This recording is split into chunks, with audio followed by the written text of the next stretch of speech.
light is well intact. And all of that is not going to hold you off.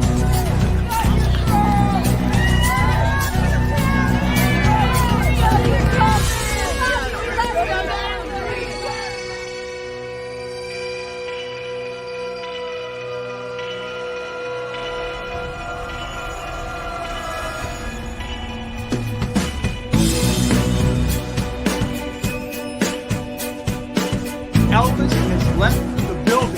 It's done.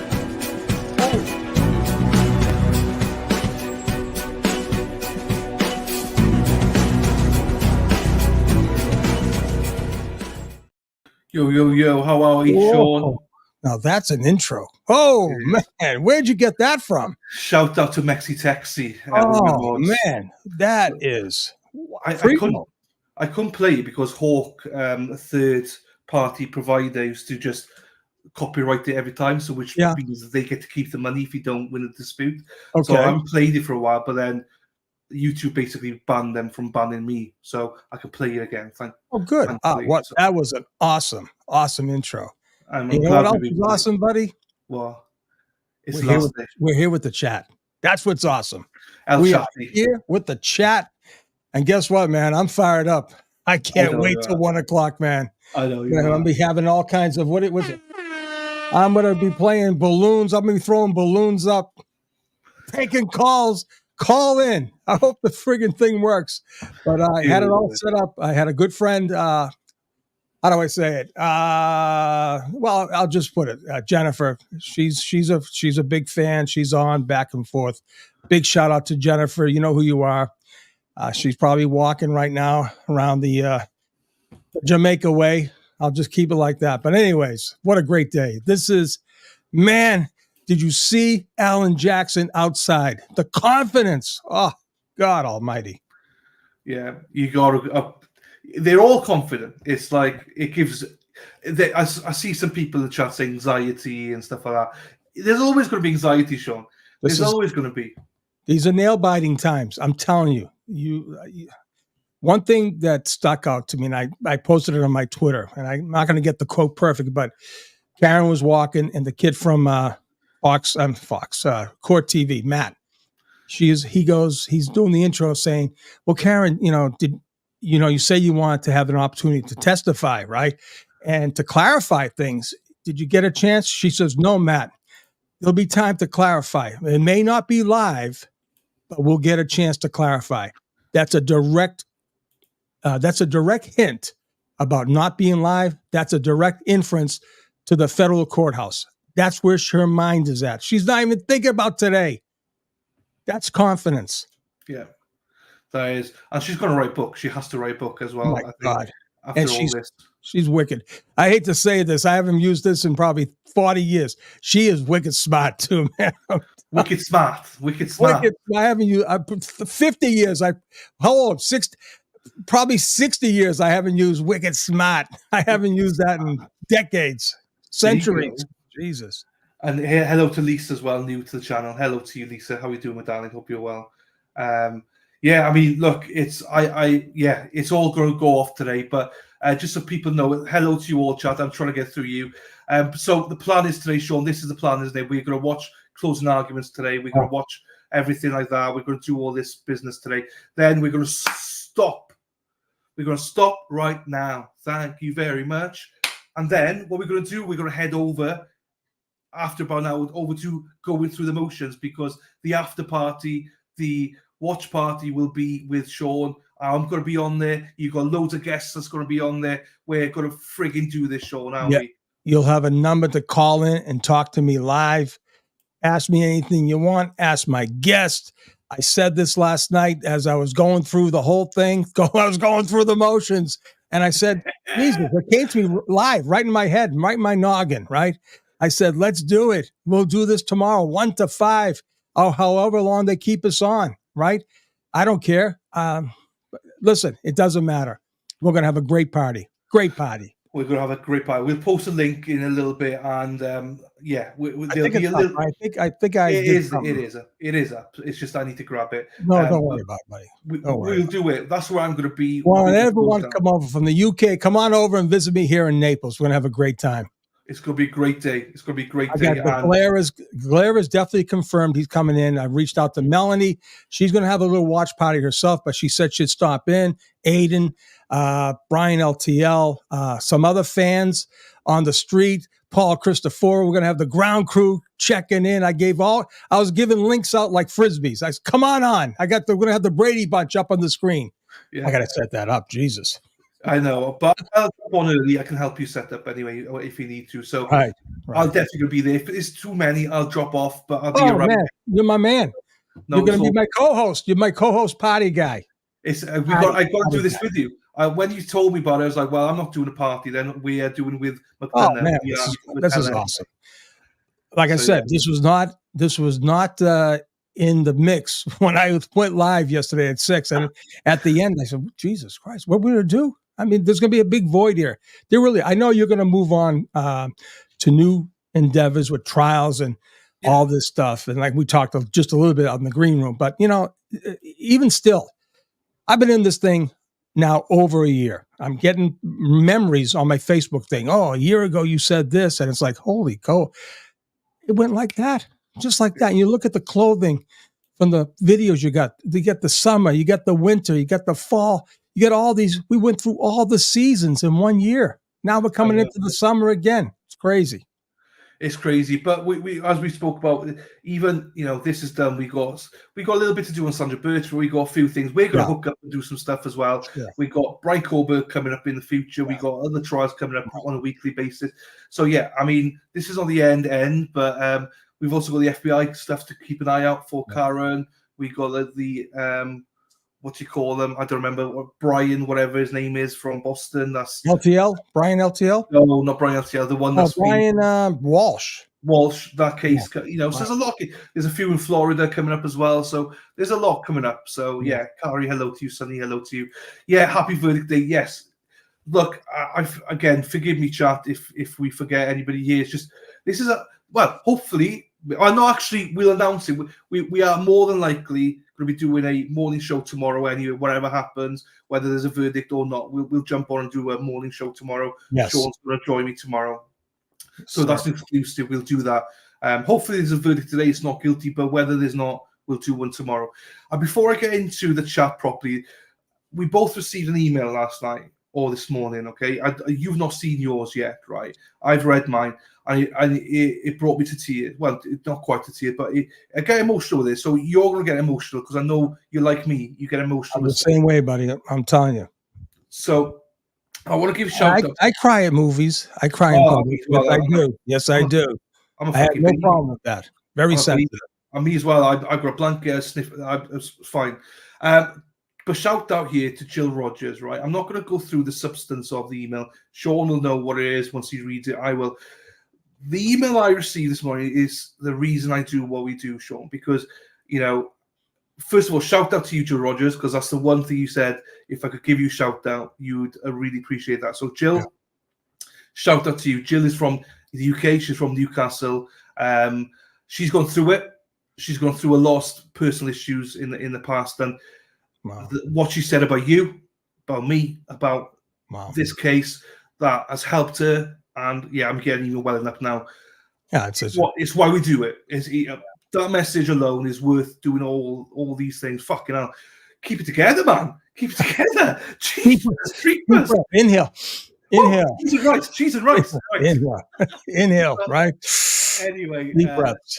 Jill can't message and chat. She can't do it for various reasons. But I know that giving her a shout down in the mornings will mean the world to her. So Jill.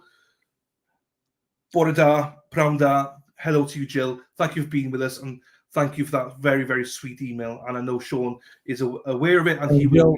When I get it, listen, it doesn't matter. The fact that you took the time to put your feelings on paper or whatever, typing out emails, texts, whatever it is, you took the time to acknowledge our time. I'll tell you right now, all the love in the chat. I got things. Jody Dowd, beautiful sweatshirt, fits perfectly. If you're on the chat, Jody, thank you so much. I got cigars. I'm taking shots. The cigars had no message. I don't know where the cigars came from, but I have a funny feeling. I put a feeler out there, but she didn't get back to me. I'm not sure. But anyways, it's not even that. It's the fact that the messages, right, Dylan? The message Yeah. we get. And unfortunately, I can't like yourself. It's hard to respond to everything. That community thing, you know, on YouTube, the community thing, you can put messages out. It's beautiful. You can hit so many people with one message, you know. And I guess that's how, if they're subscribed, they get the messages, right? I think that's how it works. I don't know. Yeah, I use it a lot more now. I use it a lot more Oh just to God. say thank you to people. It's easier. So yeah, it But is. one thing I will say, one thing my mother taught me, Sean, you get an invitation, you get whatever, you get anything, you respond, you write back, you call, you thank. And I just, you know, I try as hard as I can, and I'm giving loves and likes. And it's not that I'm cold. It's not that I don't have the time, physically have the time. I never thought in my life I'd say this. Physically don't have the time to sit back and write. Look at Mary Misby. Beautiful. Yeah, Bang Mandoni as well. Pull up. It, I love that. it is. People don't like. I would say when you were off as well. You know, Oh, I was God. pulling 18, 19-hour days, man. You can't cope with it. It's and you want to respond to everybody, Right. and you feel like you let people down. And Right. I've got so many I need to respond. I have so many loyal people that I hear every day and messaging and mean well, and it's like I just can't get to you all. But I hope you know it's love. One day I will, but Ground for troop. now. The ground troops, the poor poor Johnny Conley. I mean, Johnny, Jesus, you know.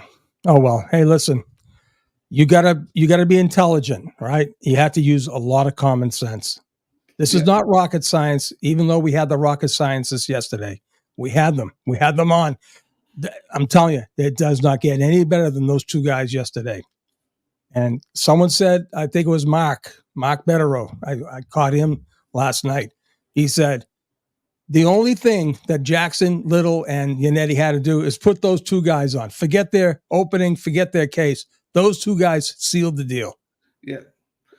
Absolutely phenomenal. That was probably the last witness, the expert, was the best. Oh, my God. We've ever seen. The way I'm telling you, he reminded me of Troy Aikman. His looks and the way his mannerisms, the way he explained, he looked like he was, you know, talking about Tom Brady, how he sits back in the pocket. He was giving, I mean, scientific quotes and equations like they were little rice and cereal, you know, Quaker Oats. It was so natural for him. He looked like Troy Aikman, just talking, and I couldn't believe. And I said, "My God, this is incredible!" It really was. I mean, just amazing. Julie, Christine, Wicked Sykes, Jane, Sally, you know, Deborah, MJ's in out. Boom, he's sending me a gift package as well. Mikey's got a link. Mikey's going to call in. Yes, he is definitely. He's laid up. You know, he's laid up. No, I didn't know. Big, knee surgery, I believe. Mike, I hope it's.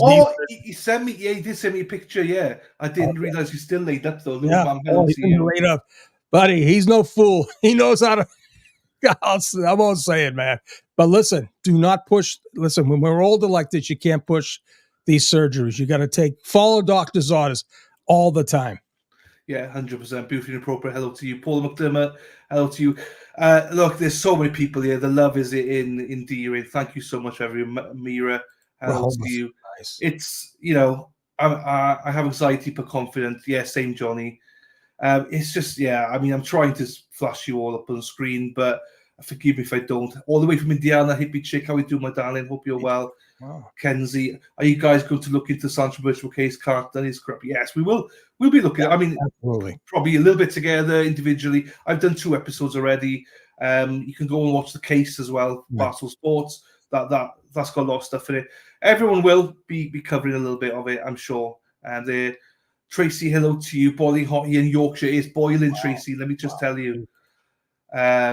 Linda's there. Nunia, Wicked, Lona.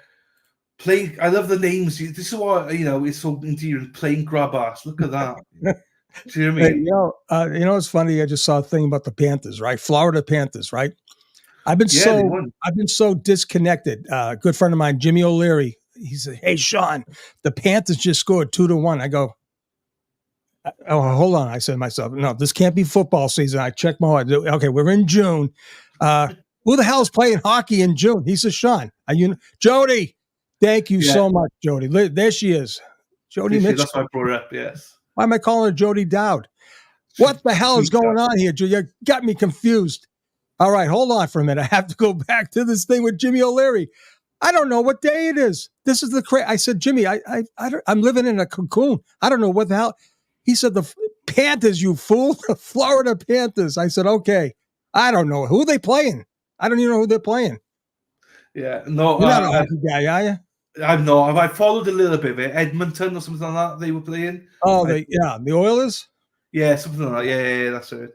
Listen, that goes to tell you where my mind has been for over a year. I know. This is like Sally's keeps scrolling. Hello to you and the family. Thank you, everyone in chat. It's been a pleasure. Thanks so much, Dylan, showing our little community rocks. Just remember, it's not over as well because I'm still going to be doing trials. So those of you that want, I'm not going anywhere. Yeah, I'm not going anywhere. I'm telling you, not until I see the perp walk down there in South Boston. Why am I saying down there? I'm down here. I still think I'm up in Boston, and I should be saying up there. I should be saying up there even when I'm in Boston because Boston's north of where I would be living. We've always said going downtown. I don't know why they said that because town is north of us. I don't know what the hell we're talking about.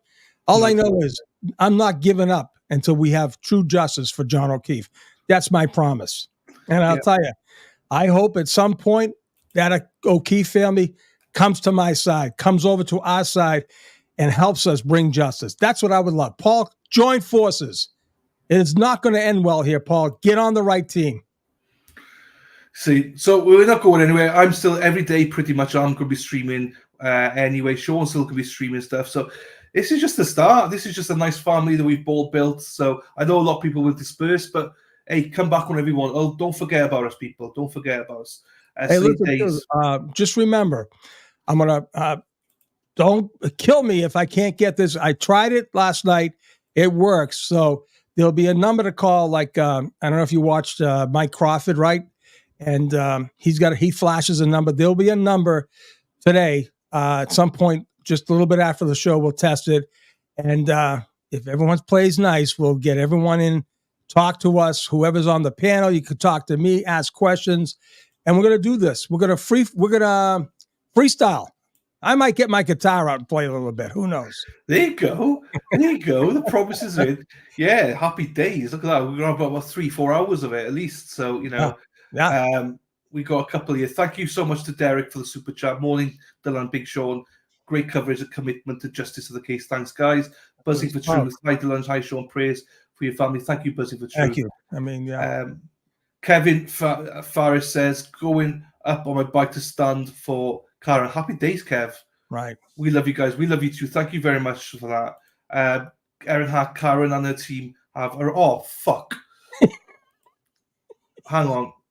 This is what... Hang on. I think I corrupted you. I think I did. You're swearing much more than you ever did before, my friend. Probably. Look at here we go.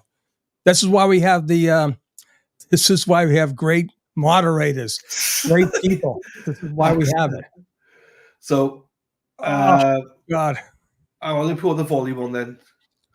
Oh, he's been... So, again, sorry I missed it. Look at the fans. Look at the people.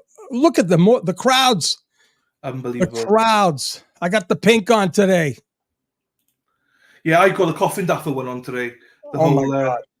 She pulled up.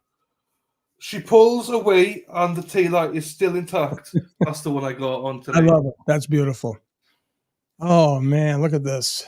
Here they are. Like, I'm not on mute. Tom's on mute for whatever reason. All the family is going to be in there today. This is wild. It really is. All right, and I know your time. And I know that is a plan. Good luck today, and I think that's. Yeah, sleep. Hey, raise your hand if your power's already talking about 30. Take a picture.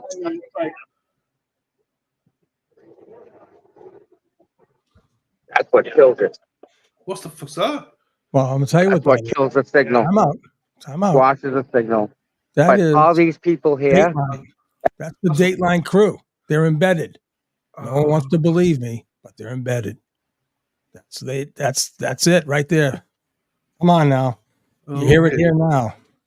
Okay. Look at all that crowd, man. double. It's yeah. This is gonna be a little crazy.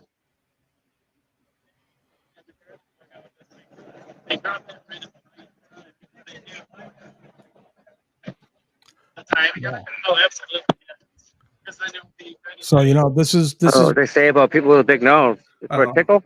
this is what they this is I'm telling you right now. Dateline's been involved. There's all kinds of crews there. I'm telling you. So someone said that Howie Carr's been giving me reach outs, shout outs. Jeez. That's amazing because Howie Carr. I've been reading Howie Carr way back, even before the Whitey days. This guy, Howie Carr, is the OG. He is the OG. Who is he? I've heard all about him, but who is he then? He was one of these guys, very controversial. I'm going to tell you right now, before Aiden Carney was Aiden Carney, this guy, he brought it. He got into your face. For decades, this guy, if you a politician, whatever, you didn't want to be on the Howie Carr hit list. No way. Now, a little bit different from Aiden, but this guy had a platform. He's a reporter / news writer for the Herald, right? I go back, Mikey would love this, the Record American, right? I used to deliver the Record American over there off of Blue Hill Ave, the Pheasant, all my streets over there, Pheasant, Hiawatha, all those streets. I was a kid on my bike before school. I feel like my father. My father used to walk 7 miles to school every day over there in Clockbrack in County Galway. But no, that guy, Howie. So if someone said, Sean, he's been giving you all kind. I don't know how the hell he knows me. I don't know where he's seen me. Maybe he's seen it on you. He's probably a follower of yours. No, I don't. No, he's probably watching your shows in the evenings. He is. This guy is too busy. He got podcasts up the kazoo, the wazoo. He's got podcasts. He's got his own article. What the hell? He does articles every day. Yeah, but he's got a team of people.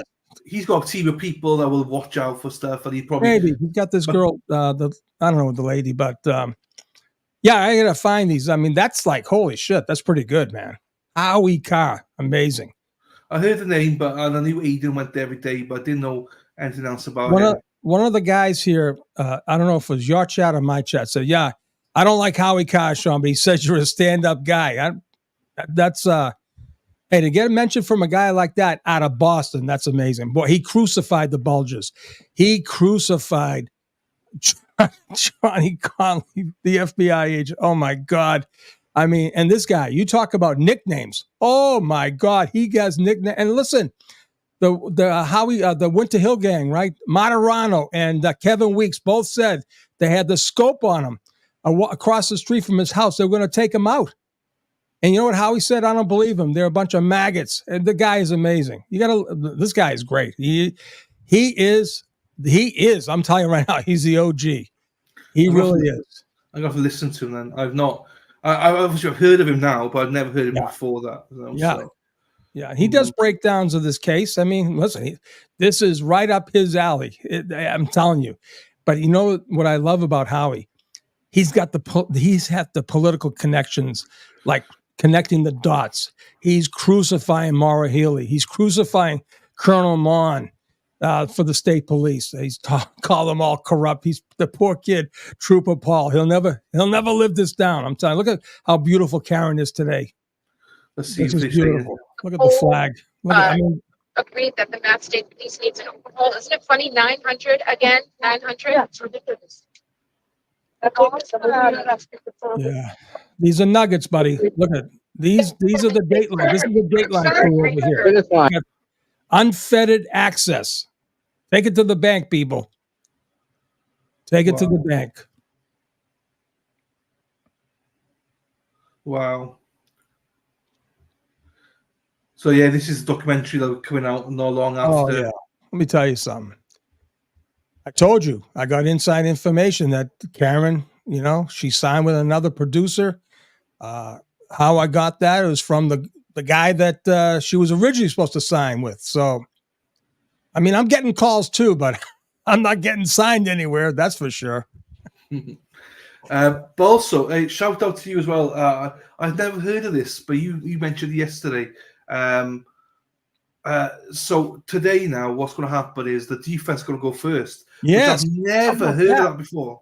Well, I think it's about, the burden of proof now in federal court, because the burden's so high. Hold on now. Since the burden's so high, the prosecution goes first, defense, and then the prosecution. The prosecution gets the last word in the federal trial. Yeah. I've never heard of it being done this way before, ever. Right. I've been covering trials for well over a year and never heard of the prosecution not going first, the defense going first, and then, which makes sense why it's an hour, because obviously normally the Commonwealth would have to split up that hour. This is mind-boggling, but hey, nothing's mind-boggling anymore because this is in mass with Judge Bev. I don't even know what she does half the time now. So, what I presume is going to happen. You think she's going to really stop someone and say, 60 minutes? I mean, she's not going to be on national TV. That would be a bonehead move on her part. So, yeah, but it happens. They are very strict normally. So what normally happens, she probably give a 5 or 10 minute warning to each one and go, you got 5-10 minutes. She might let it go over a couple of minutes, but yes, there's only 2 speeches, people, today. We're going to get Jackson. Right. And then we're going to get whoever is doing it, McLaughlin or thing. That's it. 2 speeches, 2 hours, done. Then we're going to have jury instructions, and then it's in the hands of the jury. I've never seen it be done this way before. Right. Never. Well, like I said, they do things like even Melanie. Well, I can't even speak today. Melanie says, I mean, everything's done different in Massachusetts. It really is. I mean, yeah, not always the best way either. Look at the people. Look at the people. Let's see if you can hear the crowd again. You know what that means, Dylan? Well, that means we're going to have all these people come on the show at 1:00. They're going to be lined up with Paul Christopher, all those people. Yeah. Resistant to silence. I got to get this etched in my brain. Yeah. Resistant to silence got the link. They're going to be I gave it to all 3, Tracy, Dana, Paul. Anywhere they're at, they can jump on. I'm going to have the Brady Bunch squares up there. We're going to have a great time. Yeah, Silence of the Lamb. Was it what you called Silence to the Lamb? I did. I don't know why. Because Dana doesn't like lamb. Yeah. And resistant to silence. I mean, the brain, I'm telling you, the brain's crazy. My mind is, it's too full. There's too much. I have to purge some stuff. It's crazy. Oh, it's fine. We can all agree. We can blame Dana. It's fine. We blame Dana. That's absolutely fine. So, I don't know where that came from. God almighty. Go and subscribe to Silence of the Lambs, everybody. Oh, man. Resistant to silence. Look at Karen. Karen pressed in the flesh with all the people there. This is beautiful. I guess, that's going to be their headquarters today. Yeah. Someplace, I think, right there on the left. That's where they're going to be waiting. Yeah. They're going to have their own verdict watch party. Maybe they'll jump on. Maybe I'll get Kelly Reed to jump on from Team Reed Central there, right? Yeah, I mean, she's been on once. I gave Kelly a link. She can jump on. Right, Kelly Reed, if you're listening, come on now. I'm not sure if she's in the chat. I've lost the chat. I'm sorry, chat. I've lost you. I mean, I just want to savor this as well a little bit because this is, thanks to the chat, thanks to everybody, thanks to you, Sean. And look at all this. Thanks to Tom CP for bringing us this every morning. I mean, this is like gavel to gavel kind of coverage because we get to see them arrive. We get to see them in court. We get to see them leave. We get to see all these things like, this is a movie in a way. It doesn't even feel like real life sometimes, and it's special, man. It's special. So that's why I want to savor this, obviously we're going to do stuff together again. We got this afternoon, but it's still quite special, we build a bond, so we have Dylan, and we build a bond with everyone, now we know certain idiosyncrasies of some people we know, Chrissy's not taking showers anymore during the show, right? Chrissy, we know Chrissy. Chris. Commonwealth, Heather's doing really good down there in Arizona, there in Arizona. Look at, they must have had a little prayer over there. That's beautiful. Love it. Oh, look at that. I mean, the father as the well. bond between Karen and her father, right?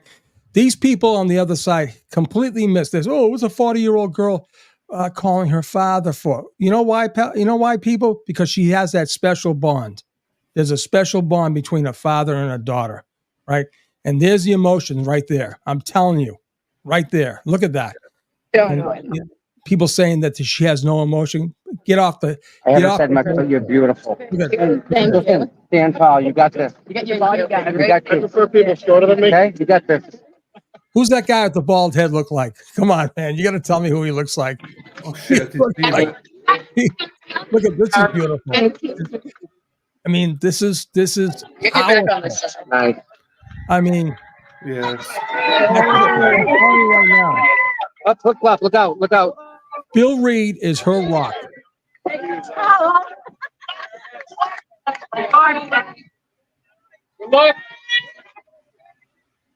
Wow, Sean. Look at this. I mean, come on. Don't forget, this is a person being charged with the murder of a Boston police officer. Do not lose sight of this.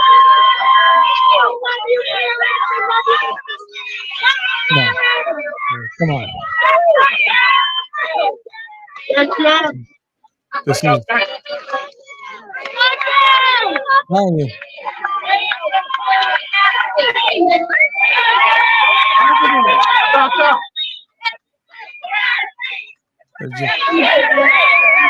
Absolutely. Wow. Incredible. All there. He's about to go through the do-rag. I love that guy. I know I'm going to get next year. That's beautiful. Where's the state police? Look at this. Where's the buffer zone?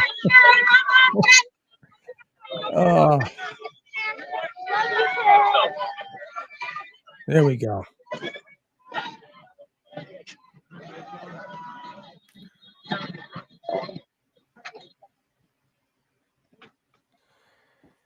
Any thoughts heading into today, Karen?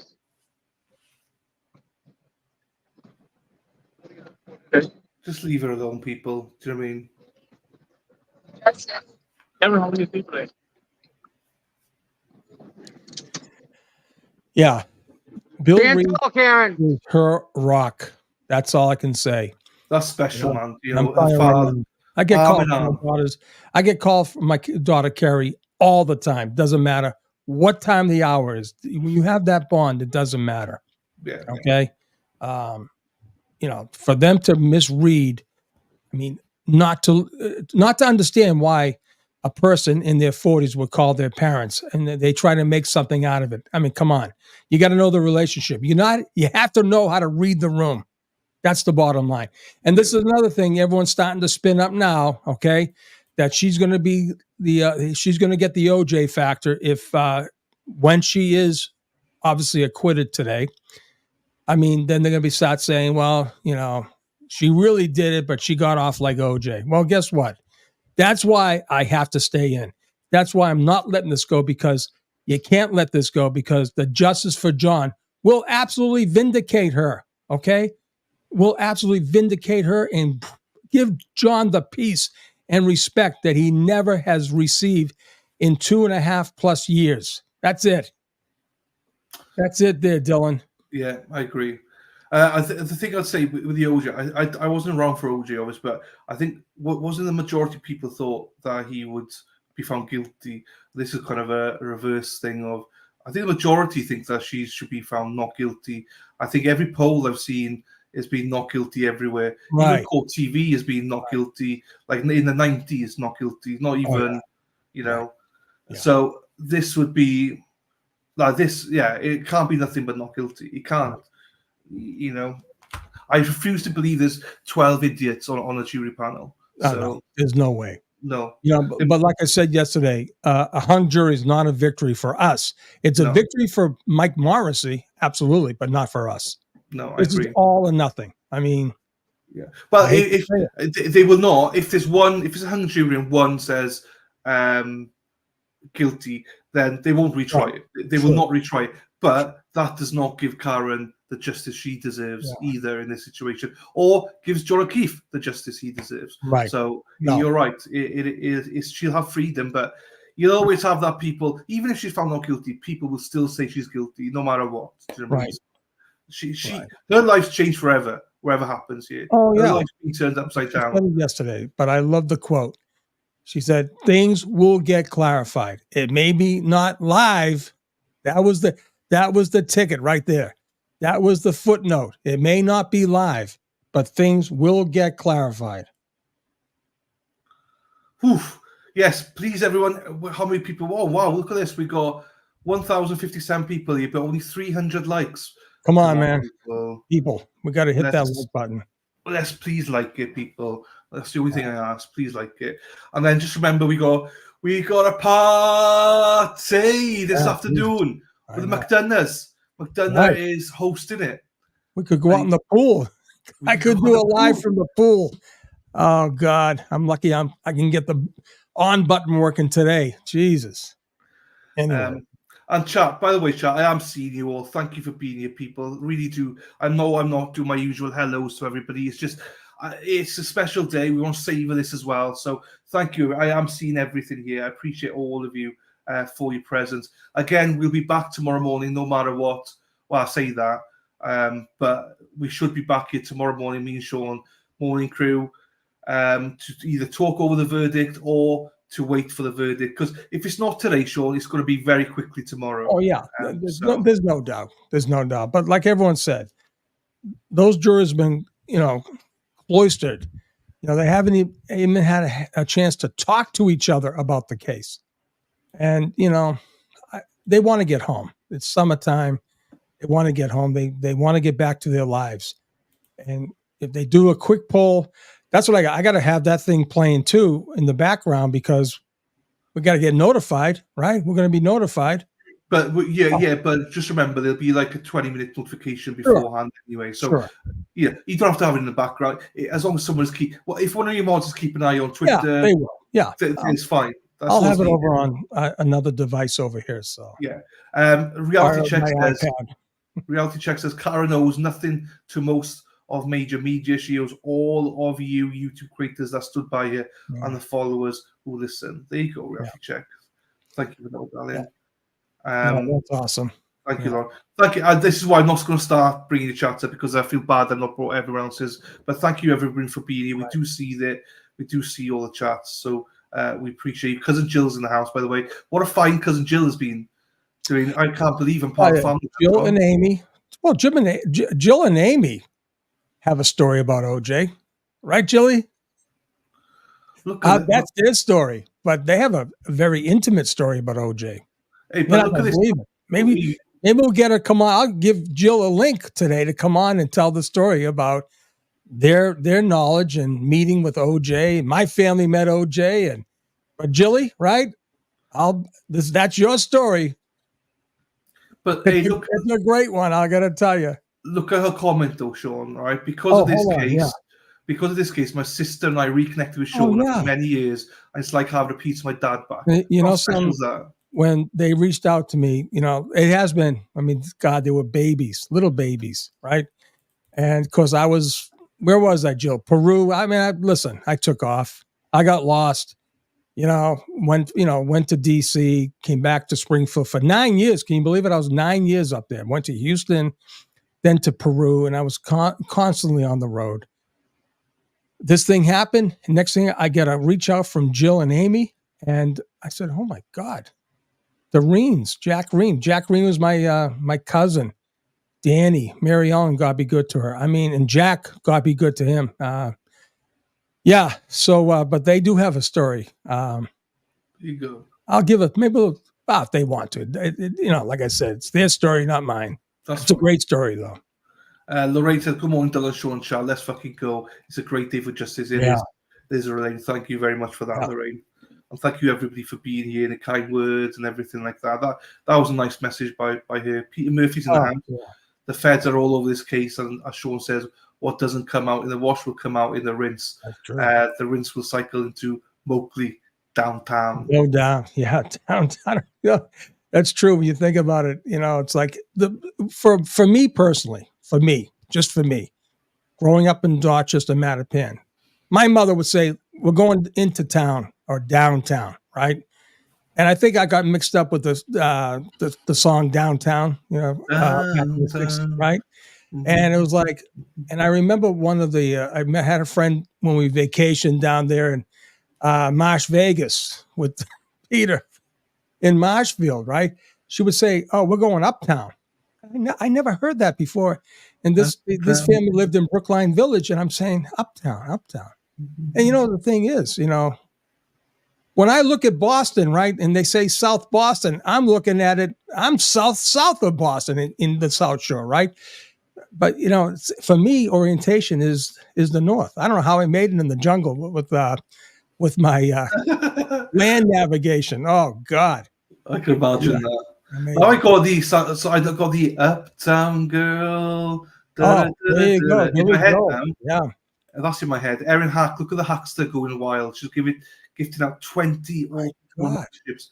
Hackster, thank you so much, my darling. Thank you so much for that. I appreciate you, my darling. You know that anyway.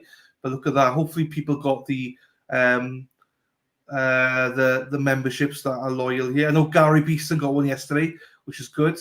Because when you give 20 memberships, you can't just give them out. They just like a lottery.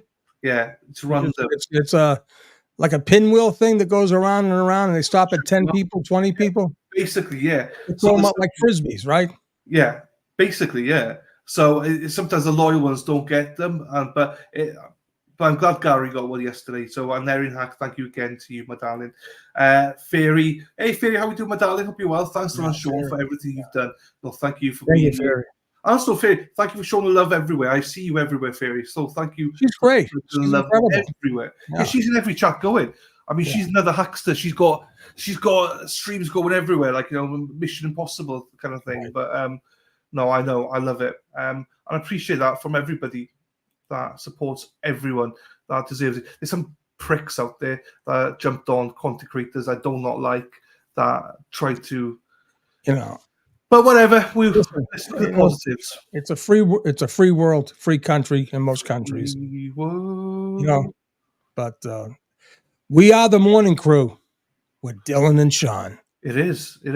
And we still got to go tomorrow. People to come in tomorrow. Remember, we got that. So we got the party getting started at 1 o'clock. Yes. Eastern, which is 6 o'clock UK time, people. Oh, beautiful. So it's going to be kind of like daylight still for you guys, right? Yeah, beautiful. Yeah. We should be done here about probably 12 o'clock-ish. Yeah. Today. I think, there'll be an hour. So how have you seen it done before? My last memory in federal court was that the jury was instructed after closing arguments. Yeah. And then they went to deliberate. Some people say they're going to get instructions prior. Well, that doesn't make sense. It's after. Right? It's after. It has to be after, because there may be some concepts that arise during the closing arguments that she needs to counsel them on, so they know, right? So, anyways. No, it was definitely after. She told us yesterday it was after anyway. Oh, so, good. Oh, okay. So it's the defense going first. Well, we're going right in.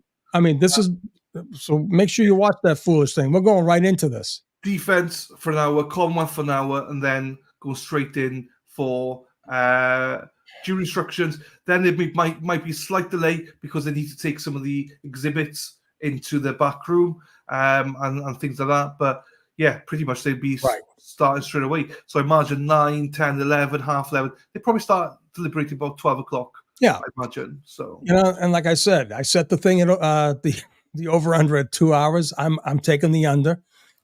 I think Dylan, you're taking the over, which is fine. I mean, it makes it a thing, and I don't care. All I know is this: that woman, Karen Reed, down there at the bottom right, was framed. She's going free at some point today, if not early tomorrow morning. I don't care. I don't even care when it is. Free as I don't care. Doesn't matter.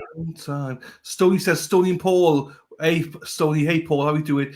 we will be with you after this, my man. Thank you, Stoney. Yeah, All right, please Stoney. stick with us. Beautiful. Stoney, thank you for that. We'll Yeah, still be going every day. just a quick click of a button. You come right in. All right. Now, the only thing is, I Thank you, got some Debbie. some smart moderators, right? And if you haven't subscribed, this is the thing. I don't want to sound like I'm grifting? I don't know. But unfortunately, I've learned that some of my moderators are really cool, right? So they do the click a button, right? And you can't chat unless you subscribe. And you can't chat unless you've been subscribed for, 10 minutes, 3 minutes. I don't know what that is. Yeah. Pretty smart, though. I mean, I didn't know that existed. Oh, I got it set up for 5 minutes. So good for you. Yeah, so if you can't get in, just hit the thing.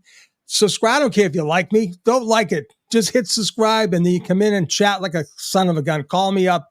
I'll have the number blasted out there. Call me up, Yeah, no. So it's there. You can do the subscriber thing. You can also set it up just for members only to chat. You can really. Well, I listen.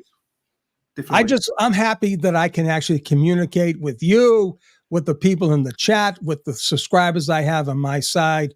Most of them are here. I hope we got dual subscribers. That would make 100% all the sense in the world, right? 100%, yeah. We are the dynamic duo. We have a lot of my subscribers are definitely 100%. Did you have a good sleep last night? That's all I want to know. 11 hours. 11 hours. I think you needed it, buddy. Listen, at some point, it hits you, right? Yeah, I went to bed last night at 5 o'clock Eastern. Wow. And I got up this morning at 4 o'clock Eastern, 9 o'clock UK time. So what is your normal wake-up time? Probably around 7 o'clock. Yeah. Normally go to bed about 1, 2 o'clock, and then so can't read trials. Sometimes we go to bed at like 3 o'clock in the morning, and then get up at 7, half 6, 7 o'clock, depending. It's just caught up with me. I couldn't sleep last night to save my life. So what did I do? I went into the other room. I didn't want to mess with Susanna. I said, "Listen, Sue, I'm not gonna be able to sleep. I'll be looking at the fan going around." So I caught this show, Duty Ron. Oh, right. Controversy, yes. Now, they specifically held off. Now, listen, they're good guys. 2 retired detective police officers. I know who you are. Ed Wallace. This guy, Ed Wallace. This guy he and I spoke the same language. This guy probably done more than 2,500 crime scene. He's a teacher, the whole nine. He said, the Canton police, if you didn't have the tools and resources to do it, he said, I don't give a shit if it was a tsunami. You protect that crime scene at all costs. And you know what the theme was? Especially because you have a fallen brother. I couldn't shut it off. I couldn't do it. I had to watch them. And I said, I don't know where they were. I mean, Duty said, that's his name, Duty Ron, right? Yeah. He's on with Melly sometimes. They purposely waited till all the facts and evidence was in. Okay, I get it. Kind of safe, right? I'm going to tell you right now, I jumped in right from the beginning, right? I could have I'm telling you right now, I put a noose right around my neck. If this thing goes south, which it won't, I'm telling you right now, it's not going to go south. But I took a huge, huge personal risk, professional risk. I mean, just getting out there and say, no, something, pal. And I went at them. It's not the fact that I took a stance. I went at them hard, big time hard. Mm-hmm. And that's me. If I believe in something, I'm going at it. Yeah. Right, wrong, or indifferent. If I believe it, I'm going for it. I'm going for it because I trust my instincts. I trust my experience. Okay. It didn't take much to realize what this was all about. And I'm telling you right now, even before Natalie, okay, I had that. I had all that instinct. I had all that decision made way before I even spoke one word to Natalie. All right. So it's okay. I don't care when they come on. When they come on, if they make the right decision, all the power to you. You're more than welcome. Bienvenidos a todos. Right? I know that Emily D. Baker said that she'll discuss her thoughts a bit more after the restructure. Take a stance. That's what I told Kevin. Stop riding the fence. especially if it's those spike fence. You're going to have a spike up your ass. Make a decision. Jump on one side of that fence. I have to play it safe and take the jump. I can't wait till a fucking coffin after. I can't wait. I'm going to do hours dedicated to her. I'm going to rip her like you wouldn't believe. She's blocked me finally. She got sick of me. She finally blocked me. Julie Carpenter, you're going to get I'm going to give you a tribute like you won't believe. I'm telling you. You will be my motivation. All you mofos over there. Braden Connie, the other friggin' idiot there. I forget. Alex Arias, you fool. I know who you are now, Alex. You're a little coward, right? Braden Connie. Kate, Kate, we jaw. I'm not going to, no. Kate, Kevin, fine. You're all right. Oh, the whine and crying. Oh, all this bullshit. You're all going to get dedications. I'm going to dedicate a whole show to each one of you separately. I'm going to go through my biggest hits. I have them all saved. Everything's been saved in the chats, back channels. I get it all saved. We're going to go through the highlights, highlight reels. You think you're done? No, you guys are going to get center stage on going through the motions. That's right, you sons of bitches. So whilst you're on that rant, I've just been on Twitter. I better calm down. Jesus. Right, so you can get off again here because Aidan Carlin just tweeted. Aidan just tweeted saying the O'Keefes have brought in Colin Albert, Jem McCabe, and Brian Albert within the court today. That's a bit. What are you doing, people? Well, yeah, now they can show their face because now there's no more witnesses. People, the evidence is in. What a disgrace. What a disgrace this case was. That's going to be strategic on their behalf to look at us, we're all the victims. Look how they treated us. Does Aidan have to leave? Oh, good question. Fuck, I don't know. Surely. No, because it's tough shit. Because yes, when they were testifying, you have to put an order in now. Rule. It's your prerogative. Right, if you're that scared of him, then don't come to court. So right. But that's wrong though that they invited that. I don't agree. Well, as to them, but I think that says a lot about them, what they're doing right now, bringing those three people, because those are the three that they went after pretty much. Bringing all three of them back to sit there staring at the jury. Wow, I'm a bit shocked with that. So just got it. Mark Betterow, he says he's got trial, but he'll try to get in. He's a confirm. Okay. Between 1 and 2:30, he'll be on. This is great. Mark and I were supposed to do a show on the Tuesday after I got the news that my brother had passed, right? We talked for hours. A couple of minutes. It was a long talk, right? Yeah. He and I are both on the same page. I watched him last night on Mike Crawford with the Jerks, Young Jerks. Man, the guy is incredible. It's almost like we're parroting each other. I mean, everybody who has an opinion and has done the job, he is a lawyer. He was a prosecutor. This guy was a prosecutor. He dealt with cops on a daily basis. He knows what's up. All right. I'm a cop. I dealt with prosecutors. You can't lie to a prosecutor. Once you lose your credibility, it's over. Why these guys decided to go bad? I mean, that's the whole thing. The federal investigation will tell us those answers. They will tell us why. They will. And that's where John will get his full due justice. That's where it will happen.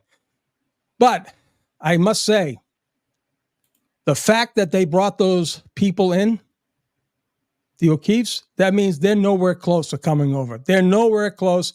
They will be like, I hate to say it, but they're going to be like the people in the OJ thing. They're going to not believe this. They will not believe this verdict. They will never believe the verdict. No. It's sad. It's sad. It is sad. Before court start, let me just rush through a couple of things here, Sean, because Go ahead. People credit. So thank you, John, for the super chat towards the Lally Pension Fund. Thank you, Nico, as well. What a shame for the O'Keefe family to believe these trolls. God save the O'Keefe family. Yeah, right. And then we got Sean's favourite part here. Hang on.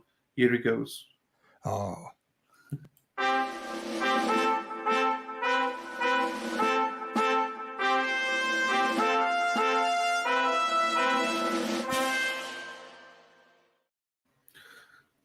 crap. Hang on. Oh, you see, this should set that up better, shouldn't I? Put that down. So thank you to Paul Munns. That was from yesterday, I believe. Or maybe it's not. I don't know. I'll shout it out. Hi, Dylan and Sean. Thanks again for all the great work and coverage. Question for Sean. Will he be covering the next stage of the scandal? Yes, he will. Also, do you think the Sandra Birchmore case is connected to a more sinister cover-up with the cops? I believe he does believe that as well. But he's not here. So, but yeah, he's definitely he's going to be covering Sandra Birchmore, and he will be also follow the next stage of this scandal. So thank you, Paul, for that. Gary says, it's been a pleasure to have coffee with the two of you every day. Free can read justice with John O'Keefe. Take back that down. There you go, Gary. Thank you so much for that, for your generosity. I really appreciate that. Thank you, sir. So thank you, Paul and Gary. Thank you to everyone else that's been very generous. Not just today, but over the course of, what am I doing there? Why is oops. Thanks. Why is I don't know what I'm doing now. Thanks to everyone that's been very generous. Even being here, even liking the video, even you know the score. So please like and subscribe. That's all I can ask of you all. I'd really appreciate that. Thank you. And now I need to change this because I got me up there. Let me put myself back up there so that when we are in court, we are ready to go. Update layout. I think that's better up there.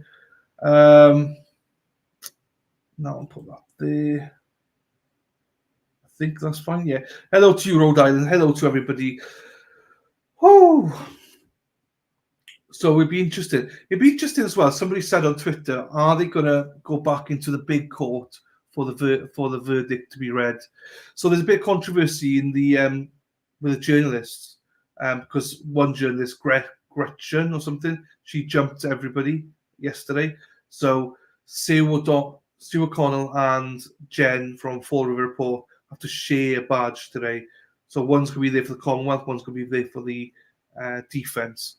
And just for those that just come in, it's weird, I know, but the defence are going first today with their closing. The defence are going first, and then the Commonwealth are going first. They both got an hour each. Then there's going to be reading the jury instructions, and then and if you are really new, so we're going to be doing verdict watch, but not here. We're going to be doing it with Sean on his channel from 1 o'clock Eastern onwards. We'll get the link, we'll post the link. It's all good to you guys. So yeah, he's going to be having phone-ins, so please phone in if you want to. We've got Melly Little coming in to say hello. We've got Mark Bedrow just confirmed he'll be there for half an hour. The Clearer's going to pop in. Turlboy's going to pop in. Brian LTL's going to pop in. Mike the Jerks, he's going to be popping in.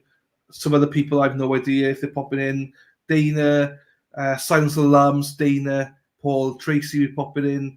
Obviously, I'm joking. Resisting the Silence. Go subscribe to them.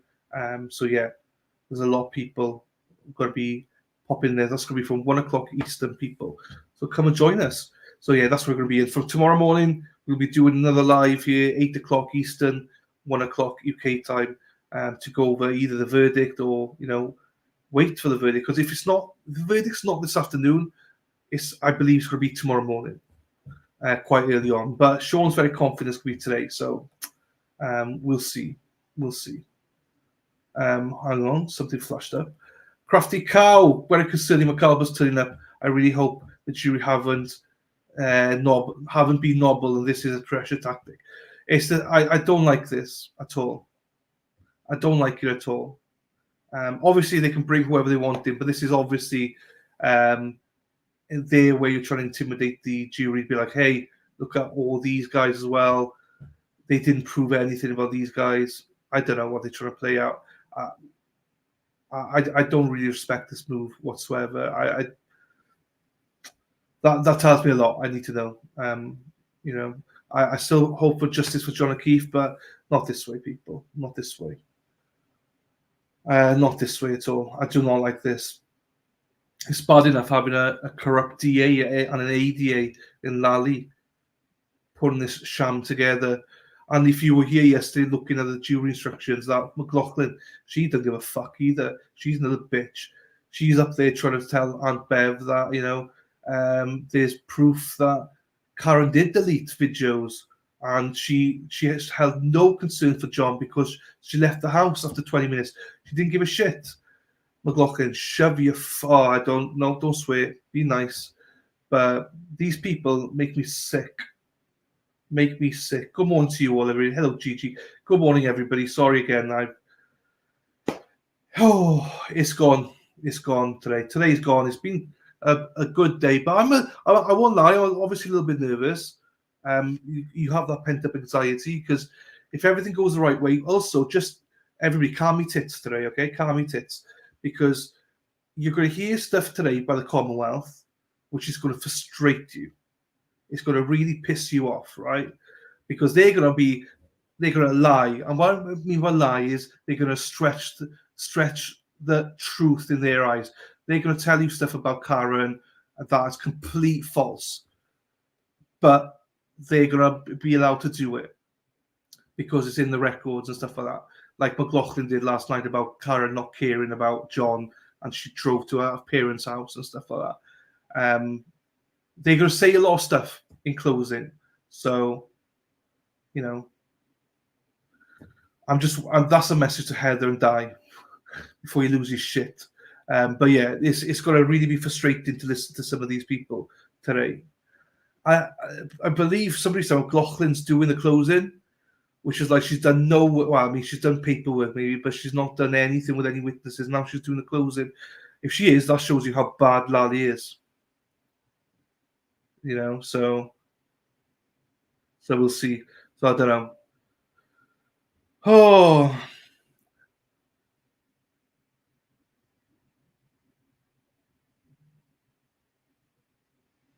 No, I agree. There's nothing. Karen's done nothing wrong here, people. I'm not sure. Karen's done nothing wrong here, but again, I will be infuriated. Everyone's going to be infuriated. So the grace of God, just be, you know, take a deep breath, and I say, calm your tits, and you'll be fine. You know, we're all getting frustrated here. I know, Josie. I agree. I'm restraining myself a little bit here. I do not agree with them bringing McAlbert's to the court. I mean, that should never be the case. That should never be the case. Okay, Jackson is closing. So Jackson, and then I think it's Lally, but might be McLaughlin. We don't actually know. So good morning to you all, and hello to you all again. Here you go. Peter Murphy's back in the house. I'm hearing the McAlberts are sitting in the prosecution bench. Well, we'll see whether. Yeah, I don't like any of this, people. I don't like any of this things. This is pure intimidation as well, and it's not good for a jury. It's like, oh, hang on. Kerry Roberts is also there.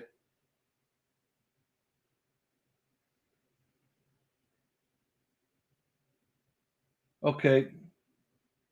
So Gemma Cade, Colin Albert, and Brian Albert have entered the courtroom and are sitting with the O'Keefe family, according to Sue O'Connell.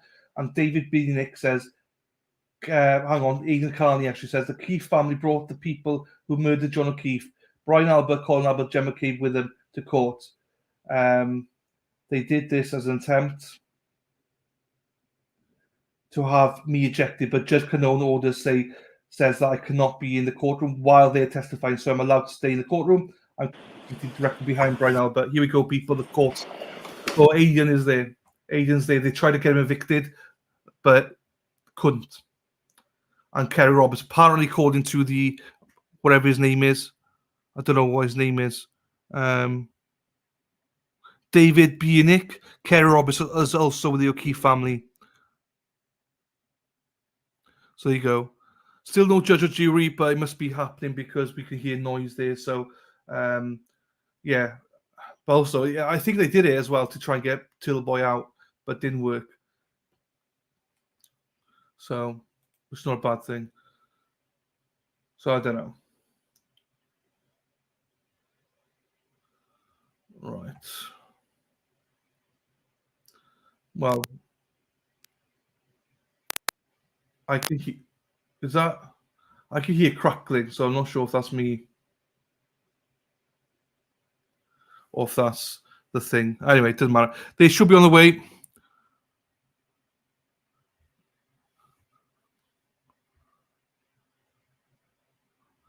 No, nothing yet. Right, okay. So, Fall River Report also says, as you may have heard, the Key family have invited Brian Albert, Colin Albert, and Gemma Key to sit with them. Members of the Reed family looked disgusted as they took their seat. Karen, Reed's brother, laughed. Nathan laughed then when he saw them. It's disgusting. I mean, David Beanick says the courtroom is very quiet. Few people are talking. They're speaking in hushed tones. Paul O'Keefe's wife, Erin, is rubbing his back. Reed and her attorneys are not talking. Alan Jackson just took a deep breath. Aidan Carney says, remember when I criticised the O'Keefes and was vilified because you can't say mean things about the victim's family? I was right. I mean, I got to agree with him. That's not what you do. You don't do that. You don't do that. In my opinion, anyway.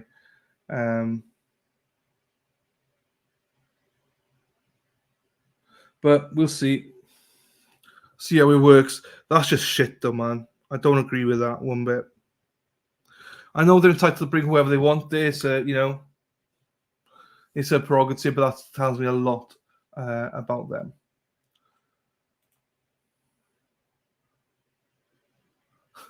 Oh, fuck hell. Sean will be back. He's just having a slight issue. He's having a slight issue. Sean will be back, so don't worry. He can hear us, but he can't see us. I hope, Sean, if you're listening, man, I hope you get that fixed, buddy. Jeepers, creepers.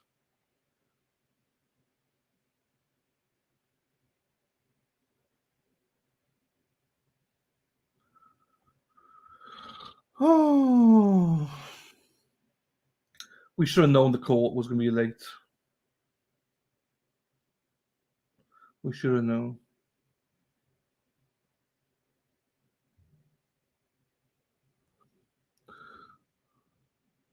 Oh, hang on, bit right. So David B. and Nick says, because obviously after the controversy last night, the court staff have allowed 12 media representatives into the courtroom today instead of the 10 allowed until now. We're even more crowded. One court officer has reminded us to make way for the judge when she enters. So controversy last night was that what's the name? I don't even Gretchen something. She basically put a seat ahead of Turtle Boy and was like, I'm here now, so you can't move me, which meant that Sue O'Connell couldn't get into court today. But now she's in court because of that. And Court TV is the other one. They're now in court as well. Gretchen Voss, that's the one. What a bitch she is. Hey, see, Doc, how you doing, fella? Here he is. Now, is it fixed? Fixed. What? The guy is coming now with a leak test. He's got to come in every run. Oh God. If it's not we have a leak somewhere in the house, people. Not your problem, but I'm not letting this affect anything. But I just had to talk to this guy. He's coming in. I just want to get the play-by-play. So, anyways, not gonna ruin my time today. How about the water? All right. The roof is beautiful. The roof is beautiful. The leak is a water leak somewhere in the goddamn pipes. That we have a leak. It could be under the foundation. God, we should blow this place up. Anyway, Sean, it's time to move out. The McAlberts are in house, huh? Look at those. And Kerry Roberts as well. Of course. Brian Albert showed his face, huh? Whoa, finally. Brian, Colin, Jen, and Kerry, but they said all that the mofos. It was reported that they walked in and the Reed family were just disgusted, and Nathan Reed just laughed out loud when he saw them all sitting there. It's like, well, hey, what if the indictment got unsealed today? That would be beautiful, huh? Oh, can you imagine? Oh, can you imagine? Everybody's in place. Come on, Josh. You have them now, all contained. Bring it on. Bring it on. Unbelievable. They're all contained. So, and there's also 12 journalists. You got Colin and Brian, right? That's beautiful. You got Jen. I mean, you got, I don't know about Karen. No, maybe not, but still. But Yeah. can you imagine if you just walk in, excuse me, Your Honor, let's finish the farce. You're on the rest, you're on the rest. Thank you very much. Someone said Howie Carr is looking for me. I think Howie and I are friends on, I don't know what that means. He's looking for me. But we'll see. Okay. Now, it would not be appropriate if I invited him to my show, but I understand he wants me on his show. I will go on his show. If anyone knows Howie or has a direct, I'll go on his show anytime he wants me. I'm just going to be a little bit preoccupied today, though. But that's one show I'd be honored to go on his show. Absolutely been a fan for God. I used to read him when I was in Peru with dial-up internet. I used to read all his stuff. It was beautiful. Old school, Sean. Old school. Oh, buddy, let me tell you, that was difficult times. But yeah. Nico says the same. It would be epic if the feds came into the courthouse and arrested the trolls on national TV. What a dream. What a dream. What a dream. I mean, listen, the idea, the whole thing with a sealed indictment, they know it's there, right? They're just making an arrest. The arrest unseals the indictment. All right. Those feds know that an indictment well, listen, I'm probably getting ahead of myself, right? But hypothetically, Jesus, hypothetically speaking, if there is a sealed indictment, any federal agent can walk into that courtroom and say, Brian, Colin, let's go, right? I mean, would that be epic for the film? For Dateline is right there. They're right there. Would that be black SUVs show up and it's not for Karen? But the bottom line is they come in, they wipe out Lally. They take Lally away. They take Brian Albert, Colin Albert, Jen McKay. And they go like this. Y'all have a nice day now. Yeah. They just walk out. Yeah. You're free, Miss Reed. That would be the dream. That would be the ending of the movie. It would be incredible. Oh, God. I can imagine that. That would be quite cool. That would be very cool if that happened. On Netflix as well. On Netflix as well. Dennis Sweeney just messaged saying, let's fucking go. Yeah. So, where's Dennis, man? Dennis, the ground crew. I want to hear from all the ground crew today. Join the party. Join the party. Get started at 1 o'clock today. Yeah. We'll get the link. We'll post the link. Let's get it going. Right. At 1 o'clock today. We got some very great guests confirmed to pop in. So it's going to be a good time this afternoon for a few hours. Hopefully, verdict will be very swift. Sean says under 2 hours. I say over 2 hours. But we'll see. It doesn't matter. As long as we get the right verdict, however long it takes, you know. But yeah, hope everything goes well today. Oh, Sean. Oh, can you hear that? No, it was just me. I think that's me. Hold on. I'm getting these. Look at this. Hold on. I'm getting this now. Jesus. My God. You get pinged. Yeah, you're getting pinged because you're a popular guy. Everyone wants you. I've got the OG reaching out to me. Who's the OG, the chat. Howie. I'm texting him back. Oh, there you go. Whilst you texted him, just a reminder to everybody about Sean. I'll give you a couple of seconds here, Sean. Hang on. People, it's over. Elvis has left the building. It's done. Over. And for those of you like my beautiful voice, press the like, please. Press the like and subscribe. It would mean the world to me if you liked and subscribe. Like and subscribe, everyone. Let's fucking go. Let's fucking go. Buddy, I gotta tell you, you do have a great voice. I don't know. You carry a great note. You really do.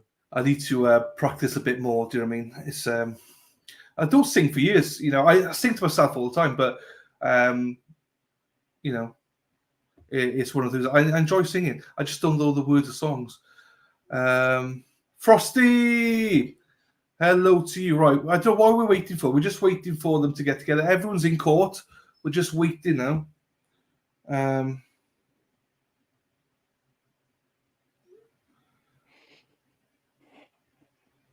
No. Nothing yet. Oh, here we go. We're starting. Let's fucking go. You are unmuted. All right. I need to see counsel at sidebar. Of course she does. What's a day in the life of Bev without a sidebar? Look at these fools. Look at them. They knew exactly where to put Jenny in the block there. Cell block number 6. Hold on. I'm making contact. What's a life in the lifetime of Bev's courtroom without a sidebar? Where is he? This is disgusting to look at. Disgusting to look at. Wow. I didn't think I could even feel more sick than seeing these people there. This is yikes.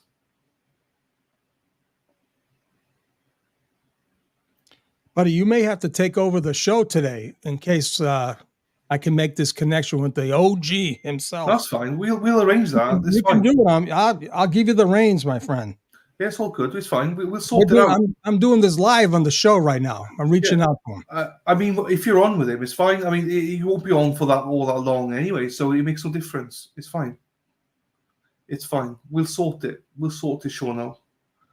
I don't even know if Mr. Keefe is there because Mr. Keefe's not there, I don't think. No? I didn't see him, no.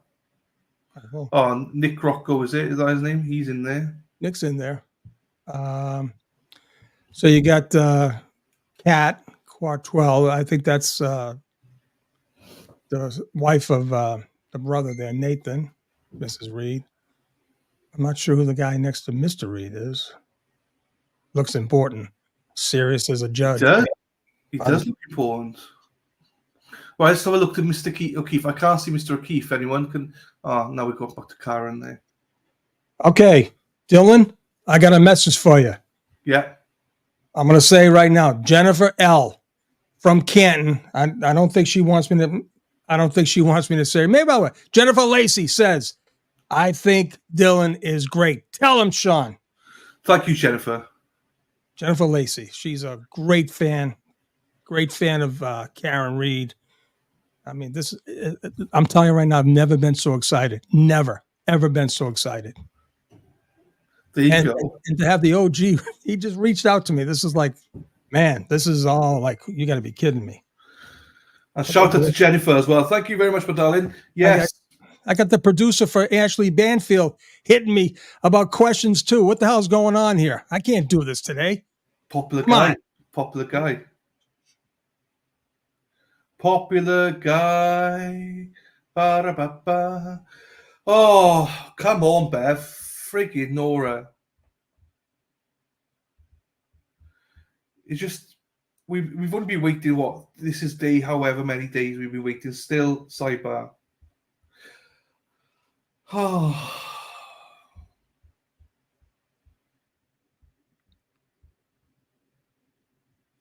So, just to let you know, there will be a guy coming in. He's going to have his little leak detector. It's called Sleuthy Leak Detector, not Sleuthy. And so they'll be in the room. So I might have to just kind of pause out for a bit. But listen, I'm not leaving anywhere. I'm not going anywhere.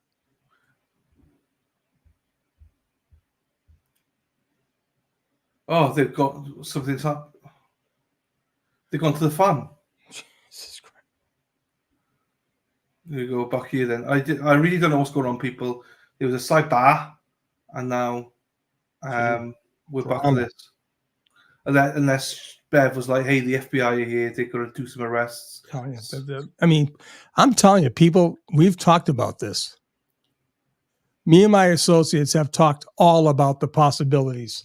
You know, I mean, this is an opportunity that would be a gift. When you started talking about takedowns, listen, this there's a couple of people here you need to be careful with. I mean, what better? I'm telling you right now, when we were in D.C., Internal Affairs would always wait for guys they had under investigation. Every 2 months, you'd have to have takedown in-service training. And every time they got to the handcuffing techniques and all that stuff, when their suspects got handcuffed and put on the wall to search, IAD would knock on the door. They'd knock on the door, come in, say, "Excuse me, sir. All right, come on out." The guy that they wanted was already in handcuffs. It was crazy. Anyways. Could imagine. This is stuff you're never going to hear, people. I'm giving you inside stories how cops take down other cops. I'm telling you. You know, Brian Albert is a dangerous, dangerous dude. He's notorious for knocking out his own people. All right. That monk, Eddie Hernandez, stood there and took it. What kind of a cop is that? He is currently a Boston police officer. He's probably a sergeant now, right? Who does that? What entity allows any animal to take advantage of their own people? That means to me, he's got serious, serious juice. He's got someone wrapped up by the balls like you have no idea. And that's why we're here. That's exactly why we're here today. And he's going to get nullified. His days are done. Done. That's what I'm saying right now. His days are done. No, I know. You know? I know. Yeah. No, that's the truth, though. I was in Peru, right? I'd get the comments, right, from the Herald, right? But I would wait for Howie, and I would look at his, especially during the Bulger days. It was awesome. You know, when I was up in Springfield, I did have a guy, Paul Buzzy Callahan. He was my guy. He spent most of the time in Walpole. It was a state prison. And he told me, he said, Sean, please, I can't tell you about these people. I said, Buzzy, don't worry about it. Trust me, you'll be fine. But they were petrified of this guy, petrified of Stevie. It turns out they were the two biggest rats of all time for the FBI. How about that? That's why all these people flipped. They ruined their lives because of these two punks. I mean, just amazing. But I'll tell you right now, they were dangerous. They were vicious, dangerous. No wonder. Paul Callahan told me, he said, Sean, I was there one time. He told some guy out of Quincy, put him in this warehouse. You ever steal? He had a fucking cleaver, one of those butcher cleaver, those things, right? He put it on the wooden block. Boom! Stevie and I think Weeks was holding down the guy's hand. He thought he was going to cut his hand off, right? And he said, "You ever steal from?" You know what he meant by stealing? Selling drugs. He didn't give a shit about the drugs. He just wanted the money. That's what he wanted, and how he knew all about it. It was amazing. So I got to clear off for a second, this show, because there's some news happening in court right now. Oh, here we go.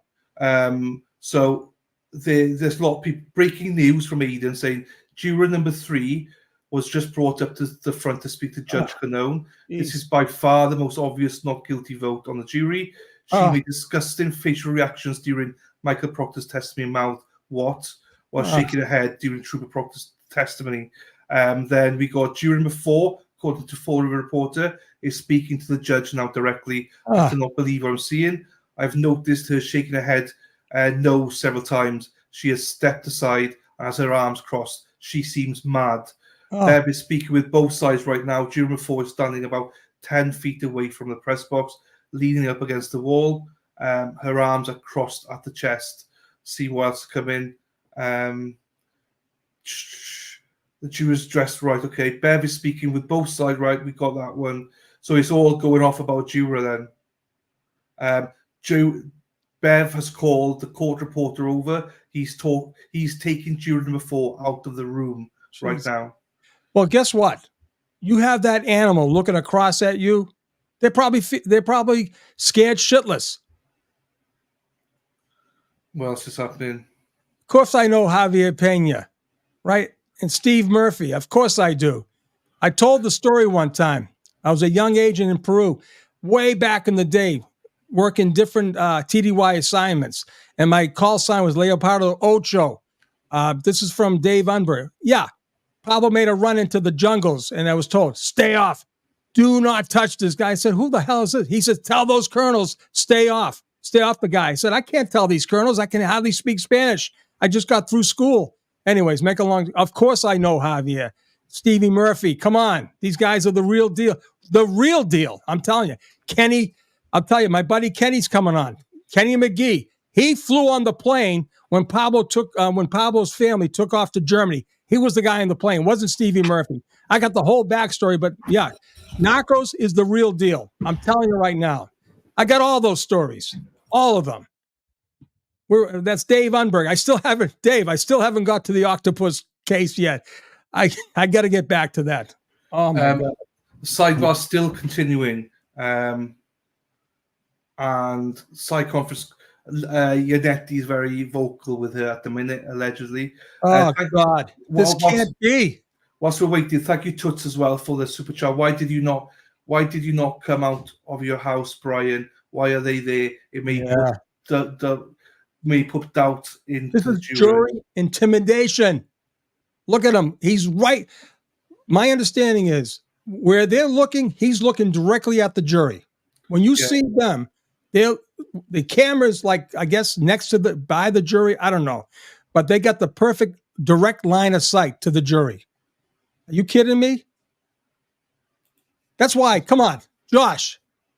Get those agents out of. Yeah, it's what time? They're having their coffee.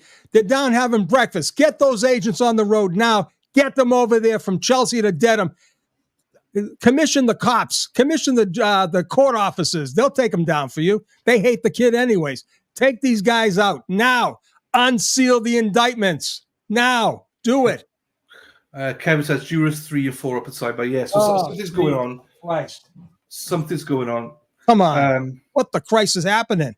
I don't know. Somebody said alternates. No alternates we done afterwards. They pulled out in front of everyone, the alternates. Oh my Bev. God. Miss Lynn. So Miss Bev Lynn keeps... great stories. My aunt. Hang on. Bev keeps shaking her head side to side as she speaks. Sidebar is over. Judge has left the room. Karen and Atima huddled at the table speaking together.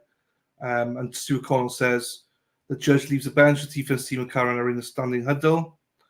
The lawyers return to the tables. Rena attorney is standing in the huddle. ADA Lally is sitting at his table reviewing notes, allegedly. So, hey, listen, I'm telling you, it's only a movie. It's all what's on poor John's headstone. It's only a movie, right? I'm telling you, this is high drama. This is going to have an incredible ending, and then Part 18 will start off with the federal trial. I mean, come on. You got to see this coming. This is incredible. It's Chinatown. You're right, Mr. Wonderful. This is crazy. So Stuart Connell says Alan Jackson is doing all the talking. He's animated. Karen is nodding her head. So he's hot. He's hot. Put the cameras on. Come on.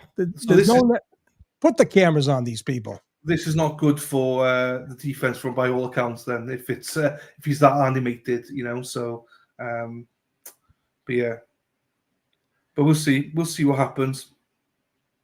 I'm telling you, this is. I mean, come on. Are you serious? The only good thing about this is I hope the guy from Sleuthy Leak Detection gets the Christ in this house, finds a leak, and then we can demolish this house and blow it up. I will not miss this closing for nobody. Aidan Carney messages saying juror number 3 has walked out after she did. The attorneys continued to discuss with Judge Canone. Some have suggested that she may be the 4th person. I have no idea. All I know is the last time they called a juror up like this, she was kicked off the jury.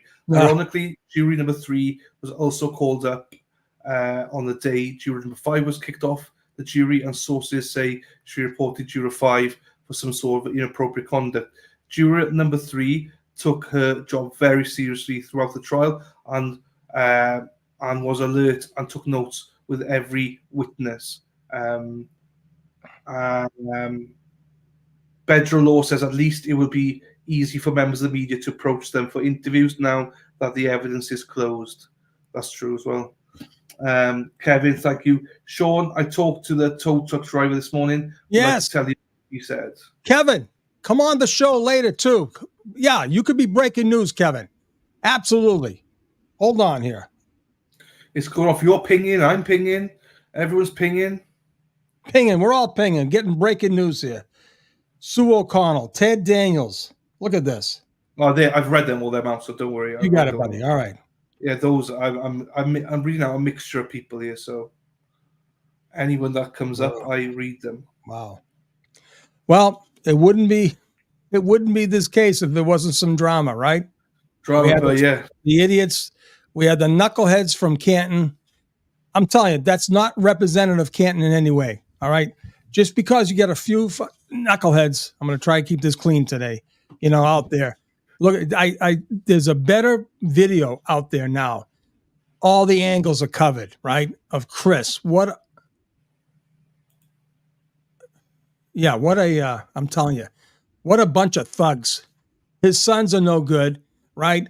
And, calling these people out. I mean, just amazing. Just amazing. Look at this. Baby, right? Look at Sean sending love to you as always from your retired Oakland Oakland is in the house. Let me tell you something. Oakland's the real deal. I'm telling you right now. Oakland, that's the real deal out there in California. No doubt. No doubt. I love this. Everybody in blue, come on out. Come out today. Come right now with Dylan. Come over to my show. Come out. Tell me who you are. Tell me where you were a cop and tell me what you feel. That's what I want. I want everyone in blue to come out. This was blue on blue. We need everyone to come out today and support this young woman. This is an absolute tragedy, travesty, and a debacle. Baby J. I love it. Blue hearts everywhere. How do I do that? I will shock you. No, you won't, Kevin. I want you on. I'm going to send you a link, Kevin. Somehow. I have to get how do I get a link? No, you got a number. You got a number for them to call, haven't you? Yeah, so okay. You 1 o'clock, go into the motions with Sean. Yeah. We'll send a link over, and then he'll give a number out to everybody. And if you want to ring in, you can ring in then, Kevin, and things like that. Before we start sending links out to everybody. I'll be fucking randoms everywhere. You're going to have to be the guy. You're going to have to be the guy that tethers me today. I'm getting too excited. I'm telling you. Listen, I've lived every inch of this, every inch of it, right? I'm telling you, I'm feeling it. So I'm telling you right now, Sea-Dog.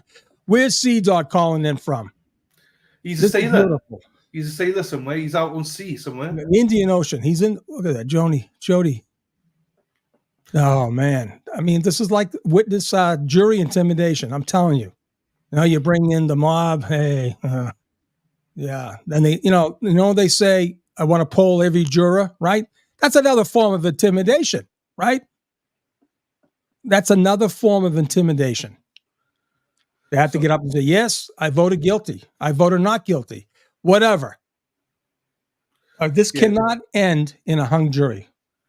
No. So some people might some people might not know what the how many jurors? I don't even know how many people go left. Is it 14, I think we had 15 as of last night. I believe we had 15. So if they lose 2, well, we're down to what? 13. We still 13. have enough for a quorum, right? Yeah, but 12. But the reason that the net will be hot is the fact that the defense will want specific ones. So if they've targeted this juror number 3 as somebody, they're on our side, they'll want to keep them. So maybe the Commonwealth want to get rid, they want to keep them. That's why he's so animated, I imagine. They know who's on their sides.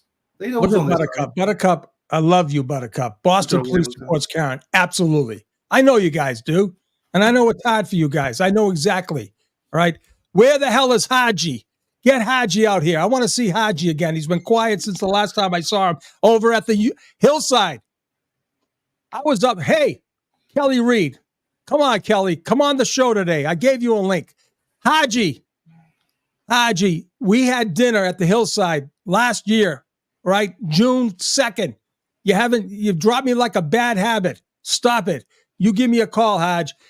All you people out there in Boston, call Haji over in Roxbury. He's the captain. Get him to call me back, son of a gun. Stu O'Connell says the judge is in her chambers. We're all waiting. Defense still huddles. Still a somber, serious, tense vibe. Well, no fucking wonder with those fuckers in the courtroom. It's going to be tense. Do you know what I mean? Yeah. Hey, Kim Richards, you haven't seen anything yet, you haven't seen nothing yet. I am going to town. Howie's going to be impressed today. Howie will be impressed with me today. I'm going to give them all everything I've got. I'm throwing the kitchen sink at them. I'm telling you that. Are you going uptown or downtown? Which town are you going to? Up, down, I'm going downtown I used to remember Johnny Most, the bouncing buck guy from Ohio State. I'm from Ohio. Friggin' Havlicek, number 17. God. Thank you, Michelle Roy, as well, for the super chat. Aiden says, "What? Okay, no." So Aiden says about a 4-person. They can't call her for being a 4-person because they've not chosen the jury yet. So that's why it can't be that. Kevin says, "Thank you, Kevin, again. Thanks, guys, for watching every morning. We'll keep up after the trial." Thank you, Kevin. You're more than welcome anytime you want. So yeah, that's the reason I don't think that the jury has been asked about being a 4-person, is because they have to select the jury first. You know, they will do that in front of everyone. So, so they can't select a 4-person until they select the jury. So, Gillian Kennedy, I love it. Right down from Dublin. That's beautiful. My father was born just outside. My father, he was the youngest of 14. All right. The McDonough name is McDonough, right? How the hell he became a McDonough, OUGH, I have no. Had someone do the IRA. He was born in Clonborough in a little village called Clockbrack. You guys know it there, out of Galway. Anyways, the Irish are incredible. I was so happy to see Mr. Sheridan, Frank Sheridan, yesterday, the doctor. It was great. I loved his accent. You know, something's kind of funny. My father had a brogue. I couldn't pick it up. All my friends did. Billy Berhaney, where are you today, Billy? Billy would say, "Oh, your father's great. I love that brogue." I couldn't. He was my father. I listened to him every day of my life. But you know something? You got to give it up to the Irish. Up Galway, buddy. Up Galway. Galway's beautiful as well. Oh, God. All right. It is gorgeous. This is it. Right. I'm still going. Right. So I'm still going on Twitter. I'm trying to see if we got anything going here. Come on, get excited there, buddy. I'm excited. I'm excited. Just I'm letting you off the rein. You're off for one. So I'll keep us on track. You can keep us going. You could be the guiding light here. This is beautiful. Fine. This is live. Where is Howie? He hasn't got back to me yet. Fuck me. I'm just have to stop you sending links out to every fucker going. That's my only duty today, I think. Otherwise, we can't have a backlog. Laura Copel, I'm getting some great message. I know. I'm inundated as well. It's beautiful. Wow. Some of this stuff is incredible. Margaret, talk dirty. Oh, talk dirty, she said. Margaret, you naughty girl. Margaret, potty. Hey, Heather's a potty mouth, Margaret. Not you. Come on, you're nice, Margaret. She's telling me to talk dirty. Hold on. Jeannie. What's Jeannie saying there? Fuck. Hey, M just messaged her. She's out there. Oh, nice. Oh, M is just tweeted saying she's about to start listening to us. She's got a Starbucks drink in front of her. There you go. You enjoy it, M. I'm trying to look at Twitter, trying to keep an eye on chat, trying to keep Sean under control. It's a full-time job. This is. Well, it is a full-time job anyway. But no, nothing's happening on Twitter, people. That's for sure. Erin Hack. Oh, I missed him, Erin. His chat's going quite quick. I did not think in a million years the O'Keefes would invite them in. Never crossed my mind. I know. I don't agree. Oh. You guys are way ahead of YouTube. We are way ahead. Well, YouTube, I think we're on. Let me just refresh you then. Oh, you mean? I don't think you mean that, but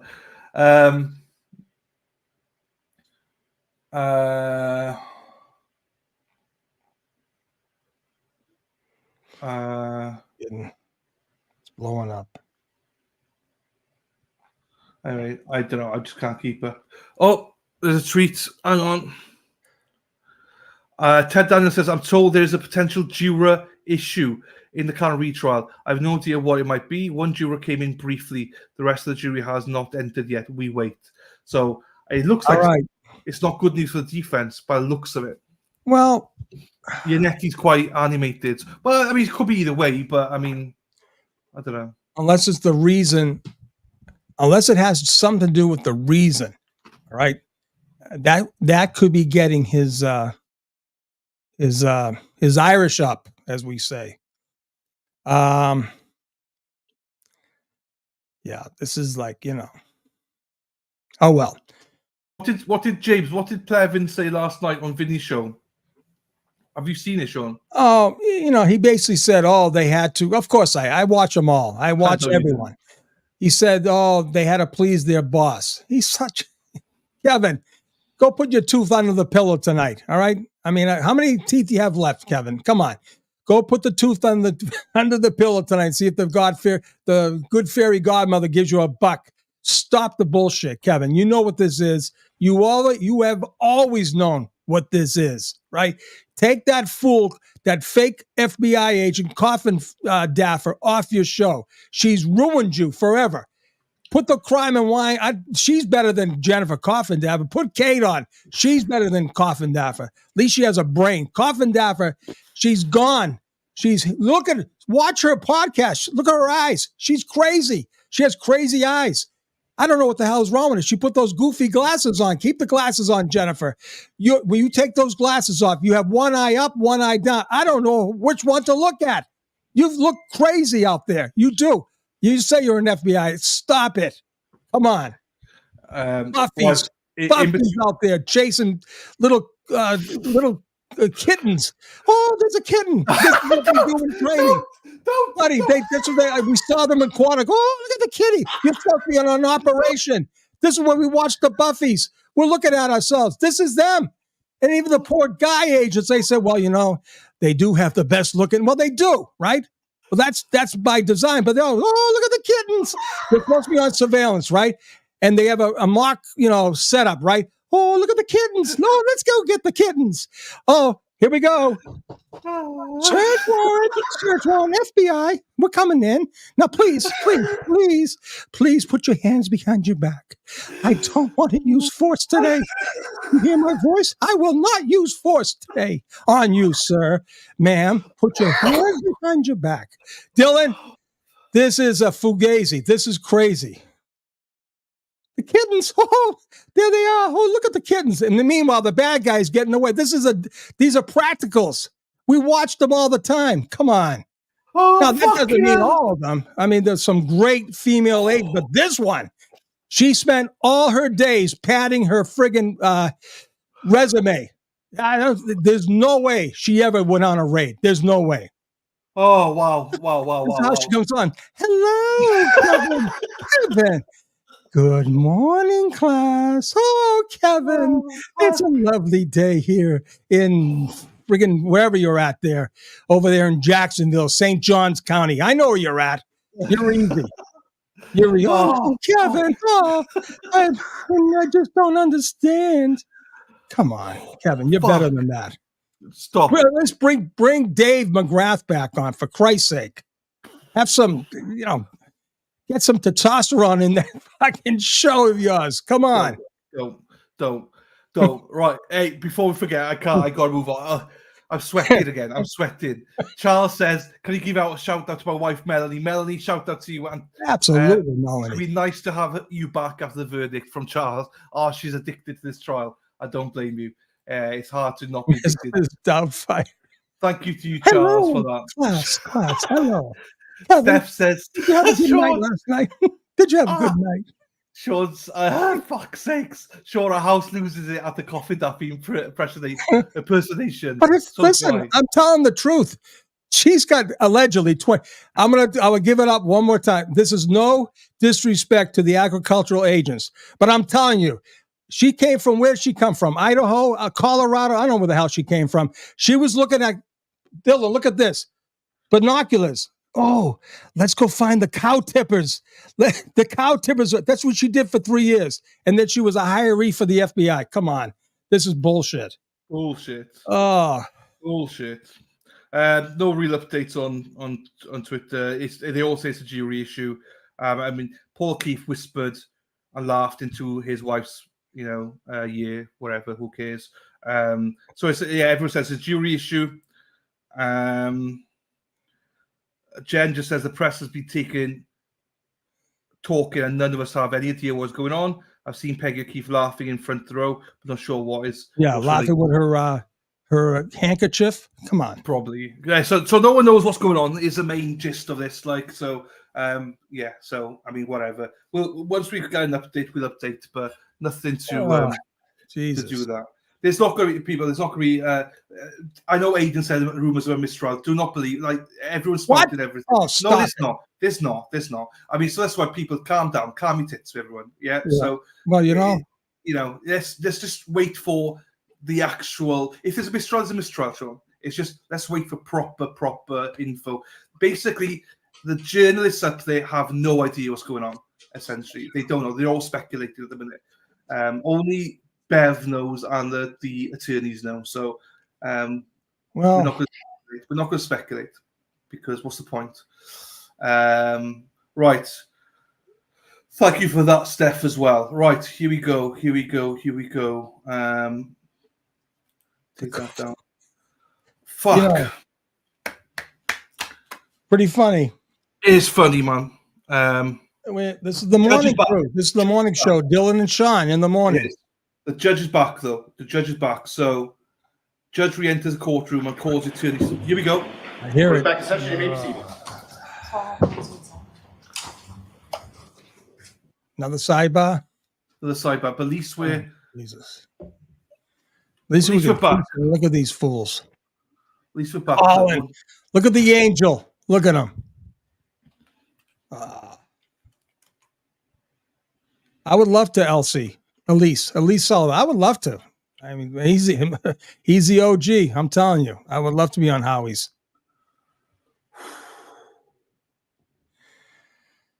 Oh, man. We'll drop one of the mods will drop him something smells fishy here. Something does smell fishy here. Oh, hey Murph, how we doing? You love this dog. You love this dog. I'll tell you, I love all dogs. Love them all. Yeah. Woo! So we'll see what's happening now. Amy Bolger says, check TB's post. He's got a post. Yeah, no, it's the same rubbish. Not rubbish, but I mean, it's all speculation. We'll hear now. David Bienick says, though, during the recess, the court clerk told us that the judge will choose a 4-person, if they're willing, before the other 11 jurors are randomly selected. So she's going to choose somebody. Did they all come back, though, or did someone, leave? No, I don't know. Yeah. All right. So she's more drama. She's speaking to Yannetti directly. So even the dog's getting excited here. They're all anxious. The dogs are. Guys, settle down. The dogs are getting anxious. I mean, this Aidan's just posted about Gemma Cave and stuff like that. I mean, look, it's. I just want to know what the fuck's going on. Look at them. Look at Jen.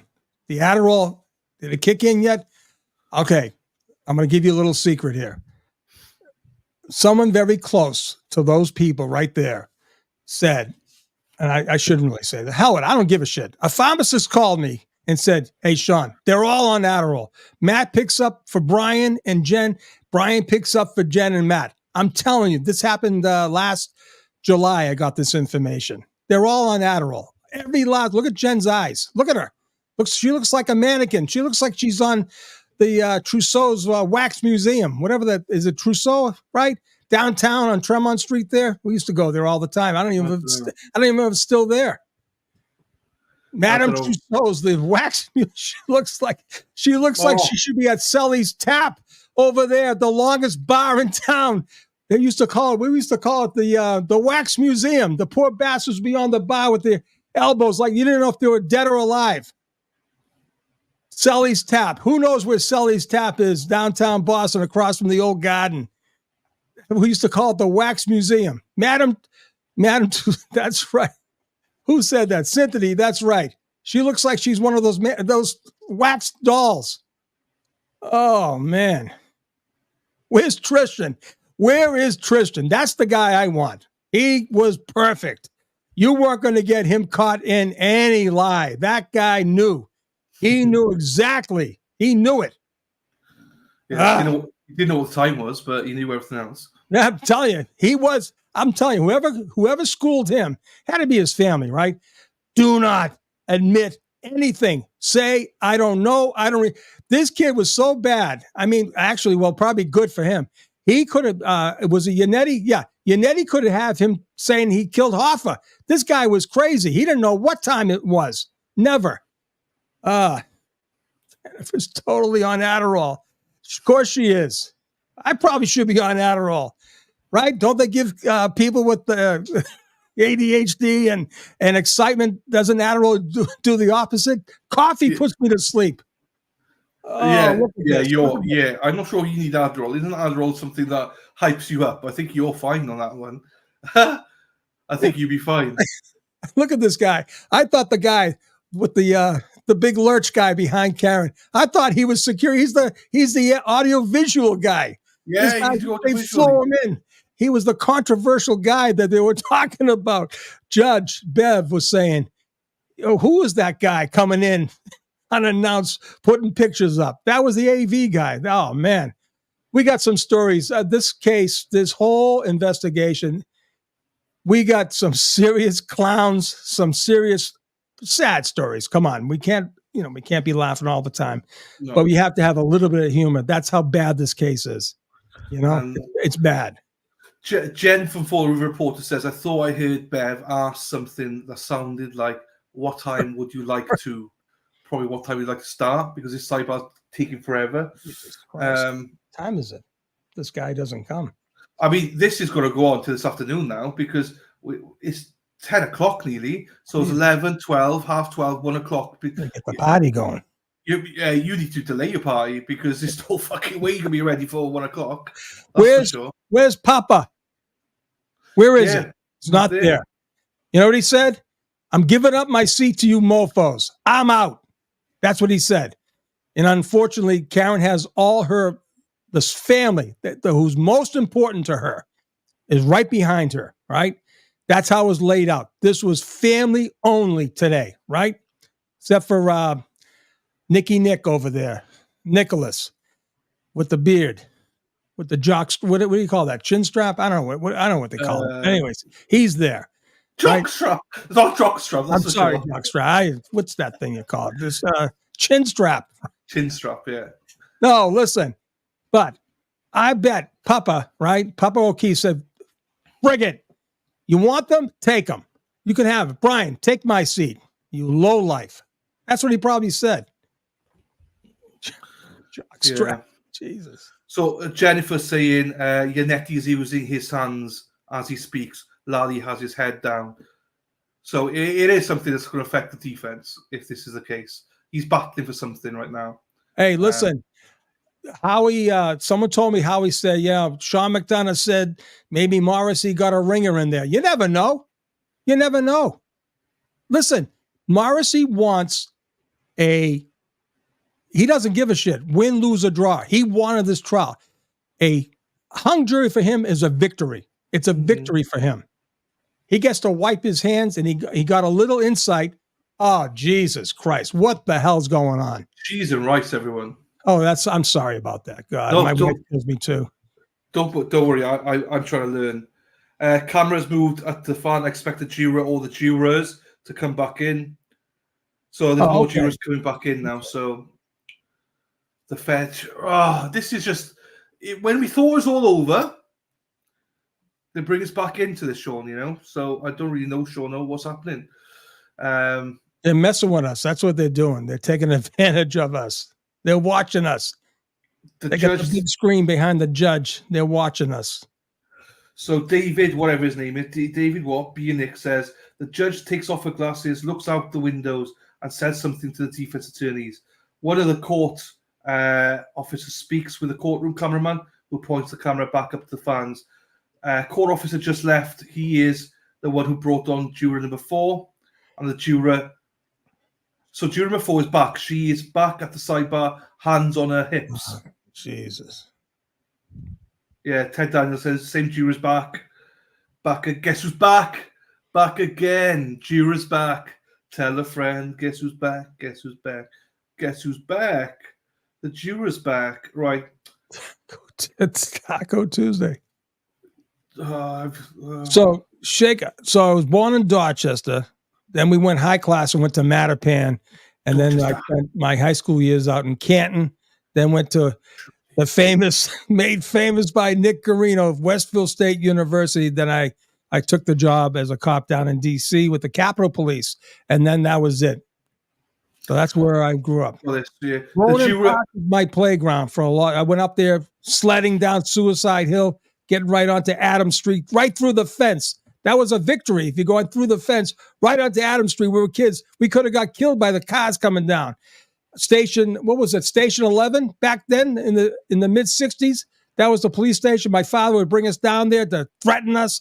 My father brought my brother up to the firehouse up at Meeting House Hill. We used to go up there with the kindergarten at that school, went to St. Angeles. I'm telling you, then went to Mattapan. Mattapan was a great experience. I'm telling you, Mike McLean, Mike McGuire, Mike McGuire is a bartender over there at the Erie Pub in Dorchester. Come on. I haven't seen these guys in ages. They're all around. Mikey McLean, he was his father John was on the force. I'd love to see what John says. He's over there working out at the the LA Fitness in Walpole. I'd see him over there with a bunch of Boston cops. Come on, guys. Buttercup, C11. I think it was station. That's right. It was station 11 on right there at the corner down the street. We had the call boxes back then. My father would go to the call. He says, "You son of a bitches!" It is broke. Well, I'm gonna call the cops on you bastards. Oh, we terrorized the streets. We did. How about this? Jumping on the buses in the snowstorm, getting behind the buses and sliding down the street on Bowden Street, all the way down to the rectory, past the rectory to St. Peter's Church. That was a victory. Could got killed. Throwing snowballs at the bus drivers. Oh my God! Come on. You paused. You go back out and back in. You paused. Buddy, the brain is. I'm going back and forth. Back and forth. Yeah, right, you've frozen. You're frozen. No, I'm frozen. Oh my God! Can you hear me?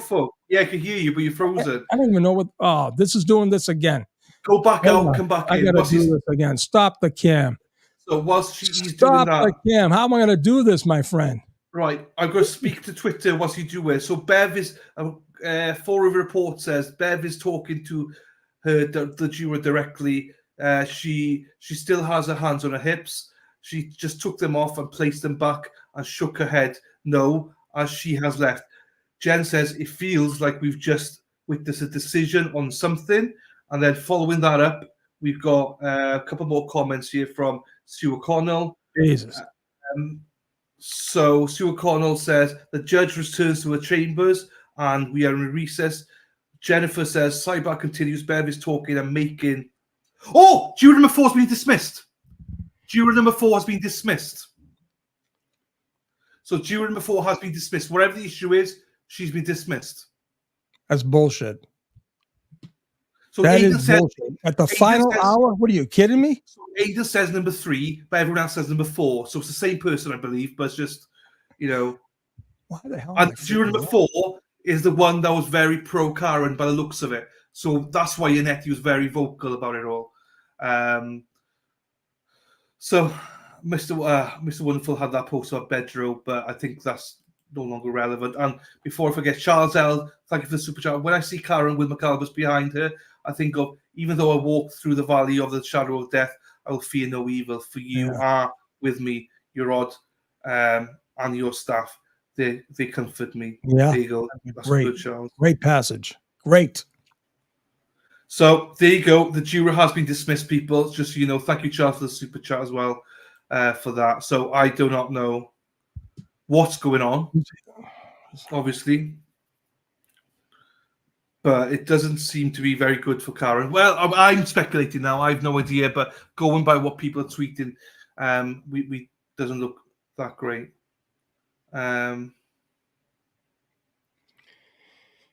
Oh, boy. Jesus. So yeah, Aidan says the juror was an obvious not guilty vote, and by far the most attentive juror the entire trial. That's not good for Karen. HG, hold on. Dylan, what's your name on YouTube? the alternate corner.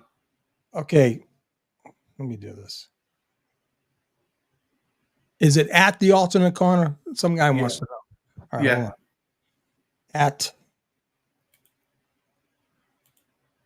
I think so. Anyway. Yes.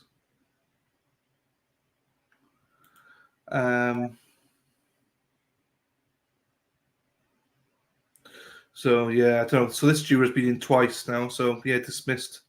Fuck. So no reason's been given. She's just left the courtroom looking very unpleased about the decision. Wow. Oh, 10 weeks of her life, she's never getting back either. So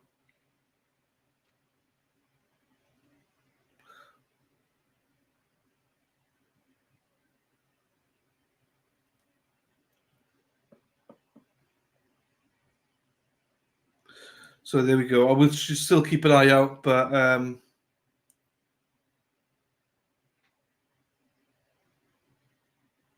nothing as of yet.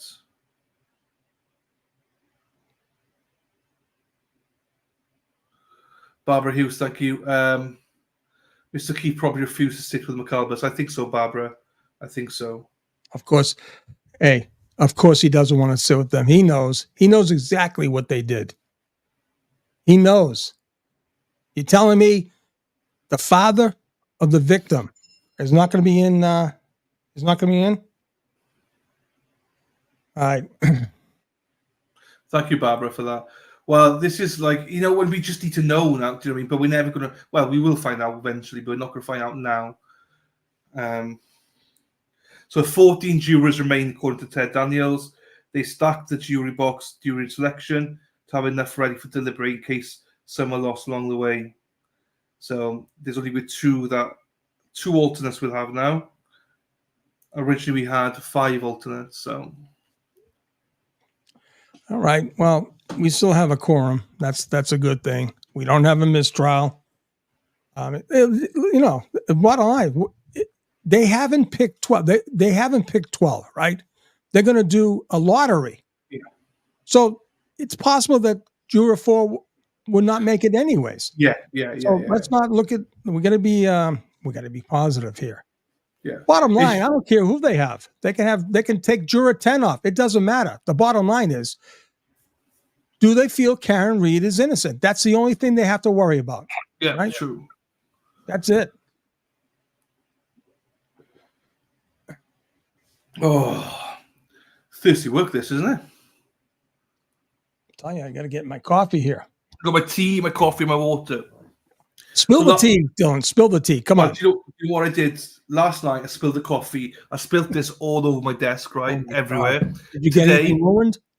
The table just got a bit damaged, but this then, the hairdryer, knocked it today. What did I have next to it? A pint of water. What's next to my water? All the cables, cables. Jesus. Yeah, what was next to that? My food. My food all over the shop. I've not been great. Wicked Sykes is in the house. Hello, Wicked. I will speculate someone opened a fake account on Twitter using the juror's name and posted about the trial. That'd be awful. That'd be awful. No, that'd be awful. But you just know that they've been right. So this is speculation on my behalf, but the people, the McAlbers all know they're losing, so they must be trying to pull every trick in the book to try and get some of these jurors out. They know who the jurors are, so they probably try to dig dirt on all the jurors. This is what this is. It must be something along those lines. So it wouldn't surprise me, Wicked Psych, if that did happen. Thank you for the super chat as well, by the way. Yeah, exactly. Oh. Well, I'm calm now. I know. I'm calm now. A little calm. It is all good, though. It is all good. Whew. People are saying that this this juror may have been an attorney. Oh, okay. This is again, this is the thing we just don't know. Right. No, there's confusion here. 3 or 4 both gone. No, one of them. Aiden says number 3. Everyone else says number 4. So I think that's the confusion. So Miss says this is all bullshit. Yes, it can only get better. Yeah, you'd think, wouldn't you? You'd think, Miss. I hope as long as it gets better for Karen, The jury are back and the judge enters as well. So here we go. It's showtime. They should be here. Well, apparently they just arrived in, so Big D Dog's in the house. Yes, was picked as an alternate on a double murder. Victim's family told me they were worried. They knew why I was worried, and they came out right. Good. Here we go then. All right.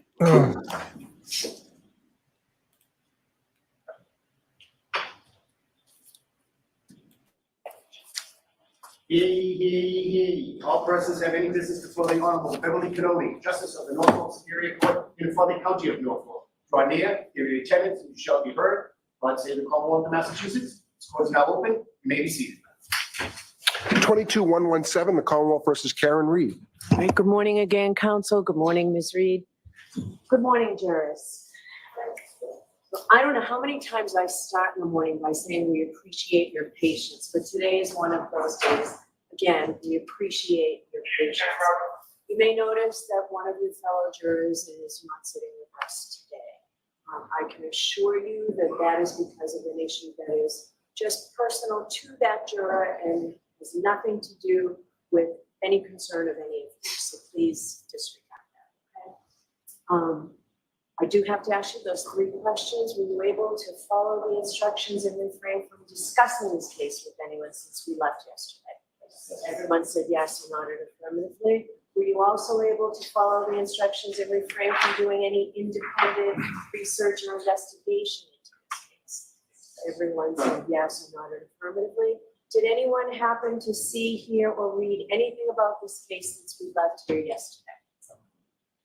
So now we're at the point of the trial where the lawyers get to do their closing arguments for you.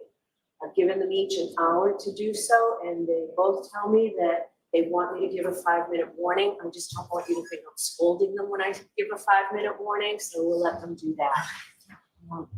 When I was a trial lawyer, I tried a lot of cases in this courtroom. The thing I liked least about the trial was just before I stood up to give my closing argument, the judge would say, jurors, remember, closing arguments are not evidence. But it's true. So because of that, you have to put your notebooks away. All right, so if you just put your notebooks away and just listen, and though the closing arguments are not evidence, they're certainly a very important part of the case. And we've all seen how hard the lawyers have worked for this long period of time. We've all noticed that you've paid great attention throughout the entire trial. I'd ask that you extend your courtesy to the closing arguments. And in Massachusetts, because the Commonwealth has the burden of proof, the Commonwealth goes last. So we will hear now from Mr. Jackson.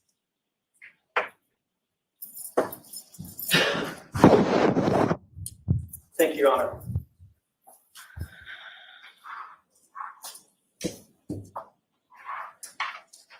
Look the other way.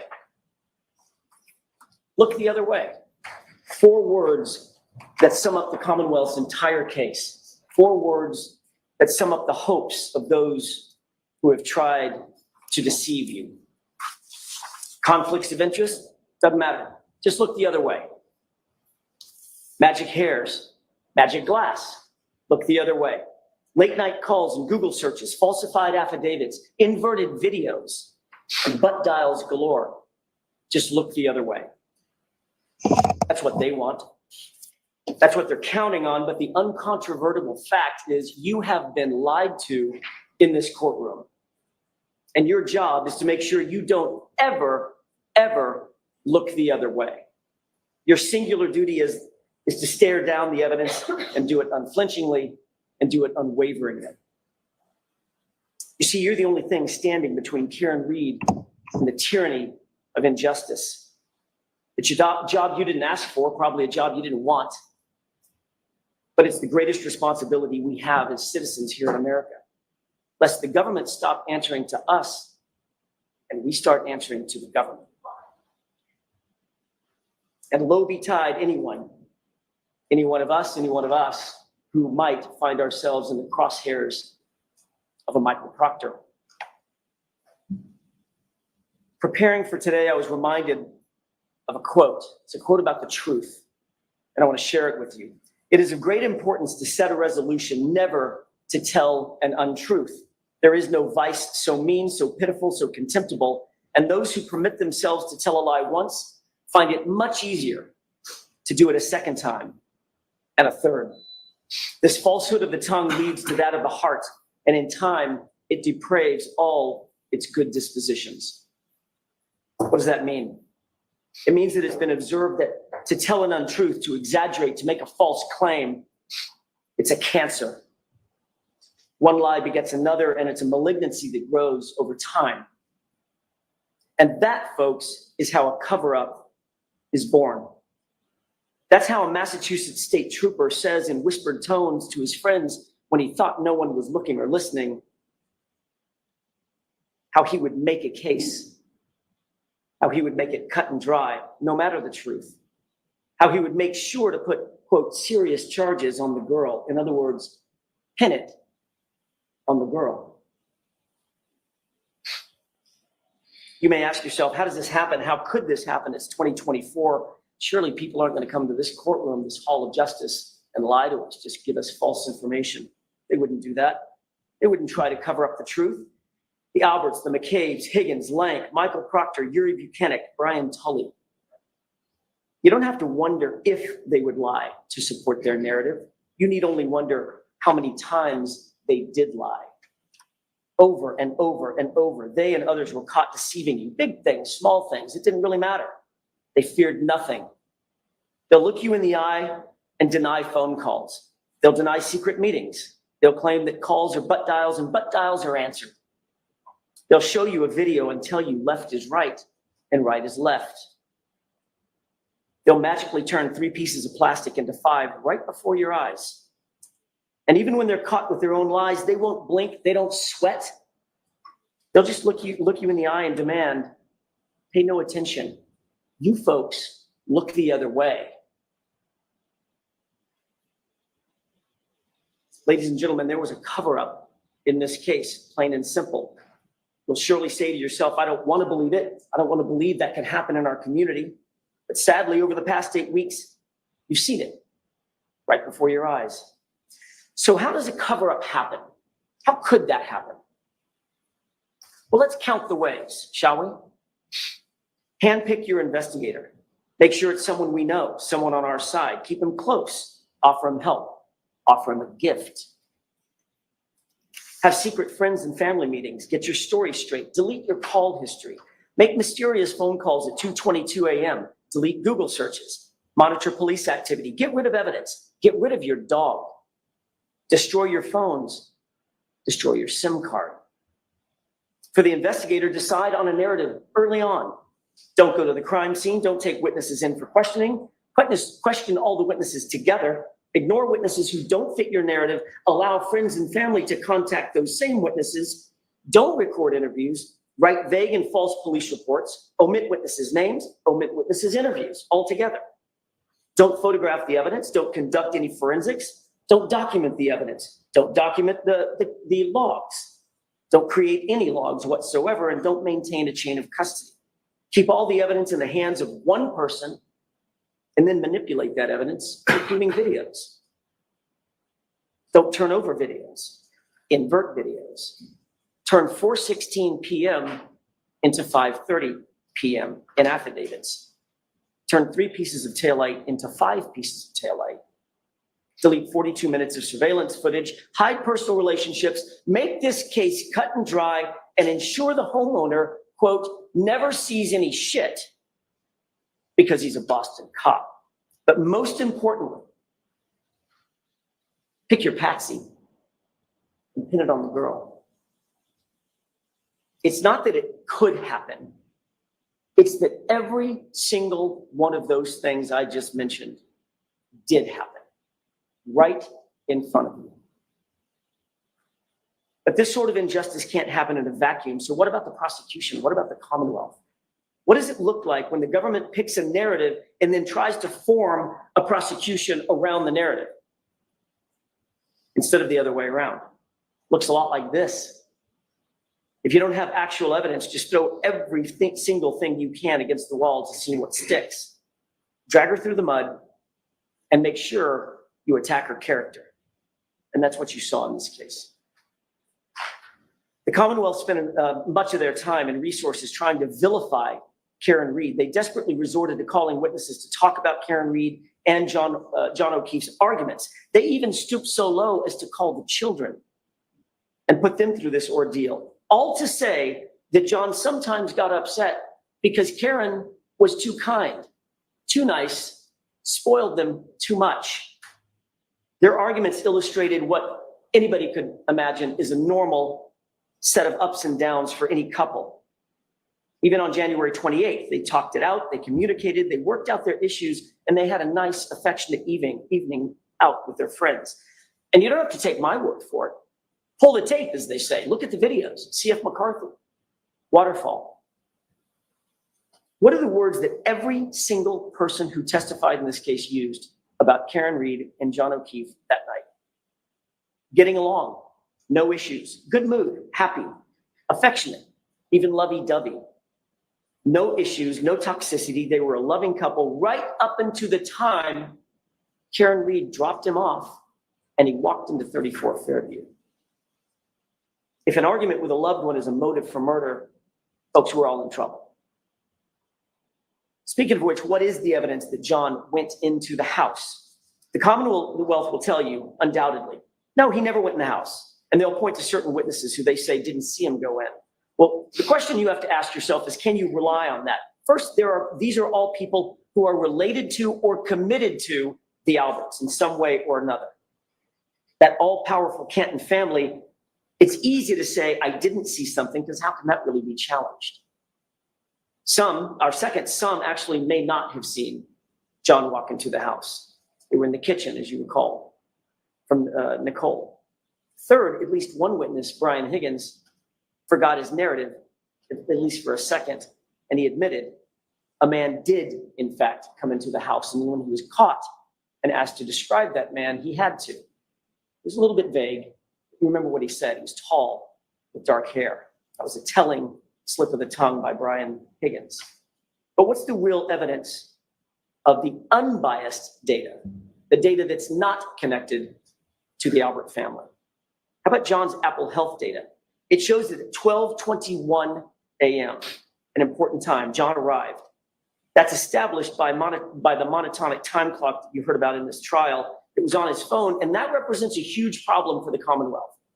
It shows that he took 80 steps and ascended or descended 3 flights of stairs at that time. And that makes perfect sense, doesn't it? It matches. Walks into the house, goes directly to the basement.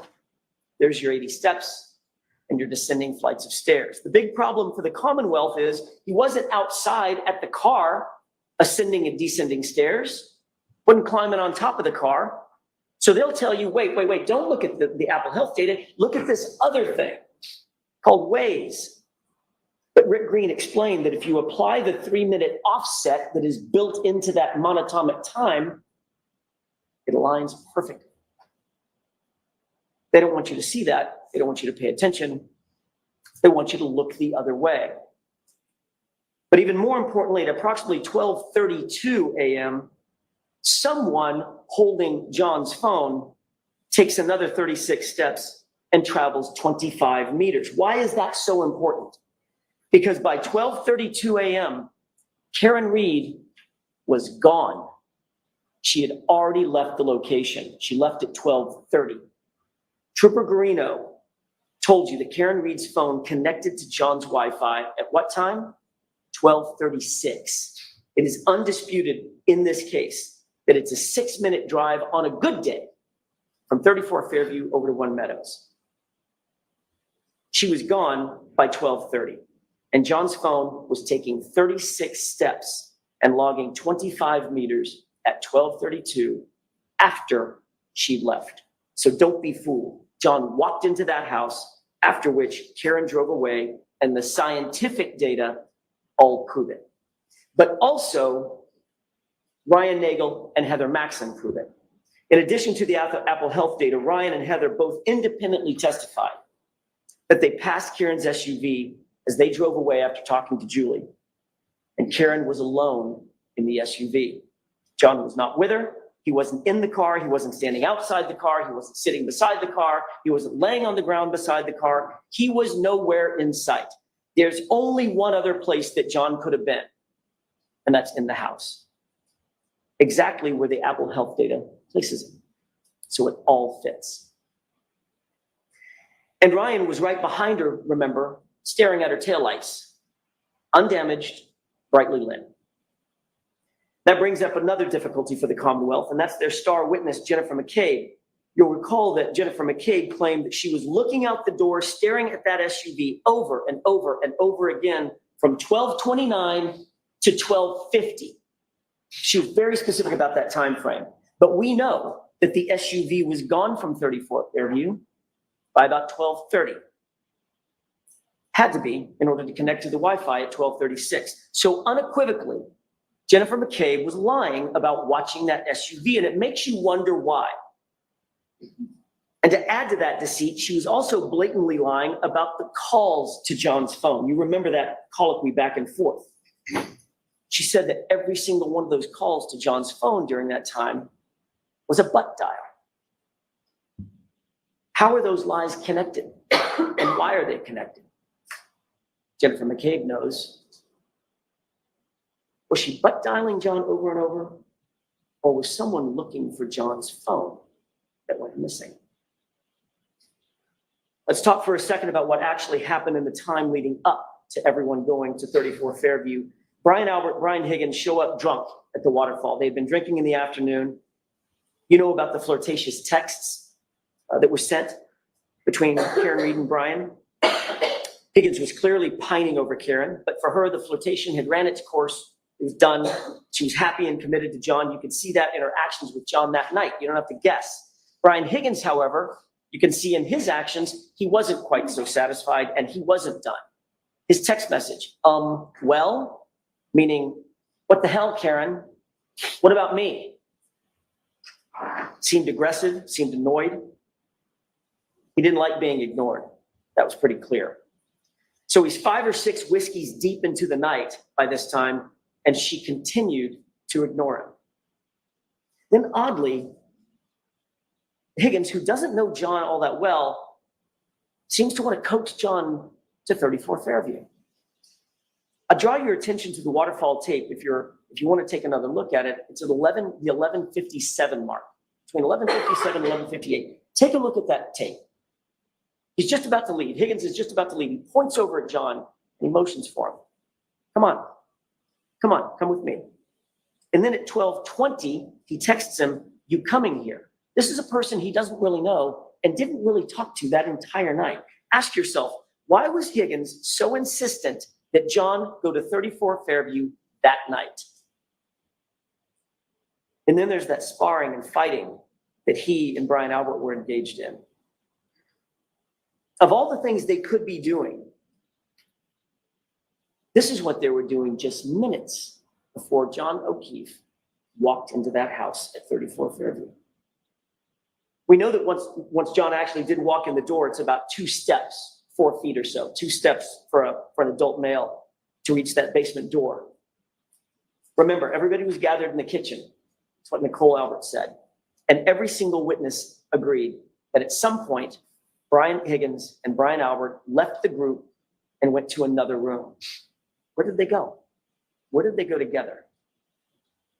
Another important point. Chloe was not upstairs. Brian Albert slipped in one of his testimony that he provided.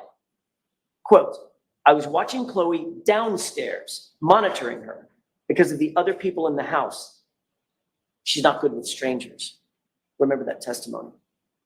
So what happened next? We absolutely know that John was in the house. The data, Ryan, Heather, they all established that. We know that John ascended or descended stairs. We know that Brian Higgins and Brian Albert excused themselves.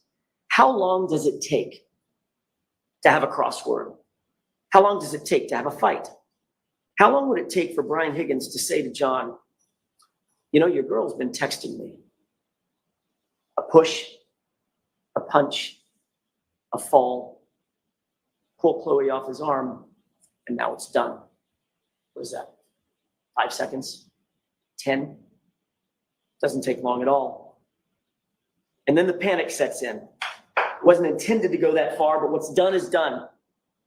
And then some very, very odd things start happening at the Albert household. Very odd indeed. What do we know?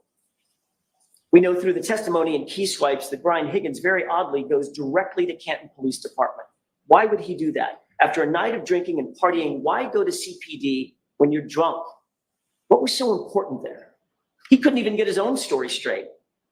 First, he said it was administrative work. Then he said he was moving cars. Then he said it was a factor of both.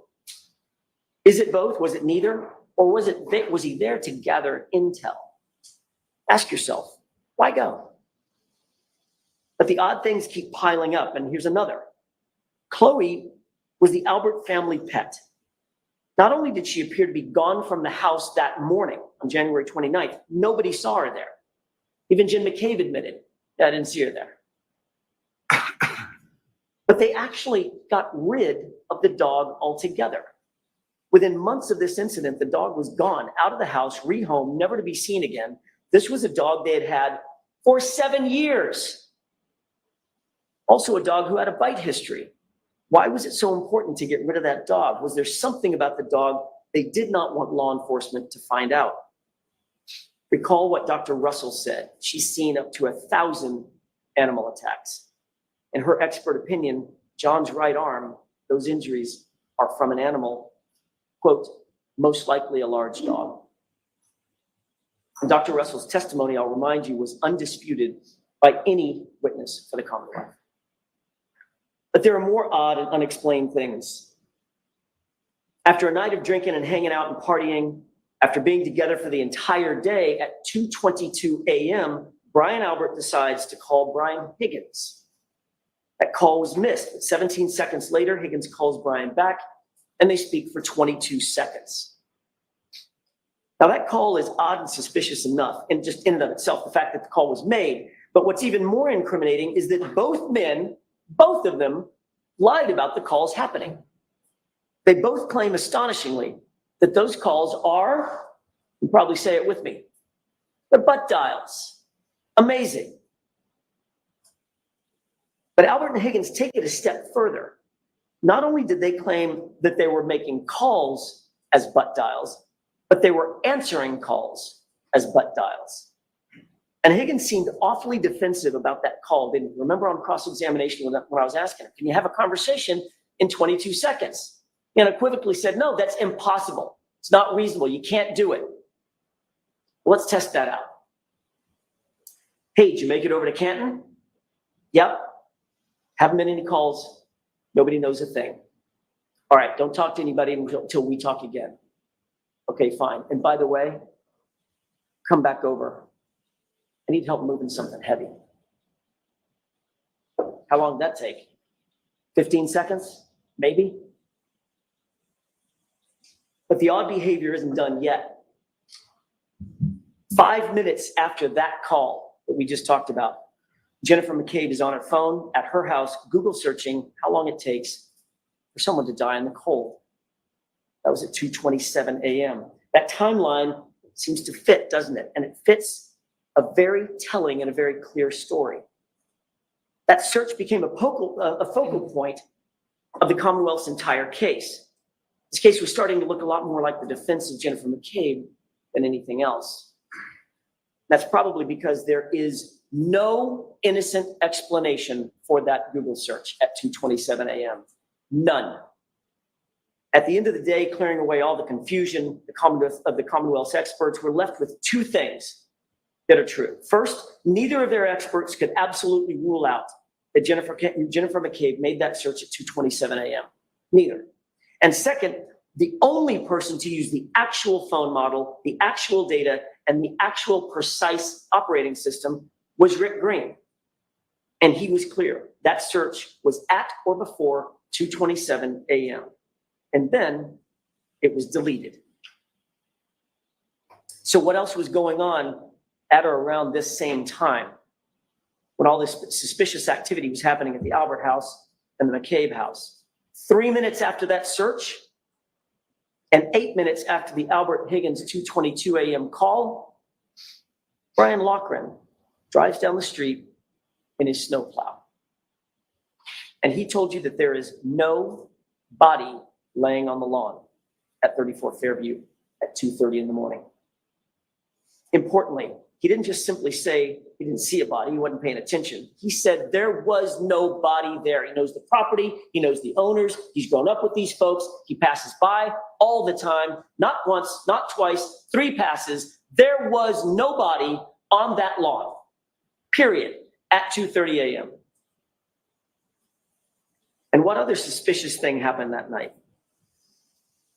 By 3:30 a.m., someone moved a Ford Edge in front of the very area that would obstruct the view of where John's body would ultimately be discovered.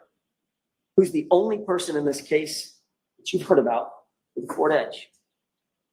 Brian Albert. Remember, as you're thinking about this, the basement at 34 Fairview is serviced by a bulkhead. It's a quick and convenient door to the backyard. And that backyard is serviced by a side fence. And that side fence is easily accessible to the front yard at the side of the house. Which side of the house? The side where John's body was found. And by 6 a.m., John's body was, in fact, now outside. While this flurry of suspicious activity was going on with the Alberts and the McCabe's, what's happening with Karen? All she knows at this point, think about it, at approximately 2:21, she dropped off John. He walked into 34 Fairview, and that's all she knows. She knows nothing else that was going on. So what was she left to think? He goes in to check the party out, but all of a sudden he's not coming back. He's not responding. Minutes start to pass. 1 minute turns to 2, 2 turn to 10. Where is he? Why isn't he responding? She's sitting in the cold, dark, freezing outside in the car. Naturally, she's perturbed. Being perturbed turns into being peeved. Being peeved eventually turns into being pissed. By 12:30, Karen's mad. She's left 34 Fairview to make a point, but she's still texting and calling. What could she reasonably be thinking at this point? What's going through her mind? 12:33 turns into 12:34. I can't believe he'd do this to me. 12:34 turns into 12:35. Where is he? Why aren't you answering, John? 12:35 turns to 12:36. Jesus Christ. I'm calling and you're not answering. Where are you? Pick up the phone. But there's still no answer. There's still no response. By 12:37, she's getting furious. She does not know that something has happened to John. She does not know that. So she leaves the first angry voicemail. Illustrates frustration, aggravation, all the normal responses anybody might have, you and I might have. But little did she know. The next open voicemail has Karen parking at John's garage after she gets home. You can hear her heels clicking across the garage floor. For all she knows at this point, John's just drunk, he's been partying, he's hanging out, just forgot about her, blowing her off. But John's still not responding, and as the minutes tick by, Karen becomes increasingly upset. Those are the voicemails that you heard. How could he do this? Why is he ignoring me? Why is he ignoring the kids? Those are the thoughts bearing down on Karen Reed as she sat in an empty house late at night by herself. Ladies and gentlemen, she did not know what had happened to John. But within the next voicemail, you quickly learn what she was thinking and what she was feeling. Now it's 5:23 a.m. She's woken up. She's realized that he hasn't come home and he hasn't responded to a single text, not a single call. And anger quickly turns to panic and abject fear. She's so distraught, she reaches out to him again. John, where the fuck are you? She says through tears and desperation. And at 6:03, the question was answered and her worst fears were realized when she finds his body laying, dying in the cold in Brian Albert's front yard. You heard her. You can feel the grief. You can feel the raw anguish. You can see it. You don't have to wonder the emotional journey that Karen traveled that night. You can see it in the video. You can hear it in the audio. From the time he left her and walked into 34 Fairview and she called, she reached out 53 times.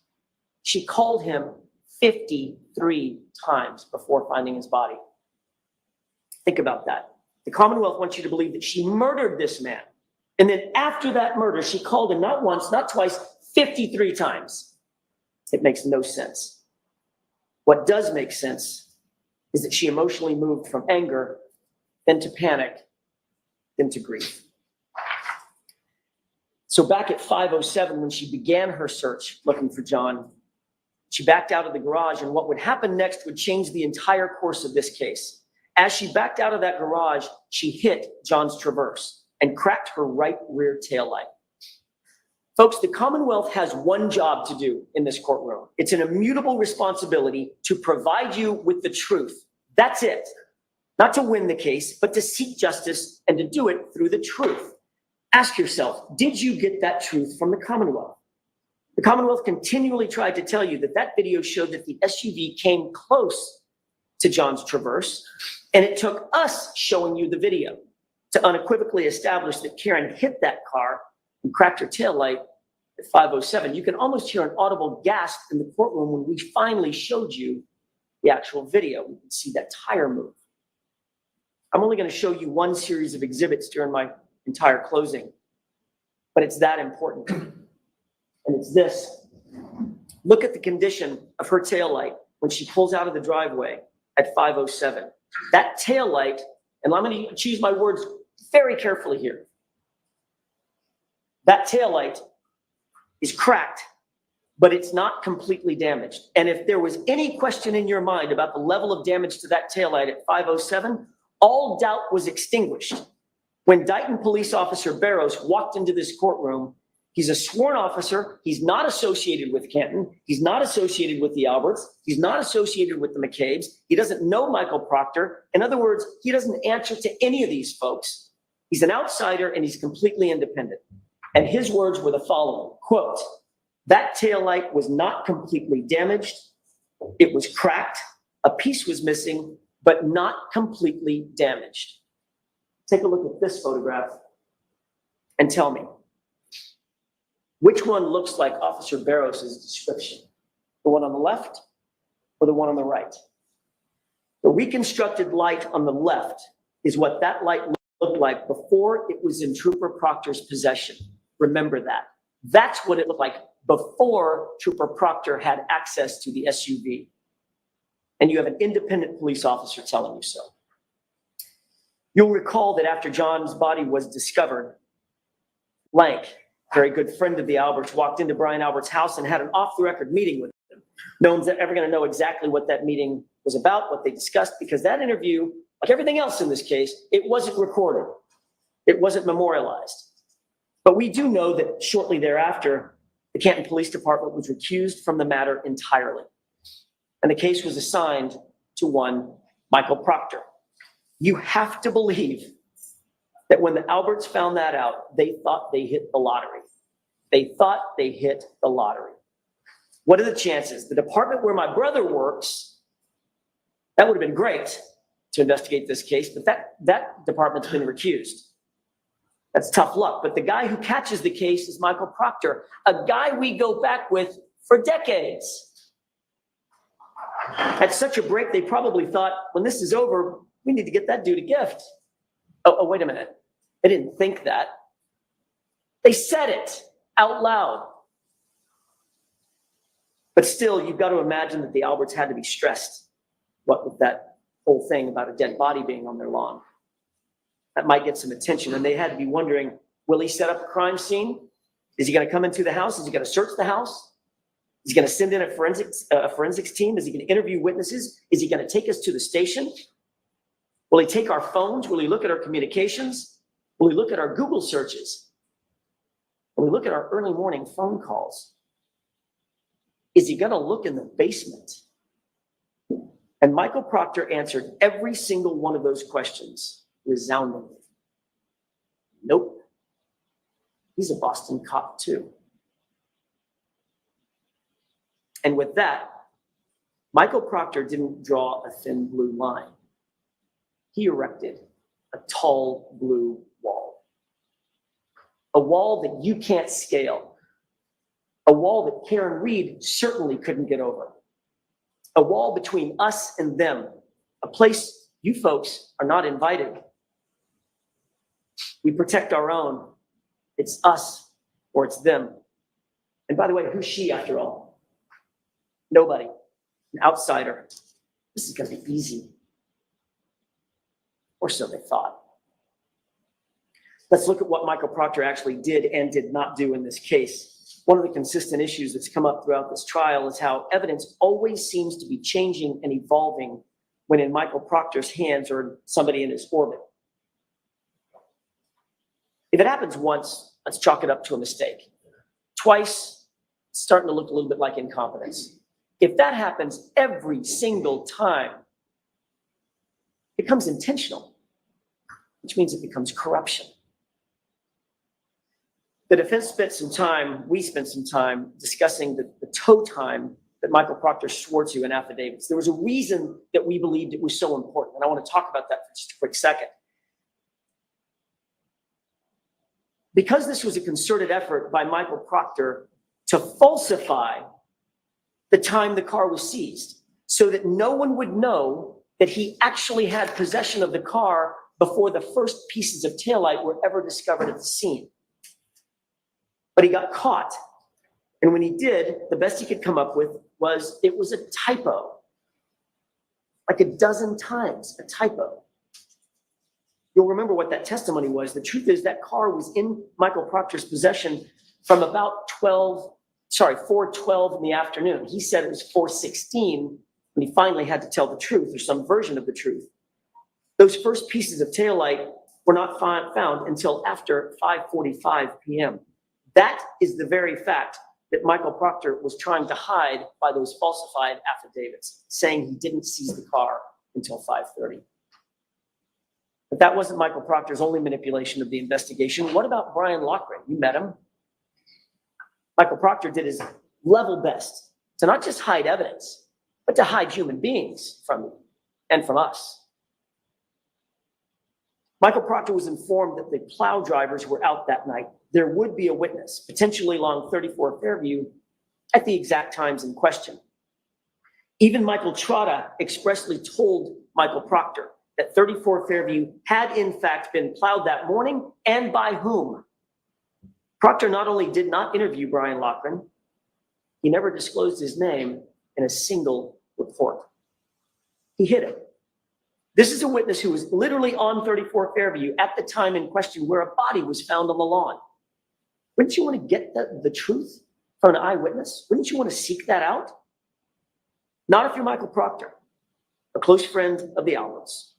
If it were up to Proctor, you literally never would have heard of or from Brian Loughran. That's a scary prospect. I want to touch briefly on the additional physical evidence, or some additional physical evidence presented by the Commonwealth in this case. You'll recall Christina Hanley.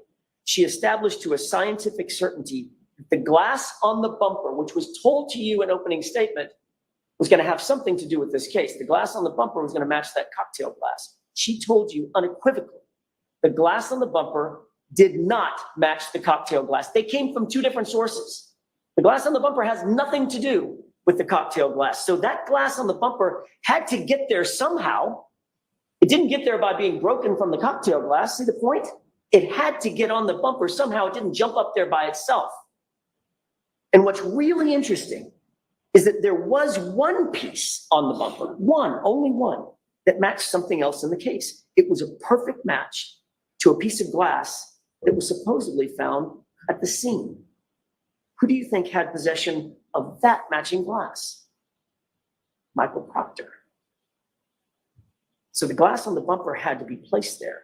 And the only person who had anything close to matching the pieces that had to be placed there is Michael Proctor. You do the math. That leads us to the magic hair. The Commonwealth spent a lot of time bringing in experts about mitochondrial DNA and maternal DNA lines and comparative analyses, and all that sounds really great and really sciencey, except for the fact that it just doesn't matter. Why? Because you would have to believe that that little hair, tiny, tiny little hair, barely perched on the side of that SUV survived nearly 75 miles of a raging blizzard outside. That would be a magic hair indeed. A magic hair means nothing. The DNA means nothing, and that's because the hair was from somewhere else. It certainly was not from a motor vehicle incident at 34 Fairview on January 29th. That hair was placed there. The DNA on the outside of the taillight housing also merits very little discussion. John's DNA would be expected to be found all over that SUV, inside, outside, the exterior, the interior, everything he touched would have had his DNA on it. Here's what's actually important about that DNA. No DNA was found on the interior of that taillight, the taillight that they now claim crashed into his arm and shattered. No blood was found anywhere on that taillight or any taillight pieces. And no tissue was found anywhere on that taillight or any taillight pieces. But we're to believe that that taillight literally exploded on John's arm at 25 miles an hour with 1,000 pounds of pressure. We talked about the evidence doing very funny things when in Proctor's possession or the possession of somebody in his orbit. Now think about the videos that you saw. How many videos appear to be somehow manipulated or altered? Just about every single one of them. Look at the video of the Sally port. Let's take that one, for example, that grainy one. It's missing the exact time that would show the condition of the taillight when it was pulled in to the Sally port. Pretty important time, wouldn't you think? Did someone not want you to see what the condition of the taillight was at that exact time?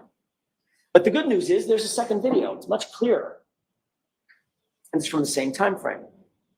We didn't get that one for about 2.5 years into the investigation. Literally, it was after the trial started that one was turned over. And this is important. The Commonwealth introduced you to a person by the name of Yuri Buchanan. They presented video showing what was clearly the right side of the car. They asked questions about the right side of the car. You'll recall, Mr. Lally asked Sergeant Buchanan, did you or Trooper Proctor ever go at, or near the right side of that taillight? And while he was asking the question, what appeared to be the right side of the car was looking at you. The video was still up. Buchanan paused, turned earnestly into the microphone, stared at you and said, never. We never went anywhere around that taillight. While he was showing you the right side of the car. And that trick might have worked until we got up to cross-examine him. And only then, on the second day of his testimony, did he have to admit that the video was actually inverted. It was backward. And it was cleverly inverted at that. The timestamp had the proper orientation, which means that timestamp had to be removed, the video inverted, and the timestamp placed back on it. Which means that was done intentionally. That was not a mistake. And when caught in that obvious fabrication, Buchanan doubled down and said, it's exactly the same. You remember that back and forth. It's exactly the same, he said, as if we're stupid. Is it exactly the same? Or is it exactly opposite? Ladies and gentlemen, you were lied to. There's no other way to say it. It's inexcusable. It's abhorrent. But it's also a paradigm of everything that the investigators have been willing to do in this case. Lie, obfuscate, manipulate, alter. And when they're caught, they just excuse it away. Doesn't matter. It's the same thing. What's the big deal? Just look the other way. And don't forget, Buchanan is Proctor's supervisor. And he was in that little group chat where Karen Reed's naked photos were being searched for. You know the saying about the apple falling from the tree. Ladies and gentlemen, we haven't even started talking about the taillight yet. You'll recall that at the very beginning of this case, you were introduced to no fewer than 5 CPD officers very early on who searched the scene. None of them, not a single one, found any taillight material at the scene. 0. Stephen Seraph, Sean Good, Stephen Mulaney, Michael Lang, Paul Gallagher, they were all there. They were all walking right around there. They were all looking. They were searching with their eyes. They were searching with their hands. Some said they were searching with their feet. They even used tools, a leaf blower. Not one piece of bright red taillight material was at the scene, not a single piece, but incredibly, over the course of the next 3 weeks, according to Michael Proctor, 47 pieces of taillight material would end up being found, some of which were the size of a salad plate. The CERT team shows up later on January 29th, and according to O'Hara, the first few pieces of taillight were found about 5:45. And here's some interesting testimony that you heard. Who else was there? Who did O'Hara say was there? Well, he said his team was there. We certainly expected that, but then he said there were others. These other mysterious figures, some from Canton PD, some from the Massachusetts State Police, that he could not account for. Heavy coats, big masks, hats. Even Lieutenant O'Hara could not tell who was who, but he did note Canton police officers were there who were unaccounted for. Massachusetts state troopers were there unaccounted for. And during that search that was overseen by Trooper Tully, Proctor's supervisor, 3 pieces of taillight material were found. That's super important, and I want to concentrate on that for a second.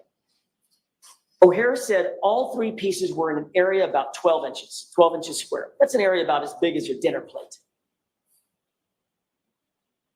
Tully, however, claimed that one red piece was found about 3 feet away from that was a shoe. About 1 to 2 feet from that was a clear piece of plastic, and a few feet away from that was a red piece of plastic. So we have red, clear, and red over the span of about, added up, probably 10 or 12 feet. Ladies and gentlemen, both of those things cannot be true. Somebody is taking liberties with the facts. Then Lieutenant Tully comes to court and makes this big grand gesture of opening all these evidence bags.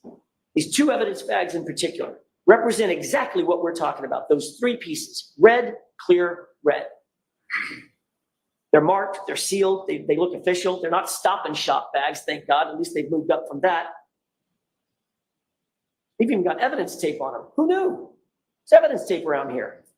So this must be real evidence, right? It must be real evidence in this case. And after making that big theatrical display, he opens up the bag with the red pieces and he pulls 2 pieces out. That's okay. Put the 2 red pieces together. Good so far. Then he opens up the second bag under Mr. Lowley's questioning. And you remember he hesitated just a second. Opened that bag and pulled out 1 piece of clear plastic. Then pulled out a second piece of clear plastic with no explanation as to how that could have possibly happened. And he quickly returned all 4 of those back into the bag, sealed them up, and we're done for the day. The next day, I asked about that evidence again. I asked him to open up that bag with the red pieces, and he did the same thing.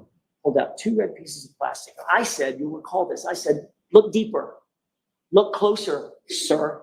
Pull everything out of that bag. Would he have had I not suggested it? And then he pulled a 3rd piece of red plastic out of the bag. So miraculously, Trooper Tully's 3 pieces of plastic became 5 pieces of plastic right before your eyes. Ladies and gentlemen, the forces at play that multiplied those pieces of plastic inside those evidence bags are the same forces at play that multiplied the pieces of plastic at 34 Fairview. Think about that. Let that sink in for a second. How easy is it? That's not sloppiness. That's evidence manipulation. That's how over the course of 3 weeks, those pieces of plastic go from 0 to 3 to 5 to 47. Ever increasing in size with every single search. Now, knowing all that, ask yourself the looming question, who had access to that taillight, the cracked taillight? Who was it? Go back and watch the Sally Port video. I'll give you the timestamp, 5:37. And see it for yourself. We know that Trooper Proctor, with binder in hand, walked by himself. Once we corrected the video from being inverted, you can see that he walked back by himself to the right rear taillight where nobody could see what he was doing. Higgins' own key swipes put him in the Sally Port that same afternoon and evening. And then the Sally Port video magically skips and Chief Berkowitz appears right next to Proctor at the back of that vehicle in the same spot, and they walk out of the Sally Port together. Where were they going? Remember O'Hara, unidentified troopers in Canton cops were at the search at 34 Fairview. How hard is it to drop a piece of plastic?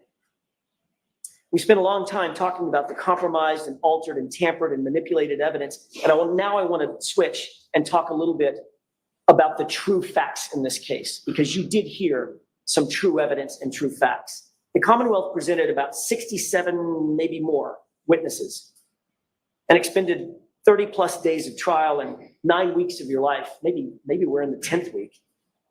For what? It should be relatively simple, right? The Commonwealth claims that Karen Reed pulled up to 34 Fairview. John got out of the car. She reversed into him and hit him, and then she drove home. That's 4 facts. It's just 4 facts. That's all it is. What evidence do they actually have to prove that that SUV ever hit John? The answer is none. They don't have any. There's no evidence whatsoever that Karen Reed's vehicle ever struck John O'Keefe or that Karen Reed ever wanted to strike John O'Keefe.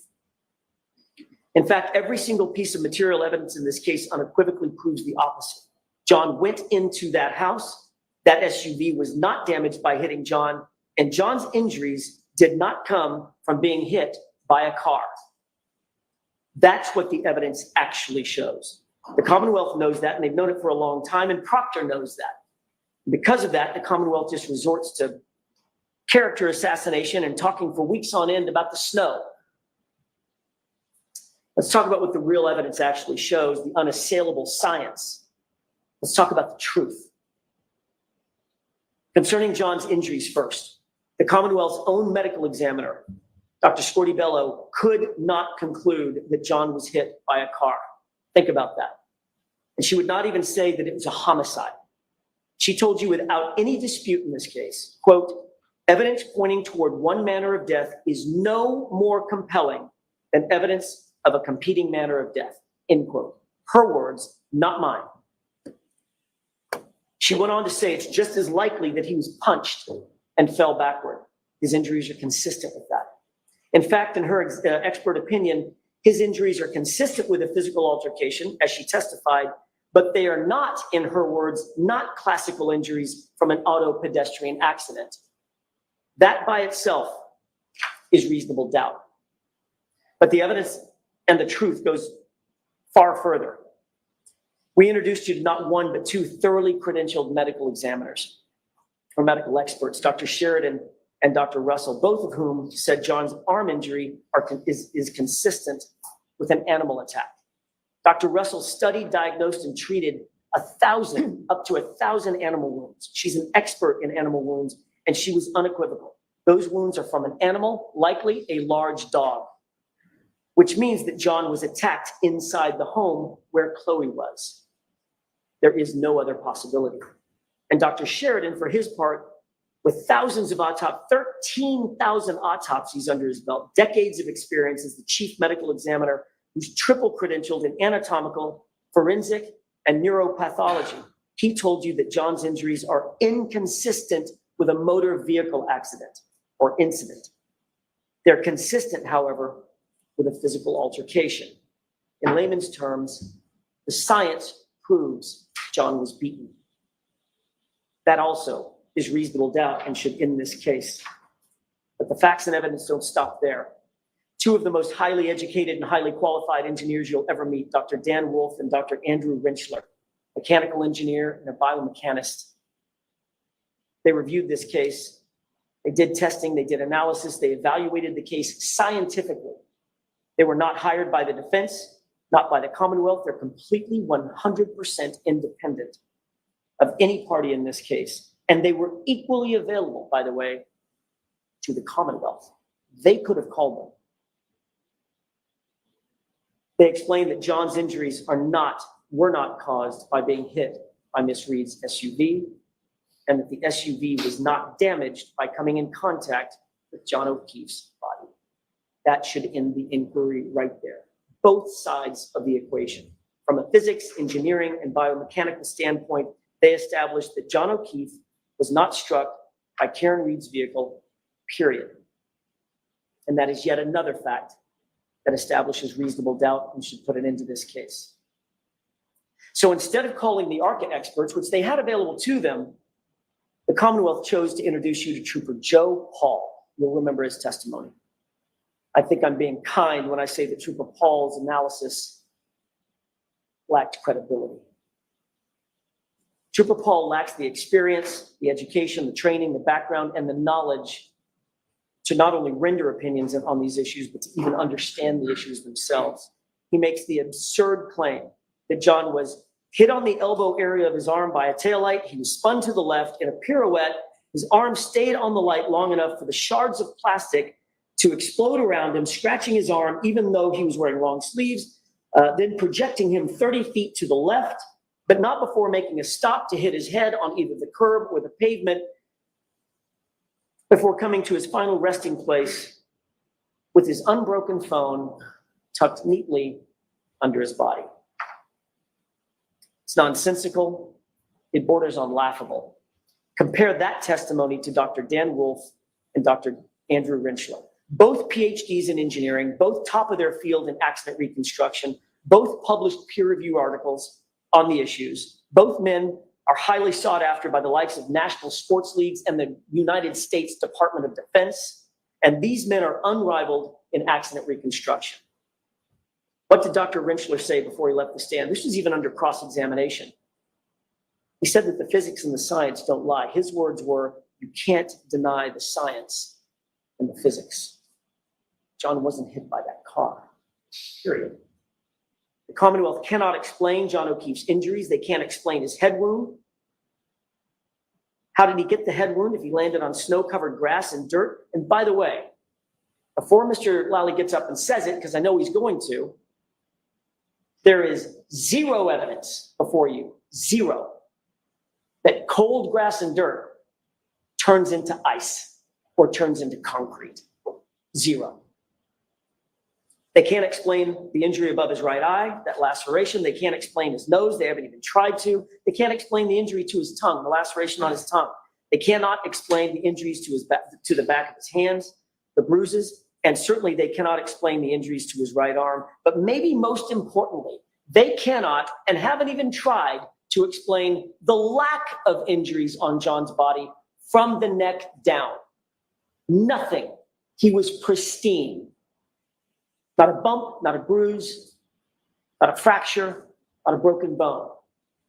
Nothing to suggest that he was hit by a 7,000-pound SUV going 25 miles per hour. And what of that right arm?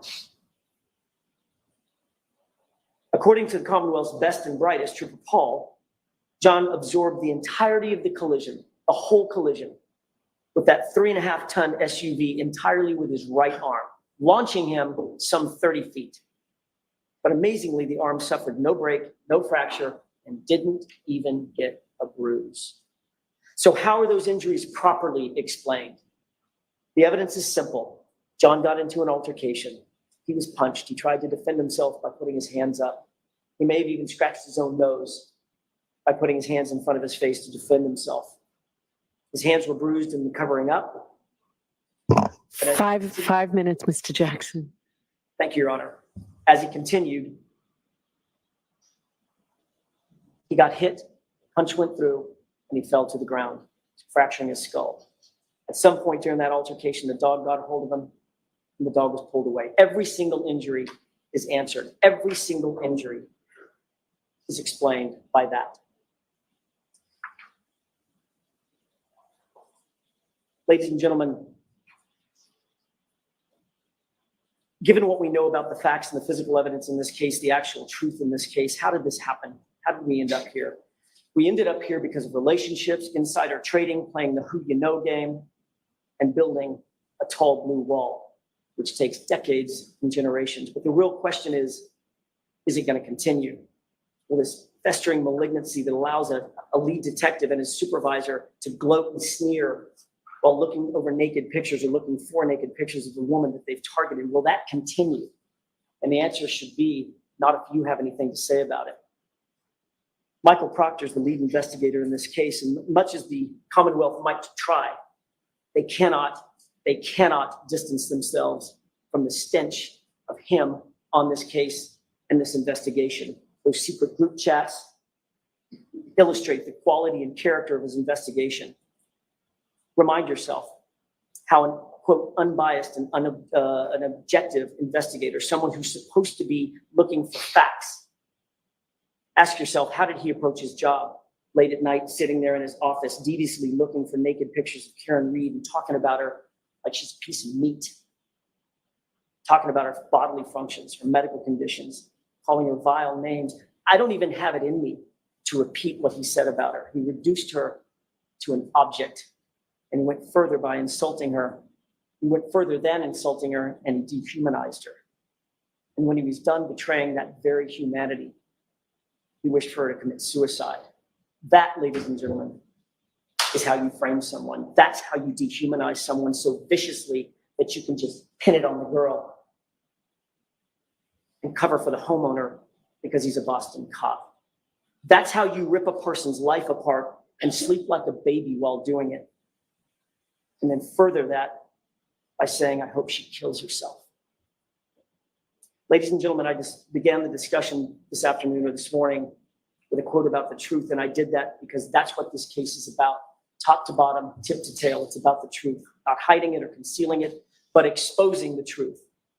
The truth is immutable. It's not a feeling. It's not a whim. It's unflinching. It's unchanging, and it's everlasting. That's why the law is steady. That's why it's not captive to the whims of people drunk with power who think they're above the law, who think they're above scrutiny. That's why you stand as the guardian of justice and the protector of justice. The law demands the very integrity that Trooper Proctor and his investigation lacks, and it requires that you cannot convict Karen Reed unless the Commonwealth has met its incredibly high burden to prove every element beyond a reasonable doubt and to a moral certainty. And a moral certainty is defined as the highest degree of certainty possible in matters related to human affairs. It's the highest degree possible in your life. That's the level of certainty. And I'll leave you with this. You have the most powerful tool known to American jurisprudence because you have your vote. No one can take that away from you. Not me, not the Commonwealth, not the court. You may not have asked to be here, but each of you have given something very special of yourselves. You've agreed to do that which is the highest calling a citizen can answer in any way. You've agreed to give your community your best. And my question to you is, what will you do with this moment? Ignore the lies and the manipulations, the misogyny, the bias, the lack of evidence? Could you ever do that? Would you ever do that? Or will you say with your verdict, I see the truth and I will not ever look the other way? When you stare the truth down, you'll see that the Commonwealth has not proven its case beyond a reasonable doubt into a moral certainty, not even close. Ladies and gentlemen, Karen Reed is innocent. Do justice and find her not guilty. Thank you. All right. Thank you very much, Mr. Jackson. All right, Mr. Lally. Thank you, Your Honor.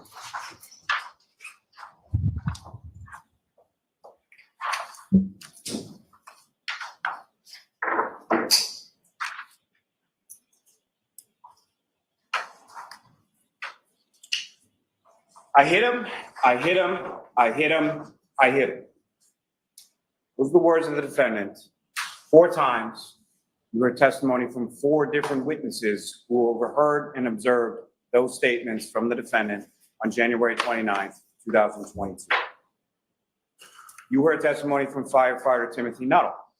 He was trying to bag, valve mask Mr. O'Keefe. He was working on resuscitative efforts to try to save Mr. O'Keefe's life. He asked if anyone saw anything or knew what happened. And the defendant said, I hit him, I hit him, I hit him, I hit him. Firefighter Anthony Flamati was asking if anyone had information on why Mr. O'Keefe was there in the snow. The defendant repeatedly said, I hit him, I hit him, oh my God, I hit him. Firefighter Katie McLaughlin was tasked by firefighter Flamati with asking for biographical information and for what the cause was of the traumatic injuries that all the firefighters testified that they observed on Mr. O'Keefe. She asked the defendant, and the defendant said, I hit him, repeatedly. Firefighter McLaughlin asked for clarification. You did what? And the defendant repeated, I hit him. Jennifer McCabe stated initially over the phone when speaking with the defendant that the defendant said, could I have hit him in the car while they're on the phone with Ms. Roberts, going from Ms. McCabe's house to Mr. O'Keefe's house. Did I hit him? Could I hit him? Once on scene, once asked, as Ms. McCabe described by an EMT, for name, age, things like that related to Mr. O'Keefe, what caused the trauma?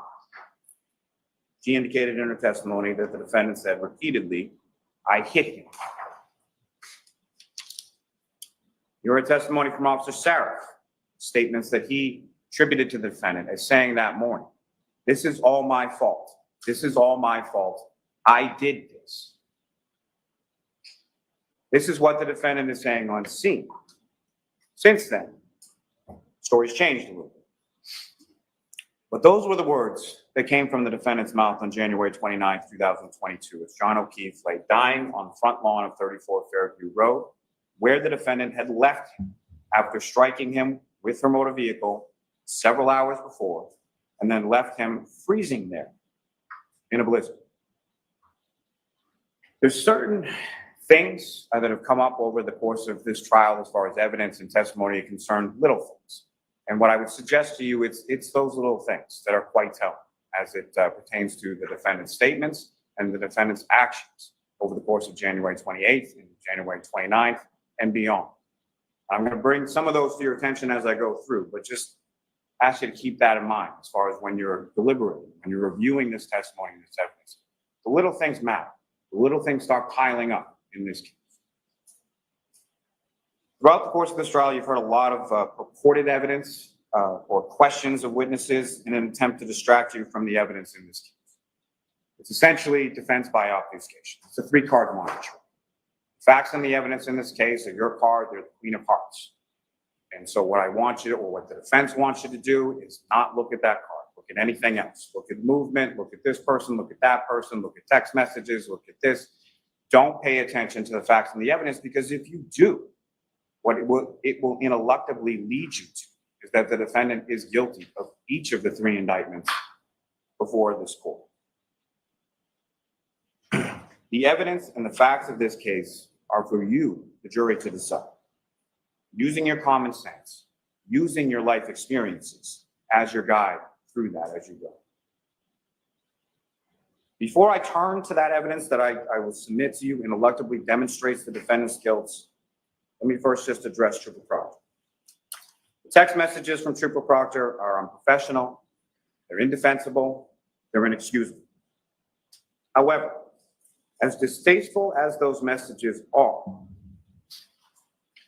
and their content is, I submit they had no bearing whatsoever or impact whatsoever on the integrity of the entirety of the investigation that Massachusetts State Police collectively conducted into John O'Keefe's death here. As was asked of Trooper Proctor on cross-examination, these were texts from his personal phone that he never thought would see the light of day. He was asked whether or not he ever thought that he would be asked about these in a courtroom, put to him in sort of a safe space, a safe place for him to discuss, if you will. What do you not see in those text messages? You don't see any discussion or any illusion of any conspiracy, of any framing of the defendant, of any planting of any evidence, no evidence whatsoever. Why? Because it didn't happen. There is no conspiracy, there is no cover-up, there is no evidence of any of that beyond speculation, rampant speculation and conjecture on behalf of the defense. Two things can be true at the same time. They're mutually exclusive. The texts from Trooper Proctor are distasteful, they're disrespectful, they're unprofessional. There's no defense to them. And the defendant killed John O'Keefe. Turning to the evidence, let me first talk a little bit about John O'Keefe. You heard a lot about him over the course of this trial, about his selfless story through his family and friends that loved him, including his adopted niece and nephew. You heard a lot about the lives he touched and the different people who he had friendships with. You heard a lot about from those particular friends and from his family. Turning to what I would submit to you as a timeline.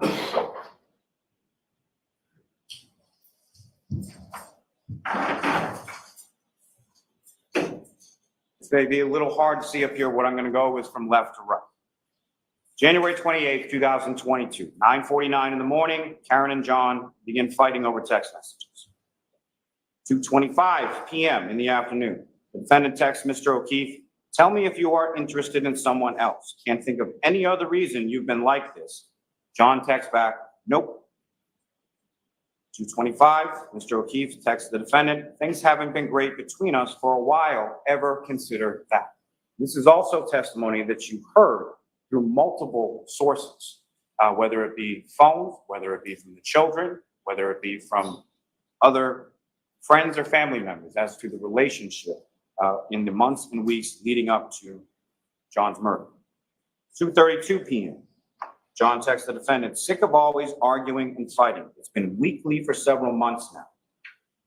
He then texts the defendant, "OMG, stop calling." This is during the time frame that Trooper Garino was talking about, with 18 phone calls, most of which were rejected, some of which were missed, and a couple of which were answered over the course of this afternoon, as she's continuing to needle and try to engage him in a fight that he doesn't want to have.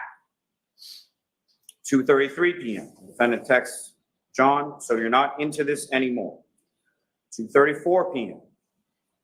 John texts the defendant, "I am not answering, stop calling." The defendant then texts John, "Then stop starting with me." 2:38 p.m. The defendant texts John, "I'm going to grab a drink in a bit." 2:38 in the afternoon. Around 3 p.m. is the testimony you heard from Erin O'Keefe in regard to the defendant texting her, asking if she can go out without her husband, Paul, asking him to go out for a drink. This is while Erin O'Keefe testified she was waiting for one of her children at the bus stop, picking that child up around 3 o'clock in the afternoon. This is also the point at which the defendant says to Ms. O'Keefe, "Wish I didn't speak to another O'Keefe after 2004. 7:30 p.m., you have Mr. O'Keefe and Mr. Camerano arriving at CF McCarthy's, with the defendant arriving at 8:51. 8:58 p.m. is when the defendant receives drink number 1 at CF McCarthy's. Vodka soda, tall cylinder glass, lime, and a straw. 9:13 p.m., drink number 2. 9:20 p.m., drink number 3. 9:33 p.m., drink number 4. 9:57 p.m., drink number 5. 10:22 p.m., drink number 6. 10:29 p.m., drink number 7. 7 drinks from 8:58 p.m. through 10:29 p.m. when she receives that last drink at CF McCarthy's. Drink that she indicates to Sergeant Mechanic and several others on the next day that she did not take with her from CF McCarthy's to the waterfall, which several individuals at the waterfall testify that she produced from her coat when she walked in, and that you can clearly see on the CF McCarthy's video her walking out the door with the same tall cylinder glass in her right hand. Now, understanding that some of these drinks are not the full tall cylinder drinks, what she's doing is she's getting shot glasses of vodka and then pouring them into the drink after she's consumed the drink. 10:54 p.m. The defendant and Mr. O'Keefe arrive at the waterfall, during the course of which, on an hour that they're there, the defendant receives drinks number 8 and drinks number 9. 12:10 a.m. From the waterfall video, you have Ms. McCabe, Ms. Kolakithis, and the defendant departing the waterfall together. Interestingly, around the same time, you also have the text and screenshot communications between Colin Albert and Allison McCabe in reference to him getting picked up at that time. You also have testimony from Brian Albert, Nicole Albert, Caitlin Albert, Brian Albert Jr. in reference to them sort of walking in from the waterfall as Colin Albert is walking out of 34 Fairview Road, gets picked up by Ms. McCabe, and then is driven home. 1 minute later, 12:11, Mr. O'Keefe is then on the waterfall video walking out with cocktail glass in his right hand. At 12:14 a.m., Mr. O'Keefe texts Ms. McCabe, "Where to?" 12:14 a.m., based on the fact that she's driving, and Mme. McCabe indicated in his testimony that she should call him instead of texting while driving, Ms. McCabe calls John O'Keefe, speaks with him regarding directions, sort of going over which way to come in, Chapman Street, over Cedar Crest, as far as coming into Fairview Road.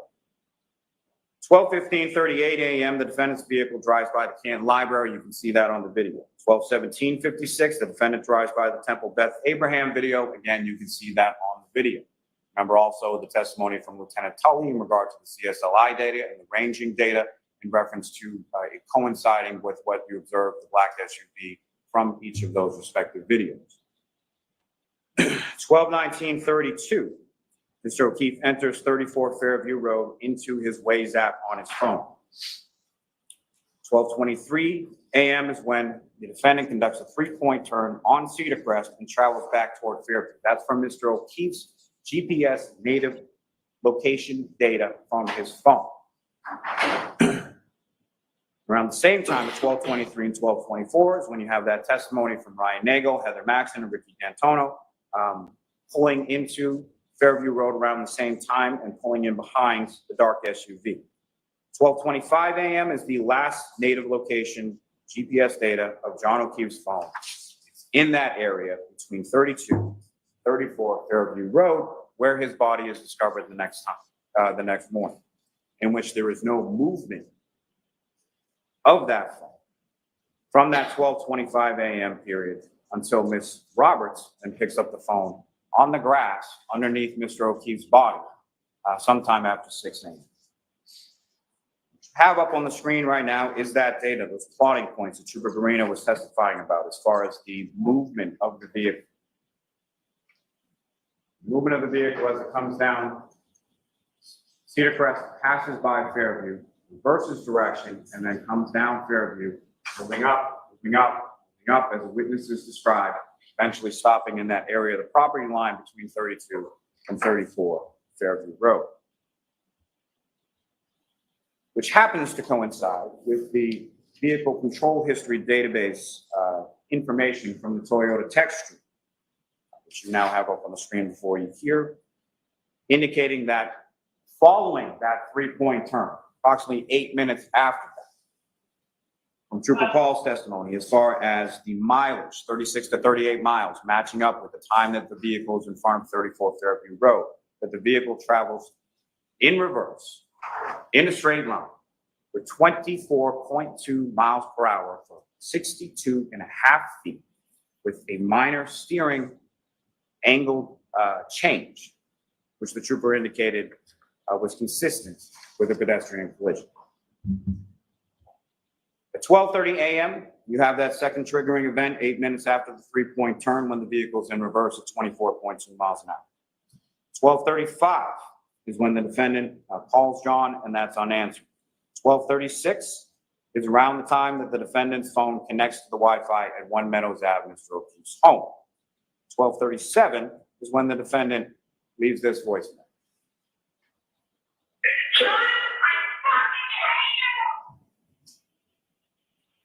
So within minutes of that vehicle's data, going 24.2 miles an hour in reverse for 62.5 feet, the defendant leaves that voicemail, seething in rage as she's screaming, "John, I fucking hate you." 12:40 to 12:42, Ms. McCabe is texting Mr. O'Keefe. She tries calling Mr. O'Keefe, gets no answer. If you recall from her testimony around this time frame, about 12:40, she was unsure whether the vehicle was actually still out front or if it had gone at that point. But she was looking for John because she had seen the defendant's vehicle in front of the house and no one had come in. So she was wondering where her friend, Mr. O'Keefe, was. 12:55, the defendant texts John, "See you later." 12:59, the defendant calls, leaves another voicemail for Mr. O'Keefe. Exhibit 637, it sounded like this. "John, I'm here with your fucking kid. Nobody knows what the fuck you want, fucking pervert." But somebody did know where Mr. O'Keefe was. The defendant knew exactly where it was. She had driven him there, she had struck him there, she had left him to die there. 1:02 a.m., the defendant leaves another voicemail with no content. And then she texts John, "Your kids are fucking alone." 1:09 a.m., the defendant texts John, "I'm back in Mansfield. The kids are home alone." She's not. GPS, as far as it never disconnects from the Wi-Fi until the following morning. There's no indication that Ms. Reed left and went to her home in Mansfield at any point. 1:10 a.m., the defendant calls her parents. 1:11 a.m., she calls Mr. O'Keefe and leaves this voicemail. John, I'm going home. I cannot babysit Amy. I need to go home. You are fucking using me right now. You're fucking another girl. He's sleeping next to me. You're a fucking loser. Fuck yourself. 1:18 a.m., the defendant leaves another voicemail. Now, about 1:43 or 1:45 a.m. is when Julie Nagel testified that they were leaving the house. And she sees a large black object on the lawn near the flagpole while leaving 34 Fairview Road. Doesn't think much of it at the time, isn't expecting Mr. O'Keefe or any body to be out on the front lawn. 4:42 a.m., the defendant calls and speaks. So the calls to her parents are finally answered. 4:49 a.m., the defendant calls Ms. Camerano, screaming, "Where's Mike?" 4:53 in the morning is when the defendant instructs Kaylee, Mr. O'Keefe's niece, to call Ms. McCabe. Why? Because the defendant doesn't have Ms. McCabe's phone number. Indicates that John didn't come home. We got in a fight and I left him at the waterfall. Those are the first statements or the first version of events that she's able to communicate out to the world as to what happened to Mr. O'Keefe, where he is. We got into a fight. I left him at the waterfall. 5 a.m., the defendant calls Kerry Roberts, saying, "John's dead, Kerry, hangs up the phone. 5:01, the defendant calls Kerry Roberts again. And it's at this point that she indicates that John's dead, he must have been hit by a plow. 5:07 a.m., the defendant leaves 1 Meadows Ave. You have the video of that. It's number 153 in Exhibit 6. We'll get to that a little more in a moment. About 5:10 a.m., the defendant calls Kerry Roberts. Ms. Roberts starts calling hospitals, calling KCP, calling 911. Something that you would do if you didn't know where Mr. O'Keefe was for all of these hours, that all of these other phone calls are being made and these text messages are being sent, and calling your parents, and all of these other things. No calls to 911 from the defendant. While John O'Keefe is laying, freezing, and dying from a brain injury and a skull fracture on the front lawn of 34 Fairview Road. 5:11 a.m., the defendant's vehicle is seen on the Canton Library camera heading towards the waterfall. Facing steps. 5:18 a.m., the defendant's vehicle is seen at Washington Street and Chapman on the Temple Beth Abraham video, heading in the same direction that it was the night before when it was heading to 34 Fairview Road. 5:35 is when the defendant arrives at Ms. McCabe's house. Ms. Roberts arrives shortly thereafter. Both of them see the broken taillight at that time in the driveway. Now that gap of 5:18 to 5:35 is way too much time to be driving from the area of the waterfall to Jennifer McCabe's house. And as I indicated a moment before, heading in the same direction, same directionality, retracing the steps from the night before, heading towards 34 Fairview Road. Why is it that the defendant can see Mr. O'Keefe when they eventually get to Fairview Road and no one else can? It's because she knew exactly where he was. She had hit him and left him there the night before. She had gone back during that time frame between 5:18 a.m. when she's seen on the Temple video and 5:35 when she arrives at Ms. McCabe's house. 5:33 is when the defendant, Ms. McCabe and Ms. Roberts, return to 1 Meadows Ave searching for John. 6:03 is when the defendant, no one else, spots Mr. O'Keefe's body buried in the snow.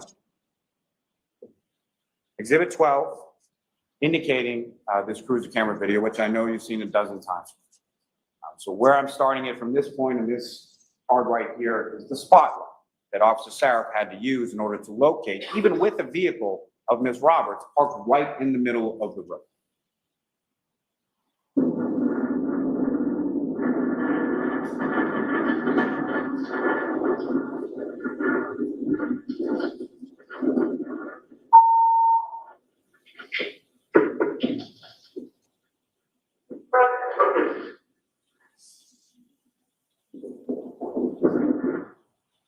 in the darkness, in the snow, in the blizzard, in those conditions, the defendant sitting in the back seat of the vehicle knows exactly where Mr. O'Keefe is, covered in snow, as you heard from all of the paramedics, from the civilian witnesses, from the first responders. The defendant knows exactly where he is. 6:07 a.m., Ms. McCabe calls 911. 6:08, the defendant leaves that 4 or 5 minute voicemail, leaving the phone in the car for some reason to Mr. O'Keefe's phone. 6:23 and 6:24 in the morning is when Ms. McCabe conducts those Google searches. 7:50 in the morning is when Mr. O'Keefe is pronounced deceased at Good Samaritan Hospital. 4:13 to 4:20 p.m. is when the defendant's SUV is towed from her parents' house in Dighton. 5:20 p.m. is when the search team arrives in the area of 34 Fairview Road to conduct the search of evidence. 5:30 p.m. is when the defendant's vehicle arrives at the Canton Police Department south. We circle back for a moment to Mr. O'Keefe, to his families, to his friends, and to his relationship with the defendant. We heard testimony from Paul and Aaron O'Keefe that they liked the defendant, that they thought he was good for John, thought he was good for the kids. All outward appearances of the relationship were good. You heard testimony from the children that that was not true behind closed doors. But Paul O'Keefe testified that he told the defendant's parents this, that he liked Ms. Reed, that he thought that she was good for John, thought that she was good for the kids, weeks before John's murder. He even blew her a kiss in the emergency department at Good Samaritan as he was walking out and she was still being treated while they were there. Invited her over to John's house to grieve with him. Invited her to sit down with him while he explained to their nephew Patrick about John's passing. Defendant shows up at the house, abruptly goes upstairs with her father for a period of about 15 minutes, which is about half of the time that she spent there that morning grieving with the family. She left with a bag of her belongings, drove with her family there, and then took an extra vehicle in the height of the blizzard, around 1 o'clock in the afternoon, drives that vehicle all the way from Canton, where it was parked at her boyfriend's house, where she stayed over on many occasions, drove that vehicle or felt the need to drive that vehicle from Canton all the way down to her parents' house in Dighton at the height of the blizzard. You heard testimony from Aaron O'Keefe of the text messages and the phone call on January 28th.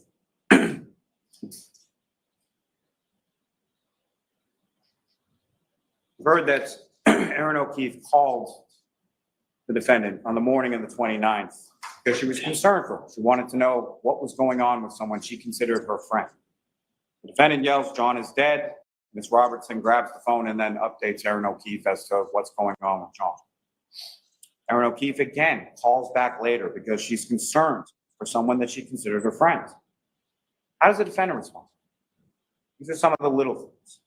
Defendant indicates to Ms. O'Keefe that she just has to remember the bad times and indicates to her, "I don't think I'll ever see you guys." This is after she's done her quick in and out at One Meadows Ave and is now with her parents or with her father, driving that car, essentially taking the murder weapon from Canton and bringing it down to her parents' house in Dighton. She's indicating over the phone to Aaron O'Keefe, "I don't think I'll ever see you guys." Why? If she didn't kill John, why would she say that? You heard a lot of testimony about New Year's Eve in Aruba. You heard the testimony from Ms. O'Keefe in regard to them exchanging, her and the defendant exchanging text messages on the flight down, arranging times to meet up. And then the defendant telling Aaron via text message that she caught Johnny kissing Laura's sister in the hotel lobby. She got into an argument about it, and then they never met up, meaning the defendant, Mr. O'Keefe, got into an argument about it, and she and Aaron O'Keefe never ended up meeting up in Aruba. You heard testimony consistent from Laura Sullivan, Marietta Sullivan, as well as the children. The kiss never happened. It never would happen based on the relationship, the godfather relationship that John O'Keefe had with Laura Sullivan, her family, and particularly Laura Sullivan's child. The defendant persists with this unfounded suspicion and accusations of infidelity in her text messages with Mr. O'Keefe, in her text messages with Mr. Higgins, where she's accusing Mr. O'Keefe of making out in the lobby with Marietta Sullivan. Both of the Sullivans and the children have the defendant and Mr. O'Keefe following this incident with Marietta Sullivan going into a room. Both of the children testified that they're in that room for about 20 to 25 minutes and they're arguing about the defendant indicating that Mr. O'Keefe kissed someone in the lobby. And you have Laura Sullivan's testimony about 20 to 25 minutes after her sister comes out and states her displeasure about the defendant. It's about 20 to 25 minutes before Mr. O'Keefe comes out, and then he and Ms. Sullivan have a conversation. Ms. Sullivan indicates that Mr. O'Keefe's phone is essentially blowing up, lighting up with calls and texts from the defendant. I would submit similar to the afternoon of January 28th. Mr. O'Keefe says she's crazy and he needs to take this and goes off from there. Ms. Sullivan has later conversations with Mr. O'Keefe on this Aruba trip, asks him if he's okay, asks him if he's happy. She indicated in her testimony that Mr. O'Keefe shrugs it off and says it is what it is. You heard testimony from the children about the arguments in the weeks and the months. And I know this is a displeasure to the defense counsel that the children came in and actually testified as to what happened behind closed doors in the house. They both recall frequent fights. They both recall Mr. O'Keefe trying multiple times to break up with the defendant, asking her to leave the house, the defendant refusing to leave the house. His niece Kaylee, John tried to diffuse, tried to walk away, and the defendant would follow each time during each argument. They both indicated that Mr. O'Keefe had told the defendant that the relationship had run its course, similar to language within the text messages you have between the defendant and Mr. O'Keefe. That Mr. O'Keefe was sick of arguing, again, mirroring those text messages from January 28th, leading up into going out to see if McCarthy's, eventually the waterfall, and the defendant killing Mr. O'Keefe in the early morning hours of January 29th. We have testimony in regard to the ring camera. Kaylee indicated in her testimony that John had had that for about a year. So during the course of 2 years or so of the relationship with the defendant, he got it while he was dating the defendant. The defendant had the security code for the garage. Neither of the kids had access to the camera. Trooper Garino checked the laptop and the desktop that were left after the defendant did the quick cleanup upstairs with her father, upstairs in the home. Neither of those devices had access to the ring cameras. John had access on his phone. The defendant indicates, if you recall, in some of those text messages in regard to the romantic kiss that she placed on Mr. Higgins earlier on January, whatever it was, during the Patriots. Mr. Higgins and Mr. Jackson was indicating weren't very good friends with Mr. O'Keefe, but had been invited over to his home for a Patriots game, in which time the defendant escorted Mr. Higgins out of the garage and placed a romantic kiss on him. But during those text messages, when they're talking about that, if you recall, the defendant is saying something or joking about something that Mr. O'Keefe had been looking at the videos and had been asking her if there was something going on with her and Mr. Higgins. And what was her response to that? I know where the cameras are. There are only 2 videos missing from that ring system. One being the defendant getting to Mr. O'Keefe's house after murdering him, and the other when the defendant is showing Ms. McCabe and Ms. Roberts the broken taillight, both of which, both Ms. McCabe and Ms. Roberts testified as having occurred. No video. The variety of stories that the defendant tells on the morning of January 29th. There were text messages and voicemails from the defendant to Mr. O'Keefe, 53 phone calls from 12:33 a.m. to 6:03 a.m. 0 phone calls to 911. The defendant calls Katie Camerano. The defendant calls her parents at 1:18 in the morning, 4:38 in the morning, 4:42 in the morning. The call then from Kaylee's phone to Ms. McCabe, because the defendant didn't have Ms. McCabe's phone number. Both Kaylee and Ms. McCabe indicate that the defendant initially indicates or says that she got into a fight with Mr. O'Keefe and left him at the waterfall. From this information, Ms. McCabe then testifies she starts to call Julie Albert. Because Chris Albert, Julie Albert, they live close by the waterfall. Maybe that's where he went. As the phone is ringing, this is a phone call that both Ms. Albert and Ms. McCabe testify was never answered. As the phone is ringing, her husband Matthew McCabe reminds her that they saw the defendant and Mr. O'Keefe and the car outside of 34 Fairview. So she hangs up. During this call, or during these subsequent calls, the defendant indicates to Ms. McCabe, maybe I hit him, did I hit him? She then calls Ms. Roberts at 5 a.m. on the dot, indicates John's dead, hangs up the phone, calls back a minute later, indicates that Mr. O'Keefe was now hit by a plow and that he's dead. And then indicates further that she's drunk and doesn't remember. She tells Ms. McCabe about the cracked taillight before they even get in the vehicle and go anywhere, as you recall the testimony of Matthew McCabe, indicating that he had some concerns about them driving around in a vehicle with a damaged taillight in the middle of a blizzard. Ms. Roberts' testimony that she saw the broken taillight in the driveway at Ms. McCabe's house, and that it was consistent with what she observed in the photographs that were shown to her of it later in the Sally Port at the Canton Police Department garage when the search warrant is executed on February 1st.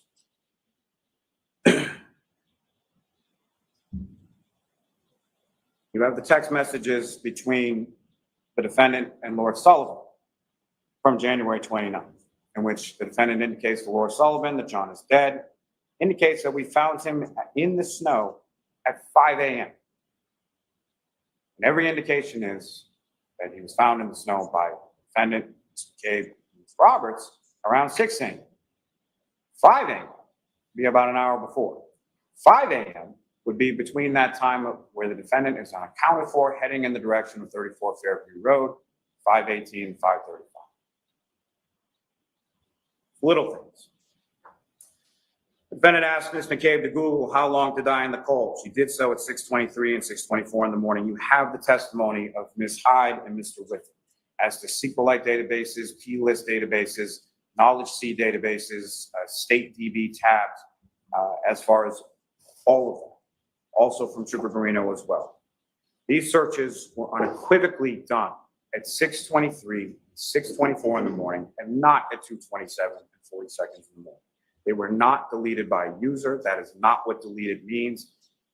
Frankly, Mr. Green, the last question that I asked Mr. Green is, was he aware that Cellbrite, and by Cellbrite, the person who designed that being Mr. Whiffen, had to alter exactly how their software worked because of people like Mr. Green misinterpreting the data as he did in this case. And what did Mr. Green say? Yes. But those questions, as far as how long to die in the cold, I would submit mirror the questions that the defendant asked firefighter Whitley in the back of the ambulance, if you recall those. She asked firefighter Whitley how long to die in the cold without a jacket. He knew how Mr. O'Keefe was dressed. She knew when she left him to die in the cold how he was dressed. The defendant made statements to firefighter Becker that the last time that she saw Mr. O'Keefe, they were in an argument. Again, in the back of the same ambulance as firefighter Whitley. You have testimony from firefighter Woodbury. Same kind of questions. If Mr. O'Keefe could be alive without a jacket. You have the testimony from each of these firefighters as to sort of the vacillating emotional state of the defendant that morning. What you have in the testimony from firefighter Woodbury is that despite all that, there were no tears that he observed from the defendant at that time. What each of those first responders indicate is that the defendant repeatedly stated, is he dead? Is he dead? Not, is he okay? Is he going to be okay? How is he? Any sort of questions about the medical condition. Is he dead? That phraseology repeated over and over again. And when you take into juxtaposition that phraseology, text to Laura Sullivan, found him in the snow at 5 a.m. The unaccounted for time heading in the direction of 34 Fairview Road, 5:18 to 5:35. The repeated questioning, firefighter Whitney, firefighter Woodbury, asking Ms. McCabe to look up those things in her phone. She's looking for confirmation, is what she's looking for. When she asks over and over again, is he dead? Is he dead? Is he dead? You have the testimony that you heard from Ms. McCabe and Ms. Roberts. I say them together because as far as these two women were concerned, they did not know each other really at all.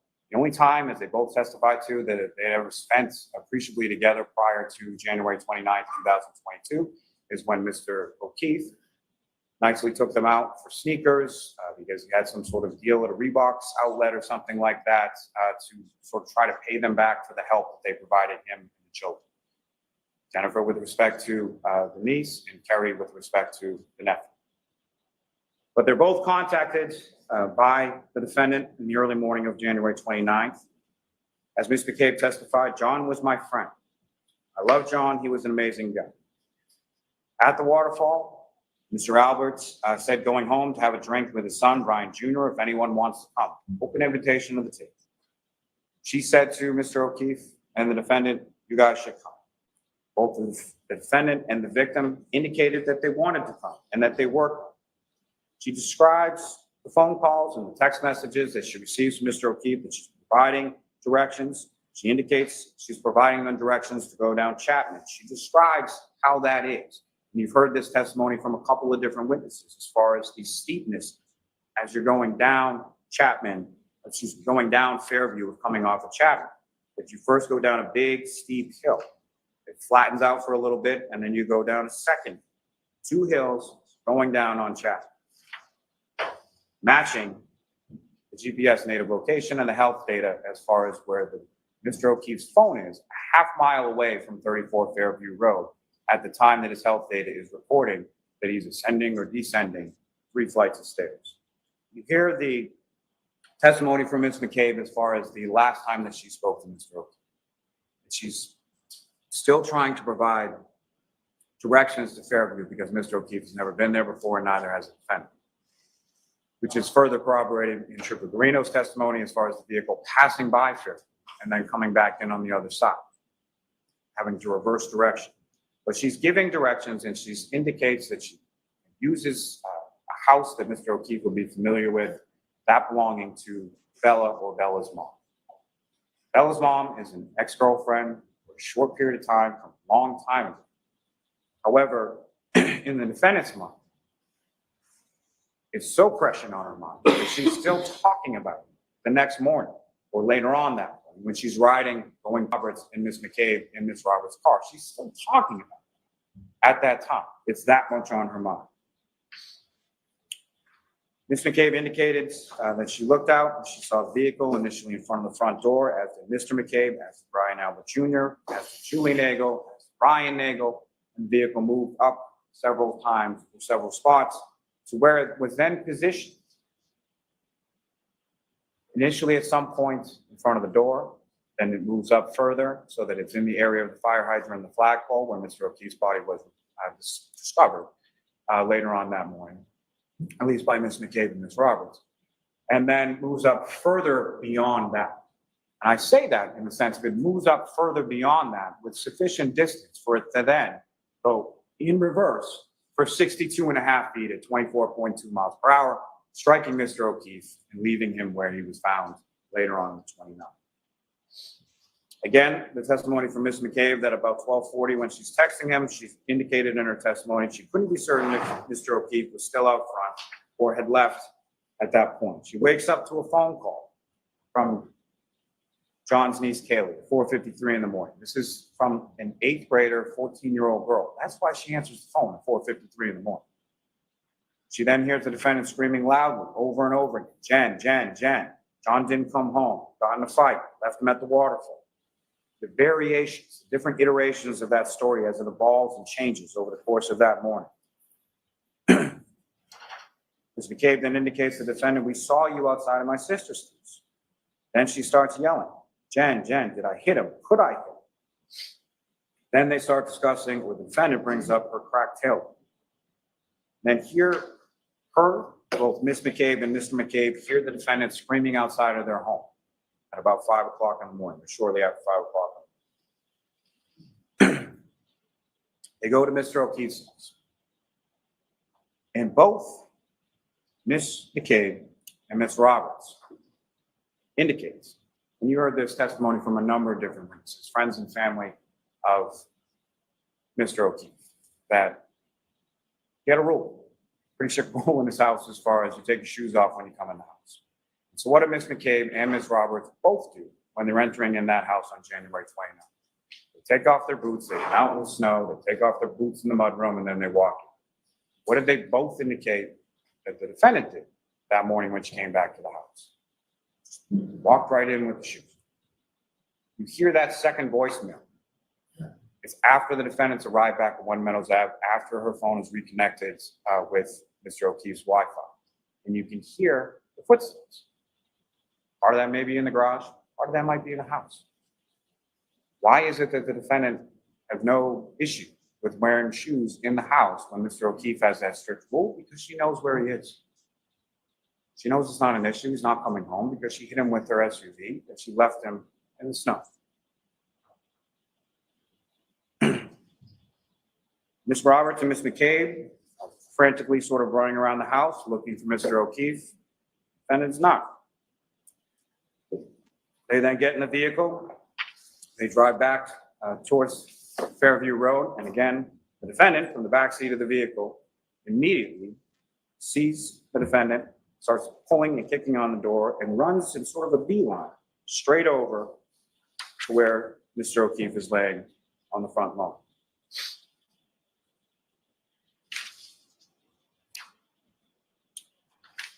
We have the testimony from Ms. Roberts as far as John's phone. John's phone, when the firefighters pick him up, and you recall several witnesses testifying about that, pick him up on the scoop stretcher and they bring him over to the ambulance while they're conducting resuscitative efforts trying to save Mr. O'Keefe's life. Ms. Roberts indicated that she observed underneath only the phone, but the phone on the grass in the area that is completely covered in snow in every other area except under Mr. O'Keefe, which I would submit indicates how long Mr. O'Keefe has been there. Now recall, around 12 o'clock or so is when it starts to snow and it starts to stick a little bit. And you heard all that testimony. And I know it was a lot of testimony about snow, and a lot of testimony about weather, but there's a purpose to that. There's a point to that, okay? As far as the grass underneath Mr. O'Keefe's body, where his cell phone was, Ms. Roberts observed some 6 hours later after it starts snowing, it's still visible only under Mr. O'Keefe where his body is, which I would submit as evidence to you as to how long he's been there. Now, on top of that, you also have hours of ring videos of the driveway as far as shoveling and Paul O'Keefe and other people snow blowing and shoveling and all those kinds of things. There's a purpose to that as well. If you look at those, if you look at the video of the defendant crashing into Mr. O'Keefe's vehicle at a speed of anywhere from 0 to 5, which even Dr. Wolf would indicate would not cause the damage to the taillight that was observed in this case. You know what you don't see? You don't see snow move off Mr. O'Keefe's vehicle when they come into contact. You don't see any red or clear plastic pieces in the snow. And if you look at those stills, not the ones that counsel put up there during his closing, but if you look at each of the video and the stills, you can see the damage consistent with the taillight at each and every point. You see the damage consistent with the taillight from the 507 video. You see the damage consistent from the 822 video from Lieutenant Ray from the cruiser camera video when he's pulling into the driveway. You see the damage consistent from the Dighton video at the defendant's home. You see the damage consistent from the right here, February 1st, 2022, when the search warrant is conducted, Ms. Hartnett removes all those pieces from the vehicle. The weather is also important when it comes to the hair. The magic hair, as Mr. Jackson likes to call it. See, the magic hair was actually frozen to the vehicle, as was the glass to the bumper, because the vehicle looked like that on the left when it was caked in snow, when Officer Barrow saw it in the driveway in Dighton as they were wading through 1.5 feet of snow, walking up, because remember, they didn't even pull into the driveway because they had to have someone come down and plow it before they could get into it. That's what the vehicle looked like. What you can see, however, is the damage to the taillight, to the side of that taillight, consistent with it. So that hair, that 7/8 of an inch hair, was frozen to the side. And as you remember, the testimony from Sergeant Buchanan about the heated condition of the Canton Police Department garage, and that's one of the reasons that they took it there, because the other barracks that they could have taken it to didn't have that heated condition. So yes, after it's been in there from January 29th at about 5:30 p.m. until February 1st when they conduct the search warrant, the hair isn't still frozen as it's contained within heated garage, and the pieces of glass on the rear bumper have melted. The snow has melted, as you can see from left to right. The weather, also important, I would submit, weather was a weapon. Remember, the cause of death here is not just blunt impact injuries, it's blunt impact injuries and hypothermia. You heard all that medical testimony in relation to it, and you heard all that testimony in relation to the snow and the weather and the wind. Wind gusts up to 37 miles per hour while he's out, Mr. O'Keefe is out there in just a shirt and jeans. Now, you heard also testimony from Ms. Roberts in relation to the injuries she observed to Mr. O'Keefe. That initially on scene, there was one eye that was swollen, not the other. That's indication of the swelling that Dr. Sportibello was testifying to, and no indication of physical altercation. And then both eyes being swollen when Ms. Roberts viewed Mr. O'Keefe's body after his passing at the Good Samaritan.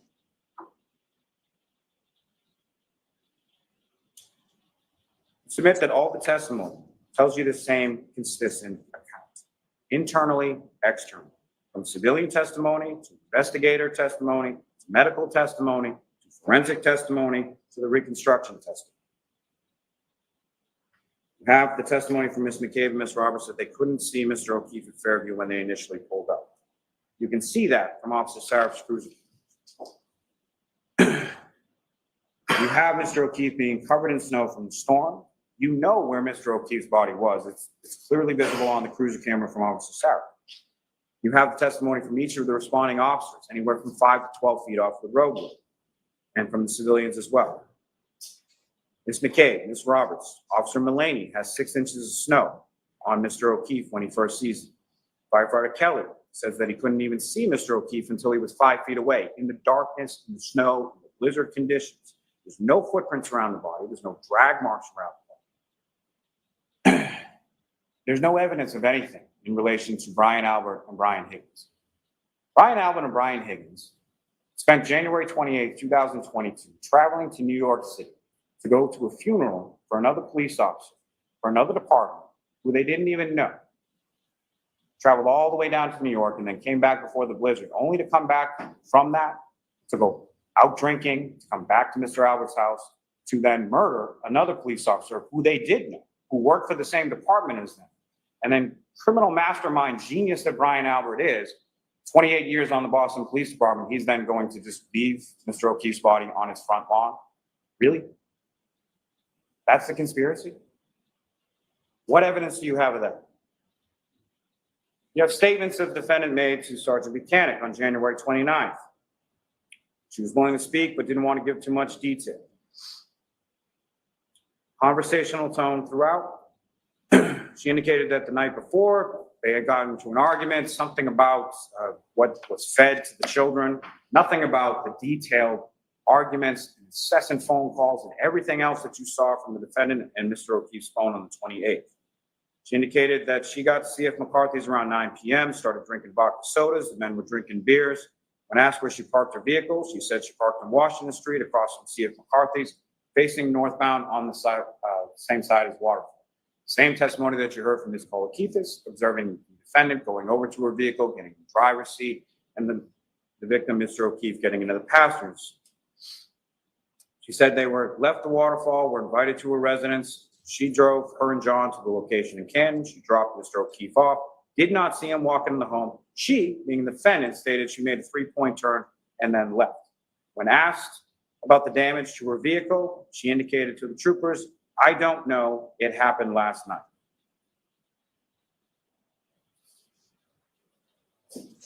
June 2022, you have that other reporting of that other version that she now has evolved into, as far as stating to Sergeant Buchanan, "Are you aware that John was beaten up by Brian and Colin Albert? We're all in on the same joke, right? John was pulverized and my taillight was cracked." What evidence do you have of that? Mr. O'Keefe never went in the house. You have testimony from Nicole Albert, Brian Albert, Jennifer McCabe, Matthew McCabe, Caitlin Albert, Brian Albert Jr., Sarah Levinson, Julie Nagel, all indicating never went in the house. John O'Keefe's phone never went in the house from the testimony and the data points that you have from Trooper Green. You know how Mr. O'Keefe was dressed, and you know the defendant knew that. You have the testimony from Kurt Roberts, Jennifer McCabe, Matthew McCabe, Karina Kolakithis, Nicholas Kolakithis, Brian Albert, Nicole Albert, Brian Higgins, all indicated in their testimony, and the defendant knew, based on her questions to the firefighters the next morning, that Mr. O'Keefe was not dressed for the weather when he left the waterfall. The weather was a weapon. You have the testimony about the car, the defendant's car being there in front of the house, moving multiple times. You have that from multiple sources. You have that from Matthew McCabe. You have that from Jennifer McCabe. You have that from Brian Albert Jr. You have that from Julie Nagel. You have that from Ryan. You have the testimony of Ryan Nagel, Ricky D'Antonio, and Heather Maxson. Ms. Maxson indicated she saw a male passenger, female operator as the vehicle was turned. Remember, they're coming towards Fairview at the same time.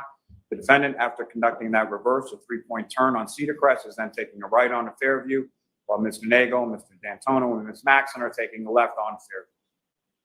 Mr. Nagel indicates that Mr. D'Antonio then flashes lights. During that time, Ms. Maxson can see inside the vehicle. She sees a male passenger. She sees a female operator. They follow the vehicle as they're turning onto the street. Lo and behold, they're going to the same residence. They park. There's nothing in between them and the defendant's vehicle. They indicate that at no time do they see anybody get out of the vehicle. At no time do they see any damage to the vehicle, or it hasn't happened yet. At no time do they see anyone leave the vehicle and go into the house. The vehicle moves up on different successive occasions, as testified to by Mr. Nagel and several others.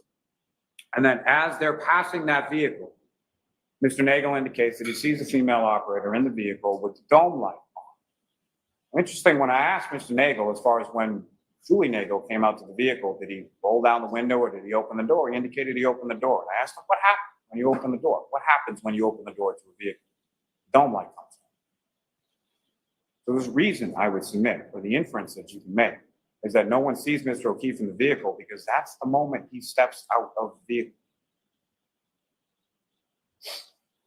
And then they're gone. The Nagels, Brian Nagel, Ricky D'Antonio, and Heather Maxson drive away from that. We have the testimony from Julie Nagel and Sarah Levinson, the peanut butter and jelly sandwich conversation they have with Ms. McCabe, which while they're pulling away from the house where everybody's attention is drawn, Ms. McCabe is turned around facing both of them in the backseat. Ms. Nagel is facing Ms. Levinson on the passenger side, looking out the window towards 34 Fairview Road. Ms. Levinson is looking back at Ms. Nagel away from that area, in which Ms. Nagel indicates that she sees a 5 to 6 foot dark blob on the lawn near the pole in the hydrant, which is just where Mr. O'Keefe is discovered the next morning. You have the testimony recalled, and you have text messages in regard to Colin Albert when he gets picked up. Mr. Lally, 5 minutes. Yes, Colin Albert, Miss Allison McCabe, Brian Albert, Nicole Albert, Caitlin Albert, Brian Jr., all indicating that it was picked up around that time at 12:10 a.m. You have the testimony from Chris and Julie Albert, his parents, as far as when he comes home, kisses them goodnight before he goes to bed. You have that testimony in regard to Chris Albert, as far as how John O'Keefe and the defendant come to be at the waterfall in the first place, as far as John O'Keefe and his nephew coming in earlier in the day, getting a couple slices of pizza. What are you doing later on? Contained within those texts. You have the testimony from Lieutenant O'Hara, Lieutenant Tully, Sergeant Mechanic about those items being recovered. And in particular, the items being recovered on January 29th by that search team. What did Lieutenant O'Hara say? The items were found close to the curb. The items were at ground level. 3 feet of snow that they had to sift through in order to find those particular things. The detail or the delay in the recovery of evidence. The photos in the video, most of which you have in evidence, is earlier in the storm. This is before the 18 inches of snow falls down, before there's drifts and 3 feet of snow in places. They found the evidence where it had been at that same ground level, in the grass, under the snow, at 34 Fairview Road. We heard all of the medical testimony, which I would submit is consistent, from firefighter Formati to Dr. Rice. We Heard the testimony regarding the defendant's blood alcohol concentration for Dr. Fowler and Nick Roberts, 93 milligrams per deciliter, 0.07 to 0.08% at 9:08 in the morning. You heard it, Mr. Roberts' testimony in regard to the retrograde extrapolation, 0.13 to 0.29, extrapolating back to the time of the operation. The defendant admits to drinking vodka. It's on the receipts from C.F. McCarthy's and from the waterfall. You have the witness testimony in the surveillance video in regard. The forensic testimony that you have. In regard to the medical testimony, you have the sort of pattern abrasions, clear plastic that's recovered by Lieutenant O'Hara and Lieutenant Tully on January 29th. The clear plastic that has the dimples on it. No one, not Trooper Paul, not anyone at any point in time ever said that Mr. O'Keefe's arm was out like this at the time that he struck him, and he did a pirouette and then flew 30 feet in the air. 12 inches of abrasions that the doctors were, the biomechanical people were talking about yesterday. 12 inches and then 6 inches to the tail end is easily solved by this. And the dimples on his arm are, that I would submit, are consistent with the dimples on the tail light cover piece, are right around this area of the elbow. We have testimony in regard to forensics as far as Mr. Porto, Mr. Bradford. John O'Keefe's DNA is on that tail light house. On the house, his DNA is there, to the exclusion as well of Sergeant Buchanan and Trooper Proctor. Mr. O'Keefe's DNA is on the exterior of the broken drinking glass. Mr. O'Keefe's DNA, and only Mr. O'Keefe's DNA, is on his clothing and his fingernails, consistent with Dr. Sporty Bellows' testimony that there is no evidence of a fight or an altercation. There's no one else's DNA under his fingernails. There's no one else's DNA on his clothing. You have the testimony from Ms. Hartman, Trooper Paul, as regards to the damage that they observed, the dent, the scratches, the 7/8 of an inch hair. You have the testimony from Ms. Chart in regard to the mitochondrial DNA profile from that hair being consistent with the DNA profile of Mr. O'Keefe. You have the testimony from Ms. Lear and Ms. Hanley in regard to the microscopic pieces, 1/16 of an inch by 1/16. You have 1 minute, Mr. Lally. Wrap it up. Yes, sir. All consistent with pieces of taillight that are found within his clothing.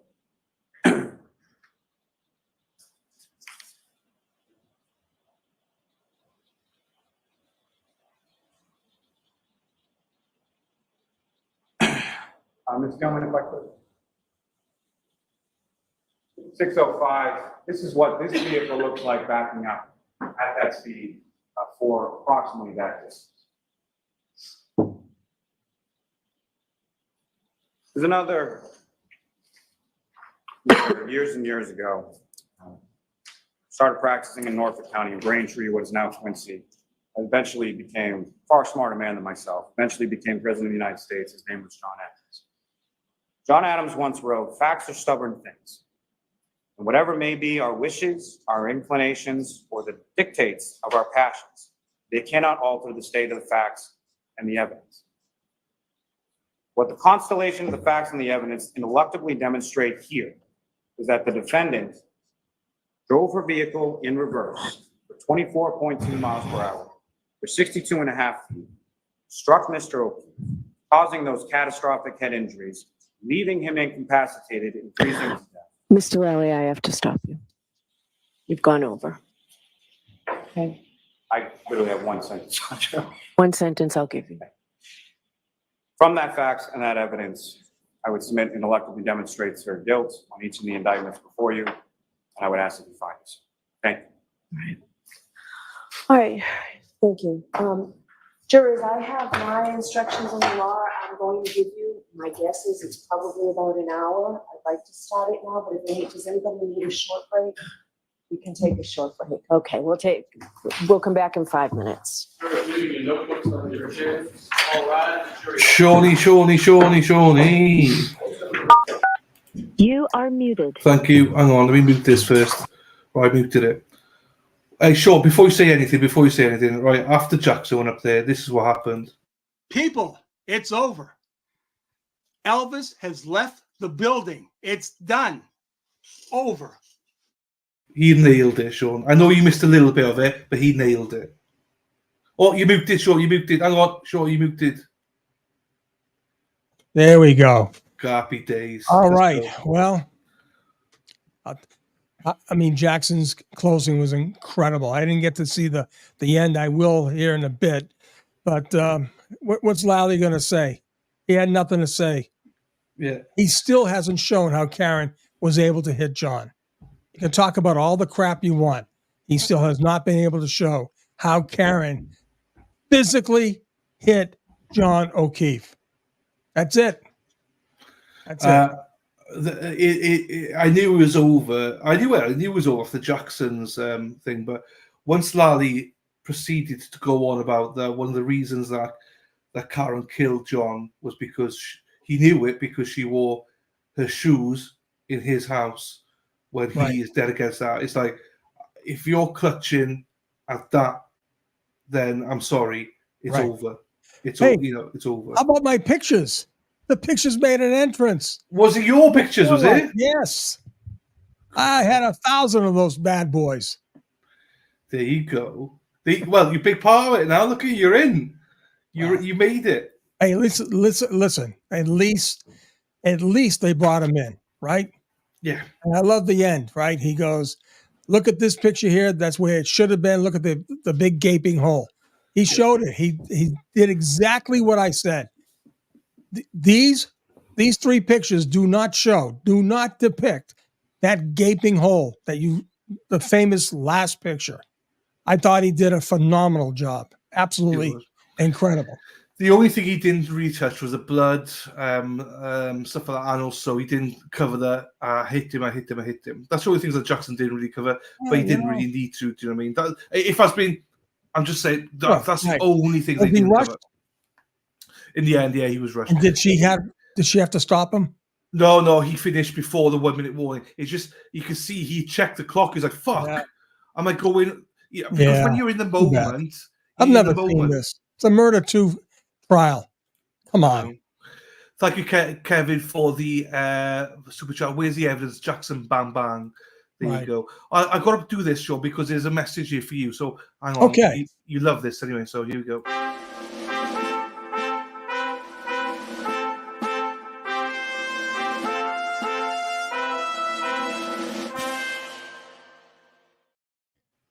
Hang on. Right, so we got those to Shirley from Dot, bought 3 coffees. Thanks for all you do, Dylan. I have been following Sean since the day he started. Both such good men. Tell Sean I live in Buttonwood Street. Also, awesome. Also, Darlene from PV is my sister. My thanks, AK something fishy. Real close. Shirley. So my mother grew up on Grafton Street, right down the street there. There you go. That's why I want to put that in, because I knew that it's a personal message to you. So there you go. Let's get this back in. So also, let's do an announcement, because you are not doing your live at 1 o'clock. What time are you going to start doing your live at? I'm doing my live at 1. I have to get ready. I got to get the party favors. They're not going to be finished by 1. That's the only problem you got. And what? They're done. No, they're not. Forget the jury instructions. Oh, yeah, fine. But we're still going to film it. So, all right. You come on. I have to get my thing set up. So listen. Yeah, that's fine. I mean, closing. Let's see. My final thoughts, right? This has always been about corruption. This has always been about framing Karen Read. I don't care. Lally, you can say anything you want. This was always about. It was not about the truth. This investigation was not about finding who killed John O'Keefe. It was about framing a woman that they thought they could beat up, push around, bully, whatever the hell you want to say. Okay? Now listen, I'm going to be on at 1 o'clock. I'll be there. I just got to set up a few things. If anyone wants to come over anytime you want. Dylan, when you're done with the instructions, it's all good. Well, so what I'll do is I will put a redirect on. So beautiful. everyone that's here, once the closing's done, I will redirect us all straight over to Sean. So you don't even have to move. You just press the button at the top, go in, redirect. That's it. That's what you do, right? All I have to do is press it. You got the link for me, right? I got a link, but I just need to. Hang on. Don't go anywhere. I need to check that I won't go ahead. I want to make sure that you set it all up first because you should if see. you I have it set up already. But you need to make sure you can set it up as redirect. That's the only thing. Hang on. I think I did, my friend. I think I did. I could tell you now in 2 seconds. Redirect. Here we go. Search for videos. Go through the motions. Go through the motions. XDA agent LTL. No, that's LTL. No. Let me go into your actual SA McDonough. Go in. I'll find you now. Hang on. Going through. All right. The motions. No, you don't. Oh, yeah, we got it. I got it. Here we go. Yeah, I think you did it one time before, my friend. All right, listen. Good news is no leak. We found it. And it had nothing to do with leak. It was a stupid water softener we had out there. Good news. Another $380 down the drain. But hey, guess what? We're all happy today. Karen is walking out completely exonerated. They failed. All right, people, listen. I want everyone to come over at 1 o'clock, 2 o'clock, whenever. I'm going to be open until they close the jury down, okay? And then it's game time. Then it's going to be fun time, okay? Cool. Dylan, you're the best, my friend. The chat here, you guys are incredible. And I hope to see you over shortly, okay? Yeah, it won't be long. About an hour. Don't worry about it, buddy. Your show, man. Right. I'll be watching you. I got you, and I got my party screen up right there. I got both. I can't believe this. I'm looking at you, looking at me, and I got the foolish thing ready for 1 o'clock. This is crazy. I love it. I might be able to do Howie's show live on my show. There you go. What time are you on, Howie? Because we're going to call in. You might get to hear the whole thing. There you go. That'll work. That'll work. Right. We'll see all right, you my about, friend. Hey, listen. We'll see you about be good. Be well. See you shortly, okay? See you in a bit, mate. Ta-ra, buddy. That's Sean McDonough. Yeah, so we've got closings now. Not closing. What the fuck am I on about? Jury instructions now. So jury instructions, for those that think it's boring, jury instructions are probably the most important part of this because they've added another lesser instruction in as well. So there was already 3 charges, but I believe they put a lesser in, so it's 4. So this is why you got to look at all these now. See, so whatever that she reads out today in the next 5 minutes is what the jury got to look at. So whether you think she's guilty, not guilty, it's on this. It's on the jury instructions. That's what the law is. That's what you got to base it all off on. So, yeah, that's why it's super important. And that's why you should really listen to it if you want to have an objective view on it and understand what the jury will be deliberating. But yeah, that's the purpose of it. It's, as I say, boring as shit, but it's important. As I say, it's probably the most important part of the trial, because especially for those of you not in maths that don't understand what the law is, like myself, it is going to be eye-opening, shall we say. And I want to know what the lesser charges that they added in, because I don't really know what they added in. So, and how they present it. I also want to know if Bev put in the stuff that the Commonwealth wanted to add in about Karen leaving the home, going home to her father's place. So we'll see. Anyway, those that do stick around, don't worry, I got your backs. Literally, once it's all done and Karen leaves and everything like that, once I press end, essentially, you get redirected straight to Sean.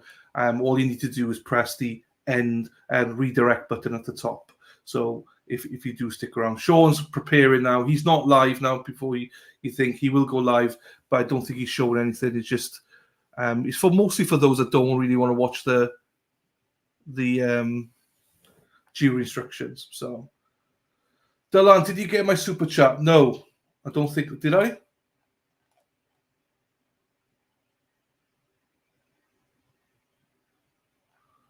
Hang on. Oh, sorry. I'm so sorry, Kelly. I did not see it. I'm so sorry. Hi, Dylan, Sean. Hi, mods. Hi, chat. FBI. Morning, Dr. Wolf. Kiss, kiss, kiss, kiss, kiss. I must have missed it. Or maybe I did put it up. I have no idea. I'm Grant's Pants. I don't think I've seen that one. Did I see that one? Jackson will be able to point out Gemma K. Fuck, have I missed a lot of these then? I'm so sorry if I missed some of these. Hang on, let me just go through some of them. Fuck.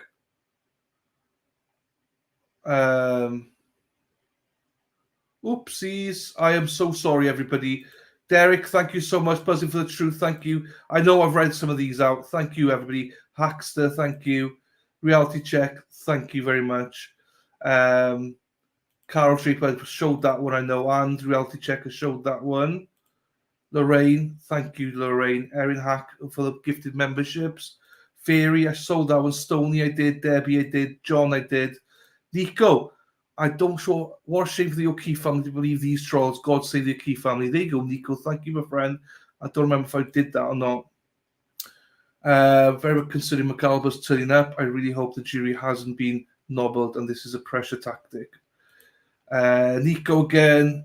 It would be epic. It would be. I would be. Toots, why do you not come out of your house, Brian? Yeah, I read that one. Kevin, thank you again. Kim, thank you for becoming a member for 1 month. Oh my God, the murderers are in the house. Disgusting. I agree. I did show that, Kev. Okay, seen that. Michelle, thank you very much. Thank you again, Kevin. Charlie says, Sean Dilla, can you give a shout out? I did that one. Steph, we did that one. There we go. Grant's Pants. Shit, hang on. Right, here we go, people. Barbara, thank you. Charlie, thank you. Wicked, Franks, Kevin, and Callie. Here we go, Bev. You mofo. Let's go, people. Fuck, I'll get that down now. Thank you. You see the go back.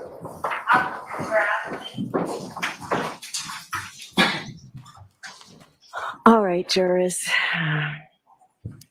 Thank you for serving on this jury and for being so attentive. You'll soon deliberate for the purposes of reaching a verdict in this case. But before you do that, it's my responsibility to give you instructions concerning the law. The instructions are divided into 3 parts. The first is general instructions that are provided in every criminal case. The second, specific instructions concerning the crimes alleged in this case. And third, guidelines for your deliberations. Please listen carefully to all of the instructions. Do not ignore any instruction or give special attention to any other instruction. To make sure that I give you the instructions accurately, I will read them to you. You will also get a written copy. I'll probably send in 3 or 4 to the jury so that you can refer to it in the jury room during your deliberations.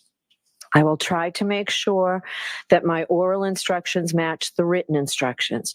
If there is any difference between what I say aloud and what the written instructions say, please follow what I say aloud. You must take the law as I give it to you. You may not quarrel with it. You can't do that regardless of any opinion you may have as to what you think the law ought to be. What the lawyers or witnesses may say or suggest about the law is not necessarily the law.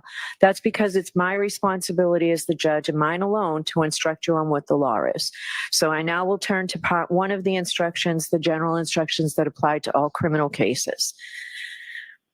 As I explained to you at the beginning of the trial, there is a fundamental rule that applies in all criminal cases, including this case.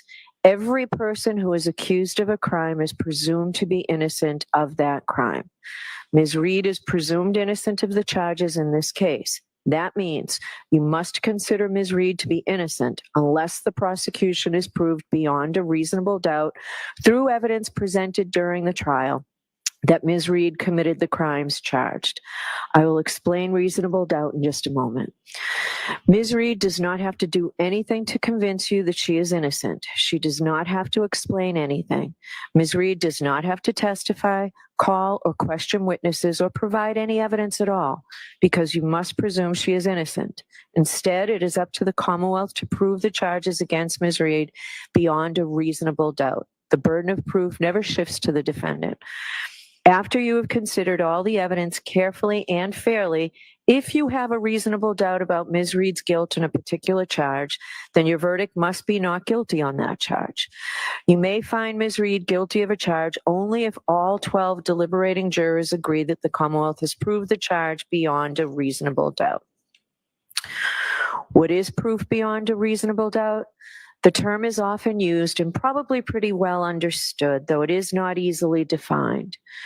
Proof beyond a reasonable doubt does not mean proof beyond all possible doubt, for everything in the lives of human beings is open to some possible or imaginary doubt.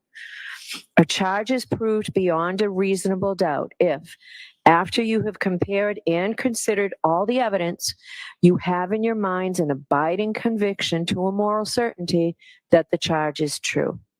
When we refer to moral certainty, we mean the highest degree of certainty possible in matters relating to human affairs, based solely on the evidence that has been put before you in this case. I have told you that every person is presumed to be innocent unless and until he or she is proved guilty, and that the burden of proof is on the Commonwealth. If you evaluate all the evidence and you still have a reasonable doubt remaining, the defendant is entitled to the benefit of that doubt and must be acquitted. It is not enough for the Commonwealth to establish a probability, even a strong probability, that the defendant is more likely to be guilty than not guilty. That is not enough. Instead, the evidence must convince you of the defendant's guilt to a reasonable and moral certainty, a certainty that convinces your understanding and satisfies your reason and judgment as jurors who are sworn to act conscientiously on the evidence. This is what we mean by proof beyond a reasonable doubt. Now, how do you decide whether the Commonwealth has proven each element of an indictment is true beyond a reasonable doubt? Let's talk first about the roles we all have. You folks are the most important people in the courtroom. It all begins and ends with your function. You will determine the facts in this case, and that is your job and your job alone. You are the sole and exclusive judges of the facts. If there are any conflicts in the testimony, it is your job to resolve those conflicts if you can do so. Once you determine the facts, it is your duty to apply those facts to the law as I explain it to you, and to determine whether the Commonwealth has proven its case beyond a reasonable doubt. You must determine the facts solely and entirely on the evidence as you have heard it and seen it in this courtroom and on nothing else. No prejudice, no bias, no fear, no favor. You must not be swayed by personal likes or dislikes. Your deliberations are no place for emotion or sympathy, passion or prejudice. The Commonwealth and Karen Reed have a right to have the case judged by fair and impartial jurors. All parties who come before the court stand as equals before you. Therefore, your verdicts must be based on the law as I've given it to you, and on the evidence and the facts that you find, and nothing else. You cannot allow yourselves to be influenced by any personal feelings you may have about the nature of the crimes with which Ms. Reed has been charged, or the consequences of your verdict. Just the cool, reflective, and impartial sifting of the evidence, so that here in this courtroom, justice may be done. Now, your focus is on the evidence. I am the judge of the law. My job is to teach you the law that you must follow in this case. However, I have no opinion about how you decide this case. You should not consider anything I have said or done during the trial as reflecting any opinion by me about how you should decide this case. If you believe that I have an opinion about the facts of this case, you must disregard it. You must decide this case based solely on the evaluation of the evidence. Now, the arguments of the lawyers are not evidence. They are not witnesses. If a lawyer during argument made a mistake in summarizing the evidence or argued something not supported by the evidence, you must disregard it. It is the jury's collective memory of the evidence that controls the matter. Lawyers' objections are a proper part of the court's procedure and are not part of the evidence. So don't hold it against the lawyers or their client if they made objections, motions, or other requests. They're simply doing their job during a trial. There was testimony at trial that the lawyers interviewed witnesses when preparing for and during the course of the trial. You may not draw any unfavorable inferences solely from that fact. There is nothing improper about conducting such interviews. On the contrary, the lawyers are obliged to prepare their case as thoroughly as possible and may interview witnesses. Now, the verdict must be based only on the evidence and the jury's collective reasoning applied to the evidence in a fair and impartial manner. The extent to which you believe or disbelieve a witness or what an exhibit purports to show, the importance to give any testimony or other evidence is entirely up to your own good judgment. The evidence consists of the testimony of the witnesses and the exhibits in the case. There are some things you have heard about that have not been introduced into evidence, such as written statements by witnesses, police reports, autopsy, and accident reconstruction reports. Occasionally during the trial, you have heard references to such documents, and you may naturally wonder why neither side introduced any of them into evidence. The answer is that under our rules of evidence, such reports usually may not be admitted, although the parties may refer to them for certain limited purposes while questioning witnesses. So you should not hold it against any party that you do not have them, and neither should you speculate on what they may or may not contain. Similarly, as you view exhibits, you may find that some information has been removed because it is not relevant. Please ignore that and don't try to guess what may have been removed or why. Any information that you may have read, heard, or seen about this case outside of the courtroom is not evidence. My instructions to you and any other comments I made, the lawyer's opening and closing statements, and any comments they may have made are not evidence. Answers that I struck from the record and told you to disregard are not evidence. Only the testimony of the witnesses, that is, their answers to questions, and the exhibits are evidence. It is important to remind you folks that the verdict cannot be based on emotional reaction or sympathy for any person or side of this case. Certain of the testimony and exhibits may have provoked an emotional reaction in all of us. You may feel sympathy for the family of Mr. O'Keefe, and you may feel sympathy for the defendant as she sits here in this courtroom.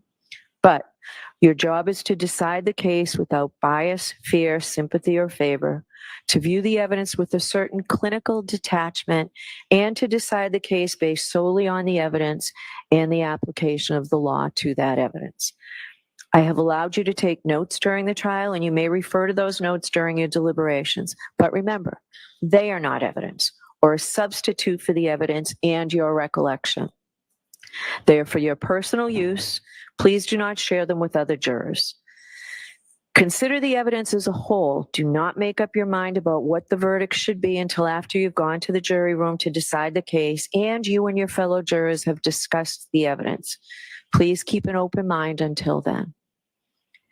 You'll remember that we took a view in this case. The purpose of the view was to help you better understand the evidence that you heard during the trial and to help you appreciate the locations and their surroundings. Your responsibility in the view was to see the places, observe them carefully, and remember what you saw. The view is part of this case. You may use and consider the observations that you made while on the view in your deliberations in reaching a verdict. The same is true about the demonstration we saw from the witness stand.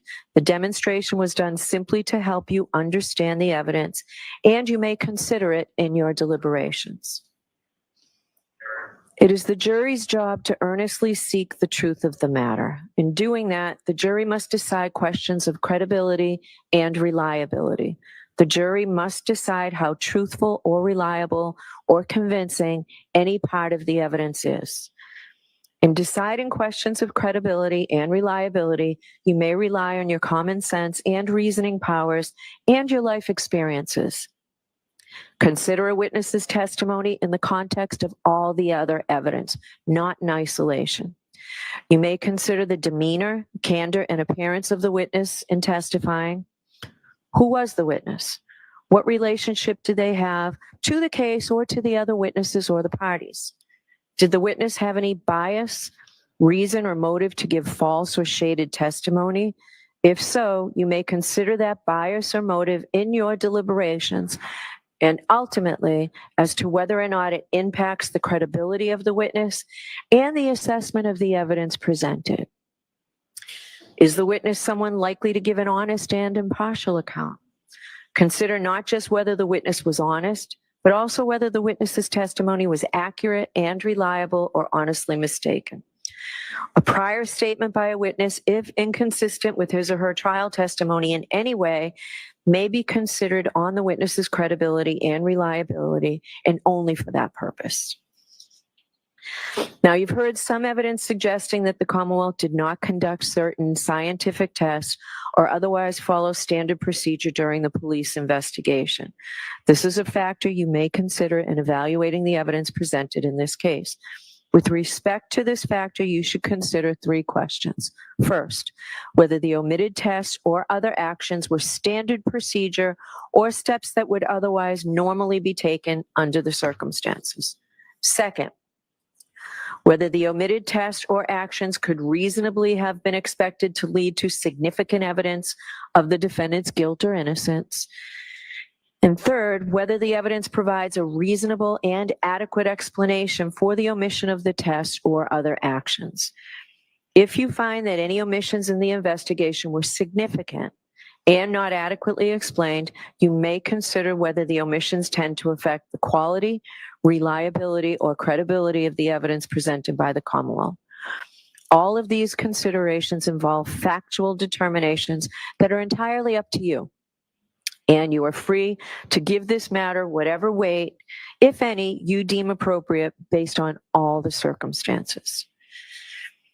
Now, during the trial, I gave you some limiting instructions on how you were to consider some of the evidence you heard, and importantly, how you are not to consider the evidence. I am going to summarize those limiting instructions here. Ms. Reed is not charged with committing any crime other than the charges contained in the indictments. You have heard evidence about interactions that Ms. Reed had with Mr. O'Keefe and other witnesses in Aruba.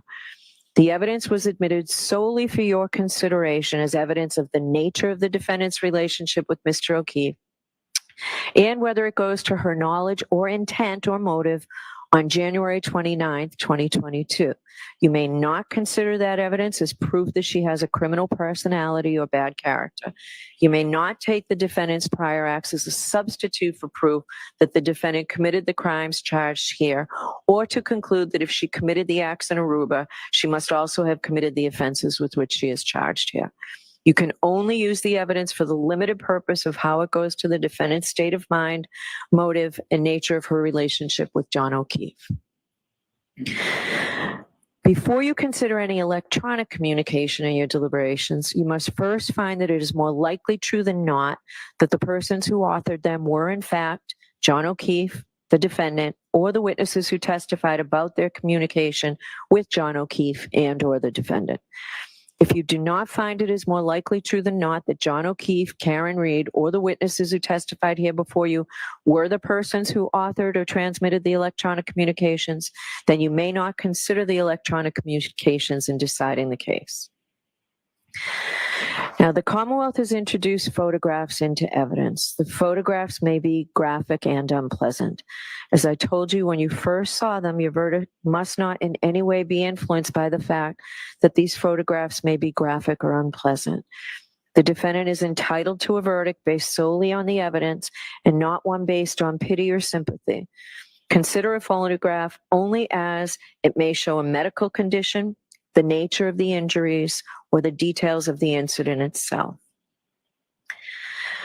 You've heard evidence of statements made by John O'Keefe. These statements were admitted only for a limited purpose of establishing John O'Keefe's state of mind. You are not to consider this testimony as proof that the defendant has bad character or propensity to commit crimes. The testimony of witnesses recounting conversations with Mr. O'Keefe or messages the defendant's cell phone received from him can only be used as they go to the defendant's motive or intent on January 29th, and only if you find that the defendant was aware of John O'Keefe's state of mind at the time of the crime and would be likely to respond to it. There need not be direct evidence that the defendant learned of Mr. O'Keefe's state of mind, so long as you reasonably can infer from the evidence that she did learn of it. You've also heard testimony about statements allegedly made by Ms. Reed. Before you may consider any such statement, you are going to have to make a preliminary determination whether it can be considered as evidence or not, and for what purpose it may be used. You may not consider any such statement in your deliberations for the truth of any such statement unless, from all the evidence in the case, the Commonwealth has proven beyond a reasonable doubt that the defendant made the statement that she is alleged to have made, and that she made it voluntarily, freely, and rationally. In determining whether or not any statement made by the defendant was voluntary, you may consider all of the surrounding circumstances. You may consider any evidence that you have heard about the defendant's physical and mental condition, her intelligence, age, education, and experience. Your decision does not turn on any one factor. You must consider the totality of the circumstances. Some testimony came from witnesses who saw or heard something. Some witnesses also told you about opinions or conclusions they reached based on some special training or experience. But special training or experience does not necessarily make the witness's testimony any more believable or important than any other evidence. So you should consider the same questions about witness testimony that I mentioned earlier, including any bias or motive these opinion witnesses may have had to testify in a certain way. You may also consider the witness's level of experience and training, and whether they base their opinions on the facts that you find to be true.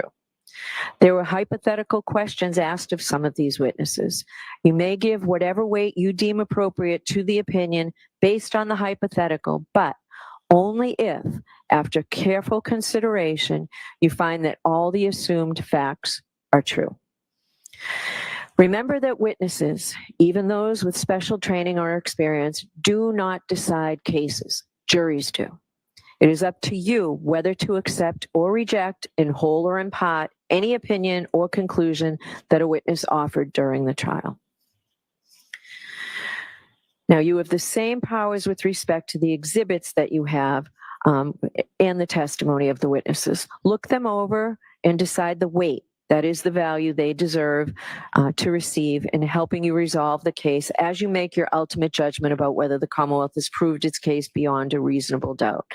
You do not have to believe something simply because it is written on a piece of paper or appears in a photograph. You are not, of course, required to disbelieve it because it appears there. You decide whether to believe what the exhibit purports to show and how much weight, if any, you give each exhibit. Now, you've heard me talk about the sources of evidence in this case. Those are the tools that we have to decide the case. Now, with the evidence in mind, what can you do with it? As jurors, you may bring to bear all your knowledge and experience. You don't check your common sense at the door to the jury room. Just the reverse. I instruct you to use your common sense. Give the evidence a reasonable and fair construction in the light of your common knowledge and experience. In determining the facts in this case, you may draw reasonable inferences from the evidence that you believe, because you are entitled to rely upon both direct and indirect or circumstantial evidence. Direct evidence is evidence of what a witness claims to have seen or heard or touched or somehow perceived with their own senses. Circumstantial evidence exists where a witness does not testify directly to the fact that is sought to be proven, but you are provided with evidence of other facts and then asked to draw reasonable inferences from them about the fact that is sought to be proved. Such inferences may be considered with all of the other evidence in reaching your verdict. Circumstantial evidence is competent to establish guilt beyond a reasonable doubt. Now, what do I mean by an inference? An inference is a logical deduction or conclusion that you may, but are not required to draw from evidence that you have accepted as believable. Inferences are little steps in reasoning, steps in which you take some known information, apply your experience in life to it, and then draw a conclusion. Sometimes you can draw more than one inference. You have to decide which inferences are reasonable and decide which seems more reasonable to you. Remember, when you are dealing with inferences, you never have to infer anything. You may, but do not have to draw any inferences whatsoever. An inference drawn from circumstantial evidence need not be necessary or inescapable, but any inference which you do draw must be reasonable and possible. It must be logical. It must be a natural one, which is not too remote in the ordinary course of events. You may not guess. You may not speculate. You may not engage in surmise. You should not pile inference upon inference until the pile gets so high that it tips over logically, or the chain gets so weak that it doesn't hold together anymore. When you run through your inferences, check the starting point and the ending point to make sure that they're still reasonable. Further, when the evidence tends equally to give rise to either of two inconsistent propositions, the Commonwealth has established neither proposition. In order to convict the defendant, you must find that all the evidence and the reasonable inferences that you have drawn, taken together, prove that she is guilty beyond a reasonable doubt. Let me give you an example of an inference. Suppose that the issue you must decide is whether the U.S. Postal Service delivered the mail today. If you go home and someone in your household, a child, roommate, or spouse, hands you the mail and states that he or she observed the letter carrier deliver the mail and retrieved it from the mailbox, this would be direct evidence that the U.S. Postal Service delivered the mail. The witness perceived the event with his or her own senses and told you what he or she observed. The issue you would have to decide is whether the witness is credible. On the other hand, if you go home from court and find mail in the mailbox, you may infer that it was delivered by the U.S. Postal Service today. You draw this reasonable inference based on the following known facts. The mailbox was emptied yesterday. You know that the mail is delivered by the U.S. Postal Service Monday through Saturday. The letters in the box are postmarked. You have exactly the same power in this case, not the power to speculate or to guess, but the power to draw reasonable inferences warranted by the evidence in the fashion I have just described. You may have noticed that the defendant did not testify at this trial. The defendant has an absolute right not to testify, since the entire burden of proof in this case is on the Commonwealth to prove that the defendant is guilty. It is not up to the defendant to prove that she is innocent. The fact that the defendant did not testify has nothing to do with the question of whether she is guilty or not guilty. You are not to draw any adverse inference against the defendant because she did not testify. You are not to consider it in any way or even discuss it in your deliberations. You must determine whether the Commonwealth has proved its case against the defendant based solely on the testimony of the witnesses and the exhibits. All right, that completes my first part of the instructions. Now I'm going to turn to the elements of the charges against Ms. Reed. The Commonwealth has alleged that on January 29, 2022, Ms. Reed did assault and beat John O'Keefe with the intent to murder him, and by such assault and battery did kill and murder John O'Keefe. Ms. Reed is charged with second-degree murder. In order to prove murder in the second degree, the Commonwealth must prove the following elements. First, the defendant caused the death of John O'Keefe. 2, the defendant intended to kill John O'Keefe or intended to cause grievous bodily harm to John O'Keefe, or intended to do an act which, in the circumstances known to the defendant, a reasonable person would have known created a plain and strong likelihood that death would result. I will now discuss each of these requirements in more detail. The first element is that the defendant caused the death of John O'Keefe. A defendant's act is the cause of death where the act is a natural and continuous sequence, results in death, and without which death would not have occurred. The second element is that the defendant intended to kill John O'Keefe or intended to cause grievous bodily harm to John O'Keefe, or intended to do an act which, in the circumstances known to the defendant, a reasonable person would have known created a plain and strong likelihood that death would result. As you can see, the second element has 3 subparts, which I will call prongs, and the Commonwealth satisfies its burden of proof if it proves any one of the 3 prongs beyond a reasonable doubt.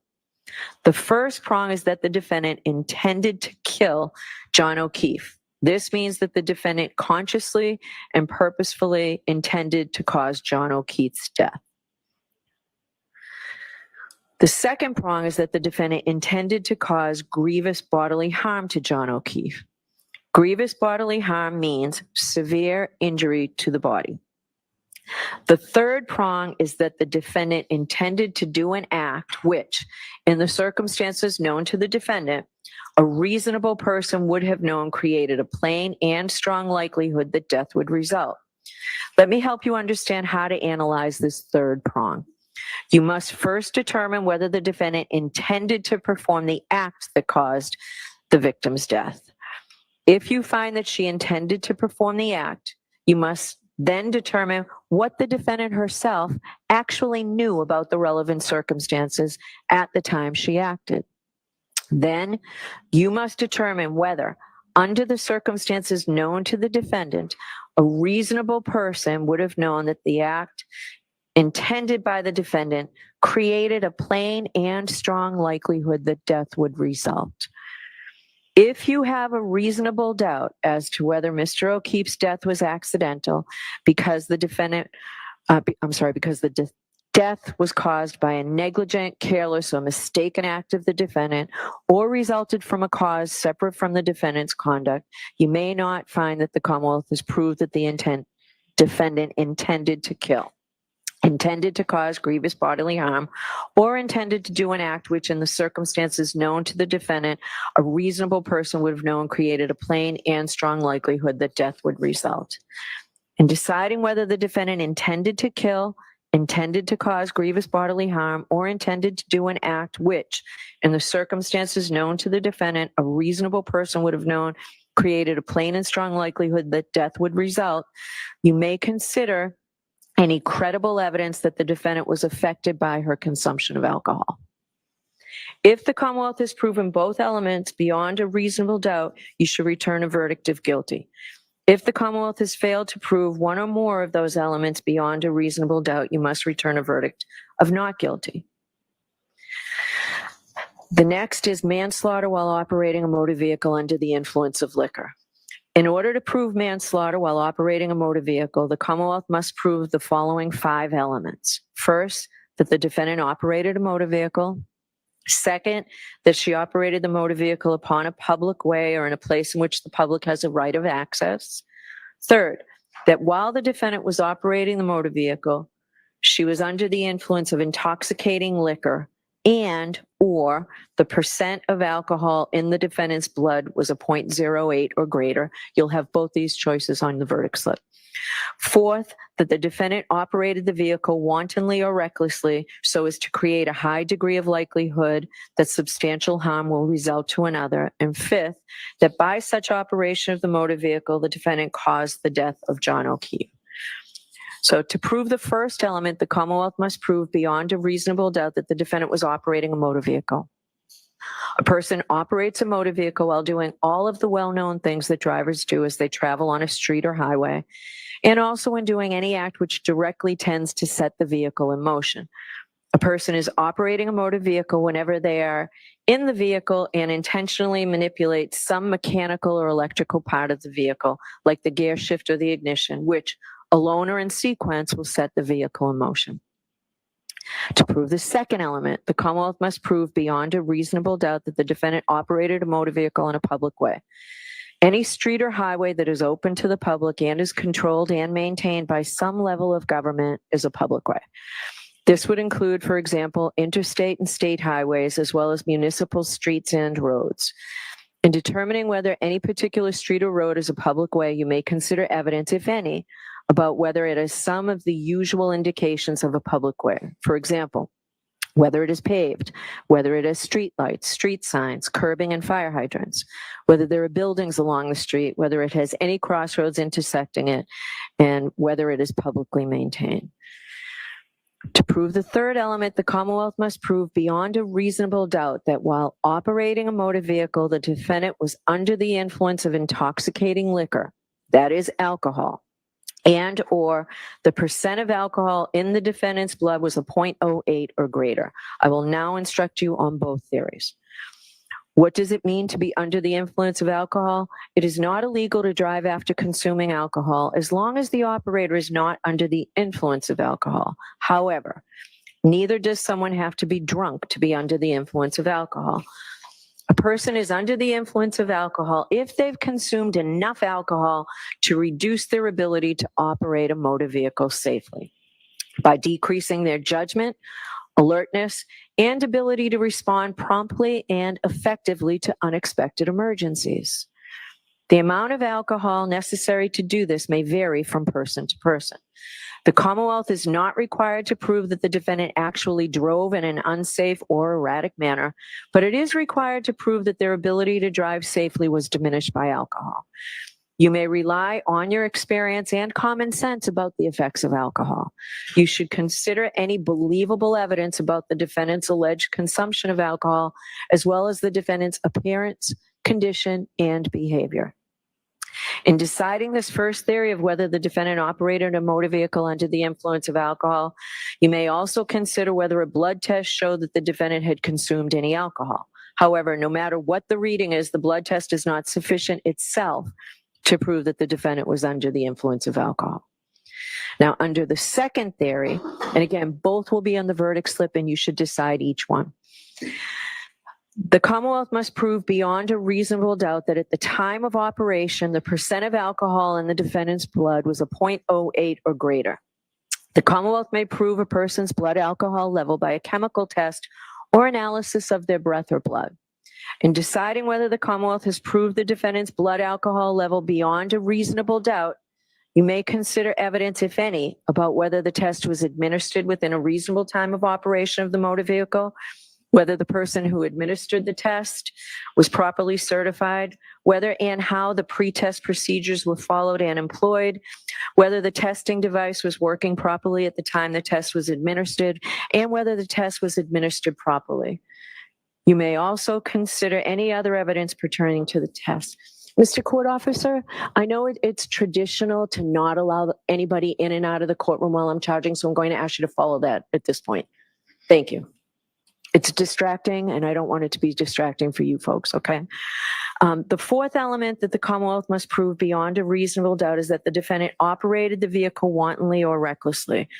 A person drives recklessly when they ignore the fact that their manner of driving is very likely to result in death or serious injury to someone, or they are indifferent to whether someone is killed or seriously injured.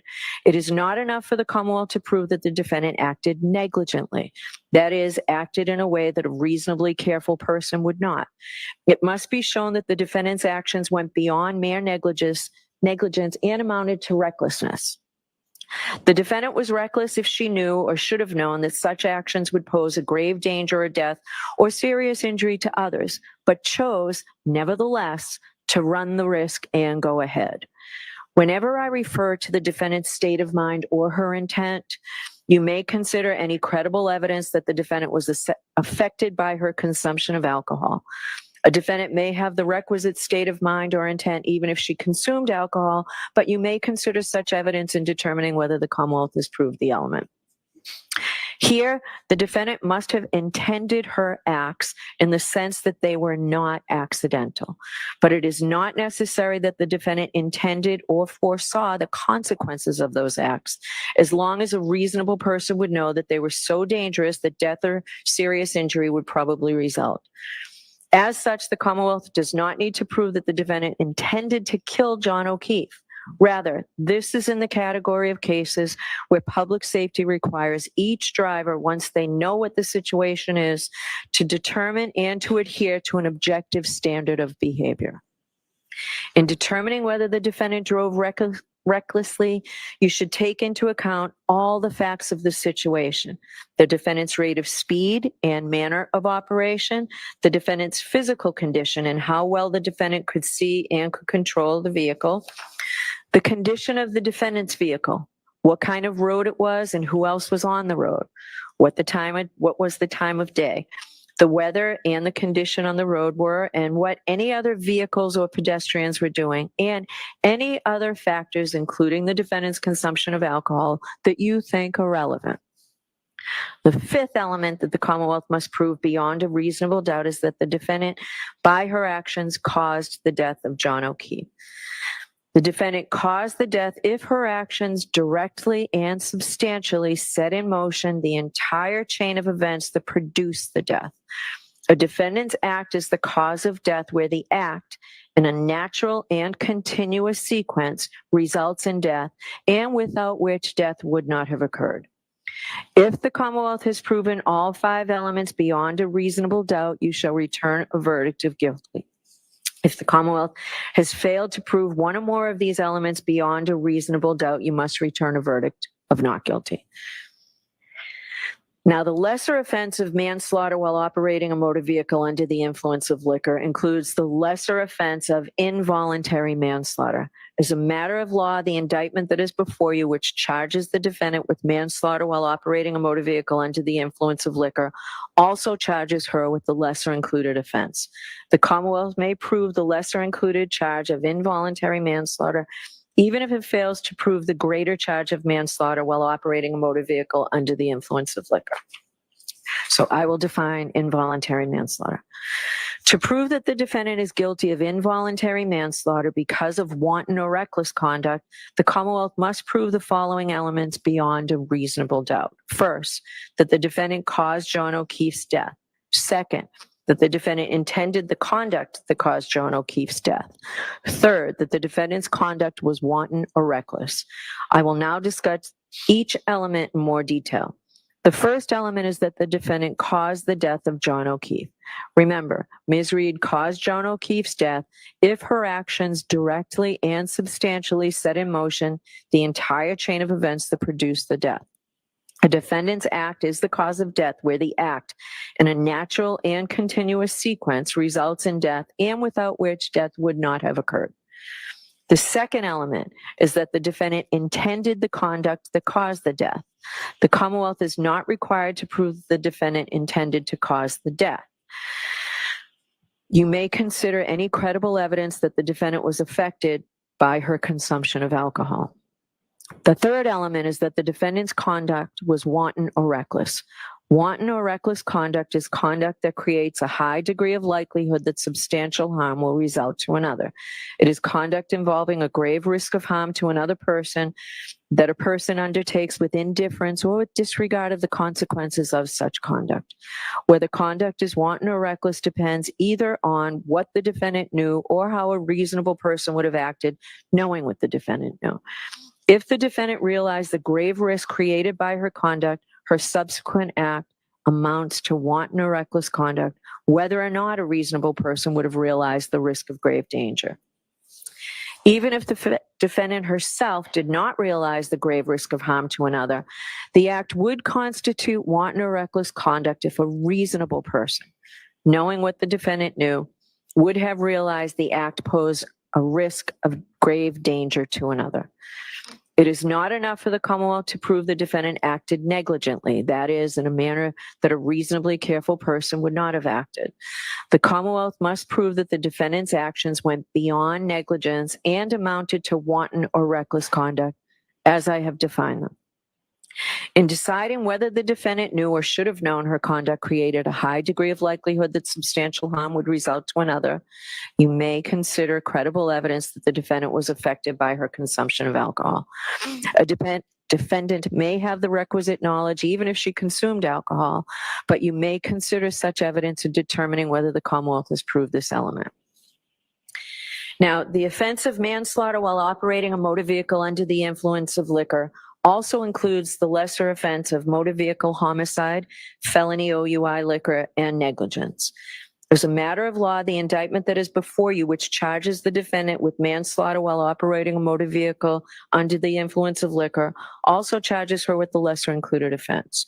The Commonwealth may prove the lesser included charge of motor vehicle homicide, even if it fails to prove the greater charge of manslaughter while operating a motor vehicle under the influence of liquor.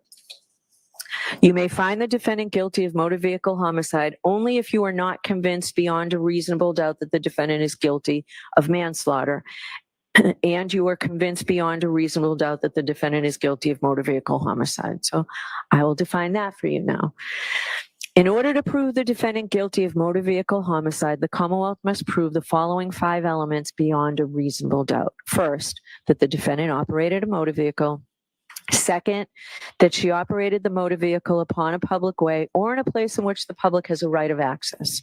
Third, that while the defendant was operating the motor vehicle, she was under the influence of intoxicating liquor and or the percent of alcohol in the defendant's blood was 0.08 or greater. Fourth, that while operating a motor vehicle, the defendant did so in a negligent manner so that the lives or safety of the public might be endangered. Fifth, that by such operation of the motor vehicle, the defendant caused the death of John O'Keefe. Elements 1, 2, 3, and 5 are the same as manslaughter while under the influence of alcohol, as I've previously instructed you just moments ago. The difference between manslaughter while operating under the influence and motor vehicle homicide is the 4th element. To prove the 4th element of motor vehicle homicide, the Commonwealth must prove beyond a reasonable doubt that the defendant drove negligently in a manner that might have endangered the lives or safety of other people.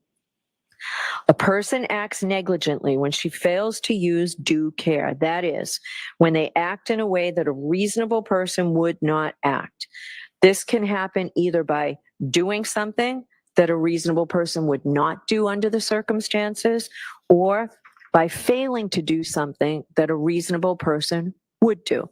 The defendant acted negligently if she drove in a way that a reasonable person would not have, and by doing so created an unnecessary danger to other people, a danger that could have avoided, that she could have avoided by driving more carefully. The defendant's intent does not matter, so do not consider it in determining whether or not the defendant was negligent. There is no requirement that the Commonwealth show that the defendant intended to act negligently or unlawfully. Under our laws, public safety requires each driver to determine and to adhere to an objective standard of reasonable behavior. Therefore, what the defendant may or may not have intended to result from her actions is irrelevant. The issue is whether or not she drove as a reasonable person would have under the circumstances. In determining whether the defendant drove negligently in a manner that might have endangered the lives or safety of other people, you should take into account evidence, if any, about the defendant's rate of speed and manner of operation, the defendant's physical condition, and how well she could see and control her vehicle, the condition of the defendant's vehicle, the kind of road it was, and who else was on the road, the time of day, the weather, and the road conditions, what any other vehicles or pedestrians were doing, and any other factors, including the defendant's consumption of alcohol, that you think are relevant. The next indictment is leaving the scene of an accident resulting in death. In order to prove the defendant guilty of leaving the scene of an accident resulting in death, the Commonwealth must prove 6 things beyond a reasonable doubt. First, that the defendant operated a motor vehicle. Second, that she operated on a public way or in a place in which the public has a right of access. Third, that the defendant knowingly collided with John O'Keefe. Fourth, that the collision caused injury to John O'Keefe, resulting in his death. And fifth, that after causing such injury, the defendant failed to stop and provide name, home address, and registration number of the motor vehicle. And sixth, that the defendant failed to do so for the purpose of avoiding prosecution or apprehension. Jurors, I've already instructed you on the first and second elements. The other 4 elements should be given their plain meaning, and the parties agree that I do not need to define them any further. Save a little time for you. Right? As a general rule, you are permitted but not required to infer that a person who intentionally uses a dangerous weapon on another person intends to kill that person or cause him grievous bodily harm, or intends to do an act which, in the circumstances known to him, a reasonable person would know creates a plain and strong likelihood that death would result. An item that is normally used for innocent purposes can become a dangerous weapon if it is used in a dangerous or potentially dangerous fashion. The law considers an item, in this case a motor vehicle, to be used in a dangerous fashion if it is used in a way that it reasonably appears to be capable of causing serious injury or death to another person, In deciding whether an item was used as a dangerous weapon, you may consider the circumstances surrounding the alleged crime, the nature, size, and shape of the item, and the manner in which it was handled or controlled. Now that completes the second part of my instructions. I will now turn to the final instructions. In order for a jury to return a verdict, that is to reach a decision in a criminal case, the law provides that there may only be 12 persons on the deliberating jury, and you will note that there are still 14 of you. To avoid the need for a new trial, if one or more jurors becomes ill or has to be excused for some good reason, we customarily impanel extra jurors at the beginning of a trial, as we did in this case. However, when you begin your deliberations, the law of Massachusetts is that there can only be 12 jurors. Therefore, at the conclusions of my instruction, the clerk will reduce your number to 12 on a random basis. The jurors not selected to serve in the jury will become the alternate jurors. If you are selected as an alternate juror, please do not feel that your efforts in this case have been wasted because, as I've indicated, it is important that we have extra jurors in the case of emergency. If we did not impanel extra jurors and a juror became ill or for some other reason had to be excused, we would have to try the case all over again with a new jury. In the event that a juror has to be excused once the jury starts deliberating, then an alternate juror will be chosen to take that juror's position, and the jury will be required to start their deliberations all over again from the very beginning. Therefore, it is important that the alternates not discuss the case with anyone, including each other, for if an alternate becomes a member of the jury for deliberations, the alternate's views should be his or her own and not influenced by anyone else. Now, different states and jurisdictions use different means to select a foreperson of the jury. In some jurisdictions, the jurors select their own foreperson. In Massachusetts, the judge is responsible for selecting a foreperson. A foreperson of a jury has been described as the first among equals. He or she is responsible for organizing the deliberations, communicating with the court if necessary during deliberations, and presenting the verdict following your deliberations. The foreperson has no greater say or vote in the jury's deliberations, however, in that sense is exactly equal with all the jurors. I am going to ask juror in seat number 1, juror number 400. Would you be our foreperson, please, sir? Thank you. When you return to the jury room to deliberate, the court officers will deliver to you all of the exhibits in this case, as well as the verdict slips that you will use in returning your verdict. Your foreperson will be given verdict slips setting forth the charges against the defendant. 12 jurors must agree before you have a decision as to any charge. That means that to find the defendant guilty, all 12 must agree. To find the defendant not guilty, all 12 must agree. You should continue deliberating until you have reached a final verdict on each charge. You should not begin deliberating until all 12 jurors are together in the jury room and should cease deliberating if any one juror is not present in the jury room. It is important that you not communicate with anyone outside the jury room about the deliberations or about anything concerning this case. Further, I instruct you that no juror is better qualified to determine the truth of the facts in dispute or to deliberate on a verdict solely because of education, background, or experience. The parties and I have chosen each of you as fair and impartial jurors, and your voices have equal weight. To reach a unanimous verdict, each juror must agree.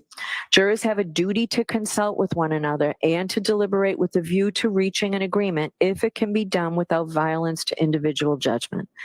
At the same time, each juror must decide the case for himself or herself, but only after impartially considering the evidence with his or her fellow jurors.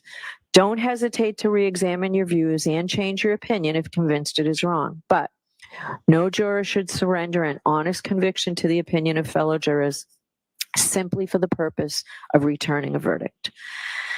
Although how you conduct your deliberations is up to you, I urge you not to begin conducting an immediate straw vote. Rather, I encourage you not to take any votes until you have completed a careful and thorough collective view of all the evidence. At this point, I want to remind you of an important issue that I raised with you at the beginning of this trial.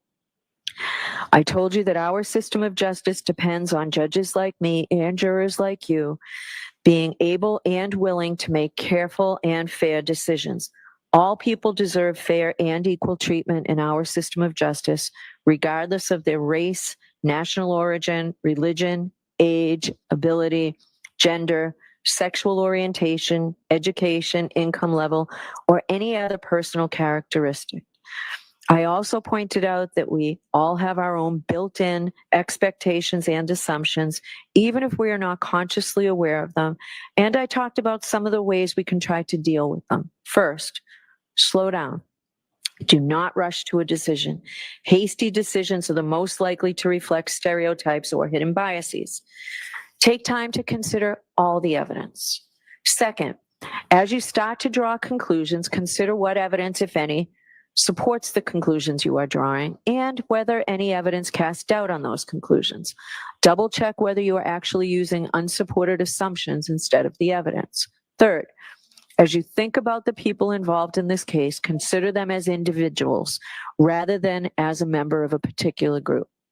Fourth, I might ask myself, would I view the evidence differently if the people were from different groups, such as different racial, ethnic, or gender identity groups? Fifth, listen to your fellow jurors. They may have different points of view. If so, they may help you determine whether you are focusing on the facts or making assumptions, perhaps based on stereotypes. Of course, your fellow jurors could be influenced by their own unstated assumptions. So don't be shy or hesitate to speak up. You should participate actively, particularly if you think the other jurors are overlooking or undervaluing evidence you find important. In fact, when you explain your thoughts out loud to other jurors, you are also helping yourself to focus on the evidence instead of assumptions. If you use these strategies, then you will do your part to reach a decision that is as fair as humanly possible. That is your responsibility as jurors. Now, during the course of your deliberations, you might have a question concerning the law in this case. I'm not suggesting that you will, but you might. Perhaps I said something you did not understand.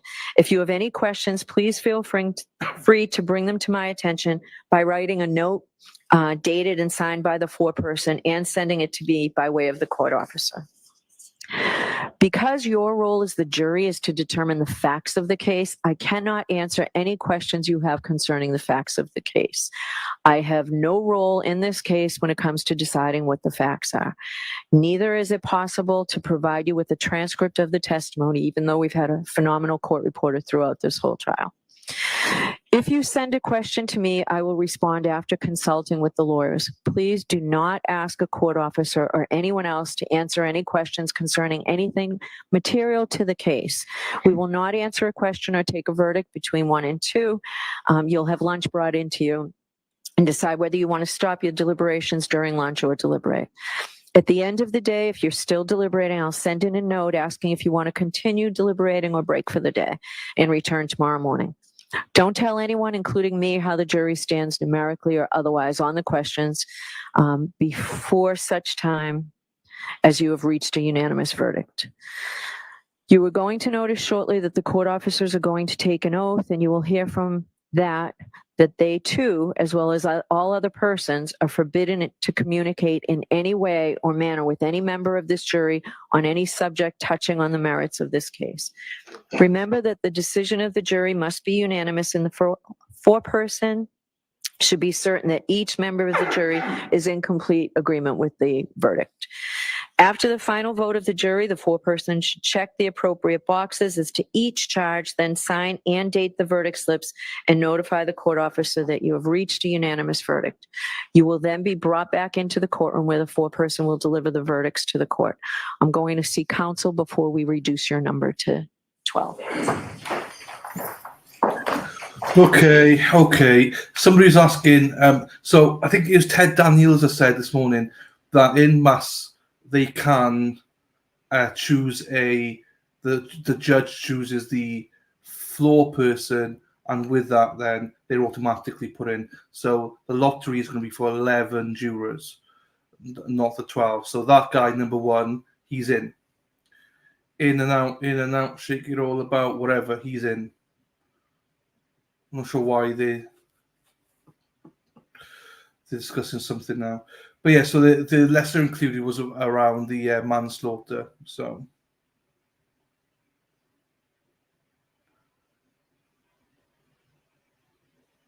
okay, so yeah, judge number one is a man, and he was that random, or was it actually she thinks that he's the best one, or was it just random that he's number one? I don't know.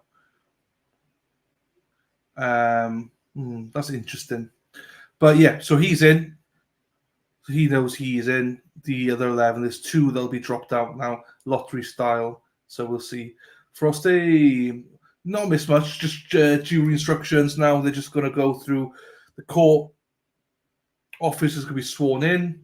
And they're going to do the lottery to see which 2 alternates is bye-bye. Bye-bye. See you later. Thanks for 10 weeks. Well, it's still going to be there, but, you know. Their lunch is actually there as well, but it'll probably take half an hour to get everything back to them anyway. So they'll probably go in, do half an hour of lunch, and then deliberate, whichever time that is. Probably start deliberation about 2 o'clock, I would imagine. So they've got about 2.5 hours of deliberation today, if they need that long. So all the attorneys are there for side bar. Just remember, they will also be called in at various times. If there's any questions, everyone gets called back in. So just because everyone gets called back in doesn't mean there's a verdict. So we're going to have to find another case. We will. Probably next week, Greg. Probably next week, my friend. No, I won't. But we got Kohlberger to run. You are unmuted. All right, so Mr. Clerk, will you choose the alternates, please?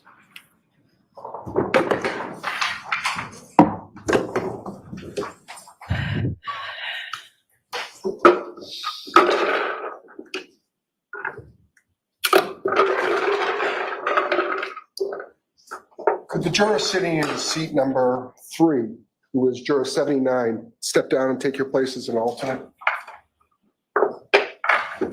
And the juror sitting in seat number 2, juror 14.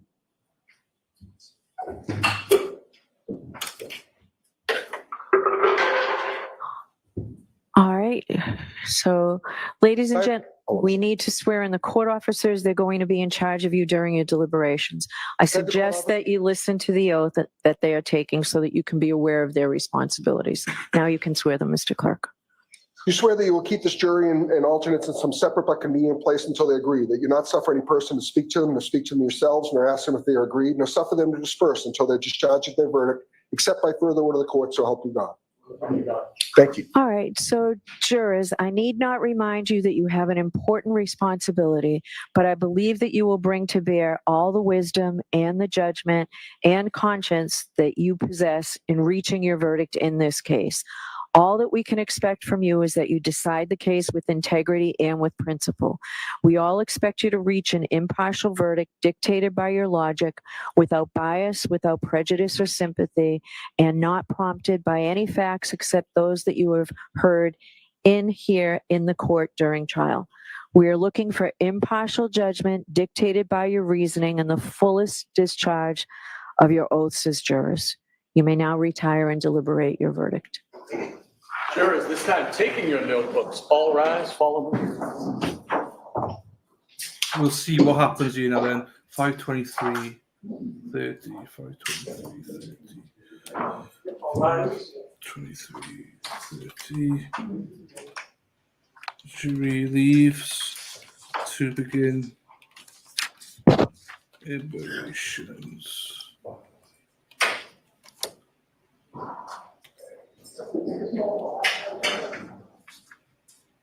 May be seated. All right. So, counsel, I'll give you a few minutes to work with Mr. McDermott on the verdict slip, and then I'll come back out. Thank you. Save. I don't know what's going on now. Rise to the court, please. Okay, so Aiden also messaged just now to say that So involuntary, is that? motherfucker. No, involuntary. Shut up, you piece of Right, I muted it. Aidan just messaged say, this is wild. They just did a raffle to decide the alternates. They chose Juror 12. The other very obvious pro, Karen Reid Juror. She couldn't hold back her disgust during the proctor testimony. The remaining jury consists of 6 men, 6 women. So there you go, 6 men, 6 women. So we lost 2, allegedly, according to Turtle Boy and everyone in the court, we lost 2 very pro Karen Reid jurors. One this morning, who was dismissed, and number 12 is a very pro Karen Reid, both gone from there for that. So the jurors have it to decide whether they want to begin deliberations right now or have lunch first. So we'll see what they do. Crafty Cow, can we put a poll up there for what now? What are we looking for a poll for?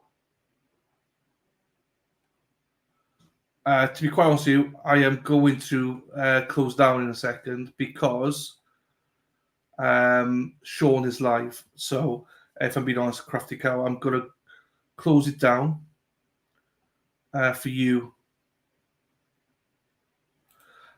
I don't know.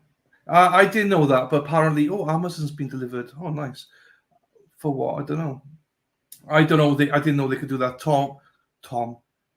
Daniels, whatever his name is, he said this morning, I believe. This one, look at that. Sea Dog, yeah. I think it was the 2 most obvious ones, so yeah. Yeah, I'm going to send you over to Sean. Whatever's left, it doesn't really matter. So what I'll do is I'll close down, send it to Sean. I'll be there in a little bit anyway as well. So go support Sean. If it doesn't redirect you automatically, go to that link that Sarah just posted, but it should go automatically for you guys. Oh, before I go, hang on. Before I go, I've got to do this because thank you.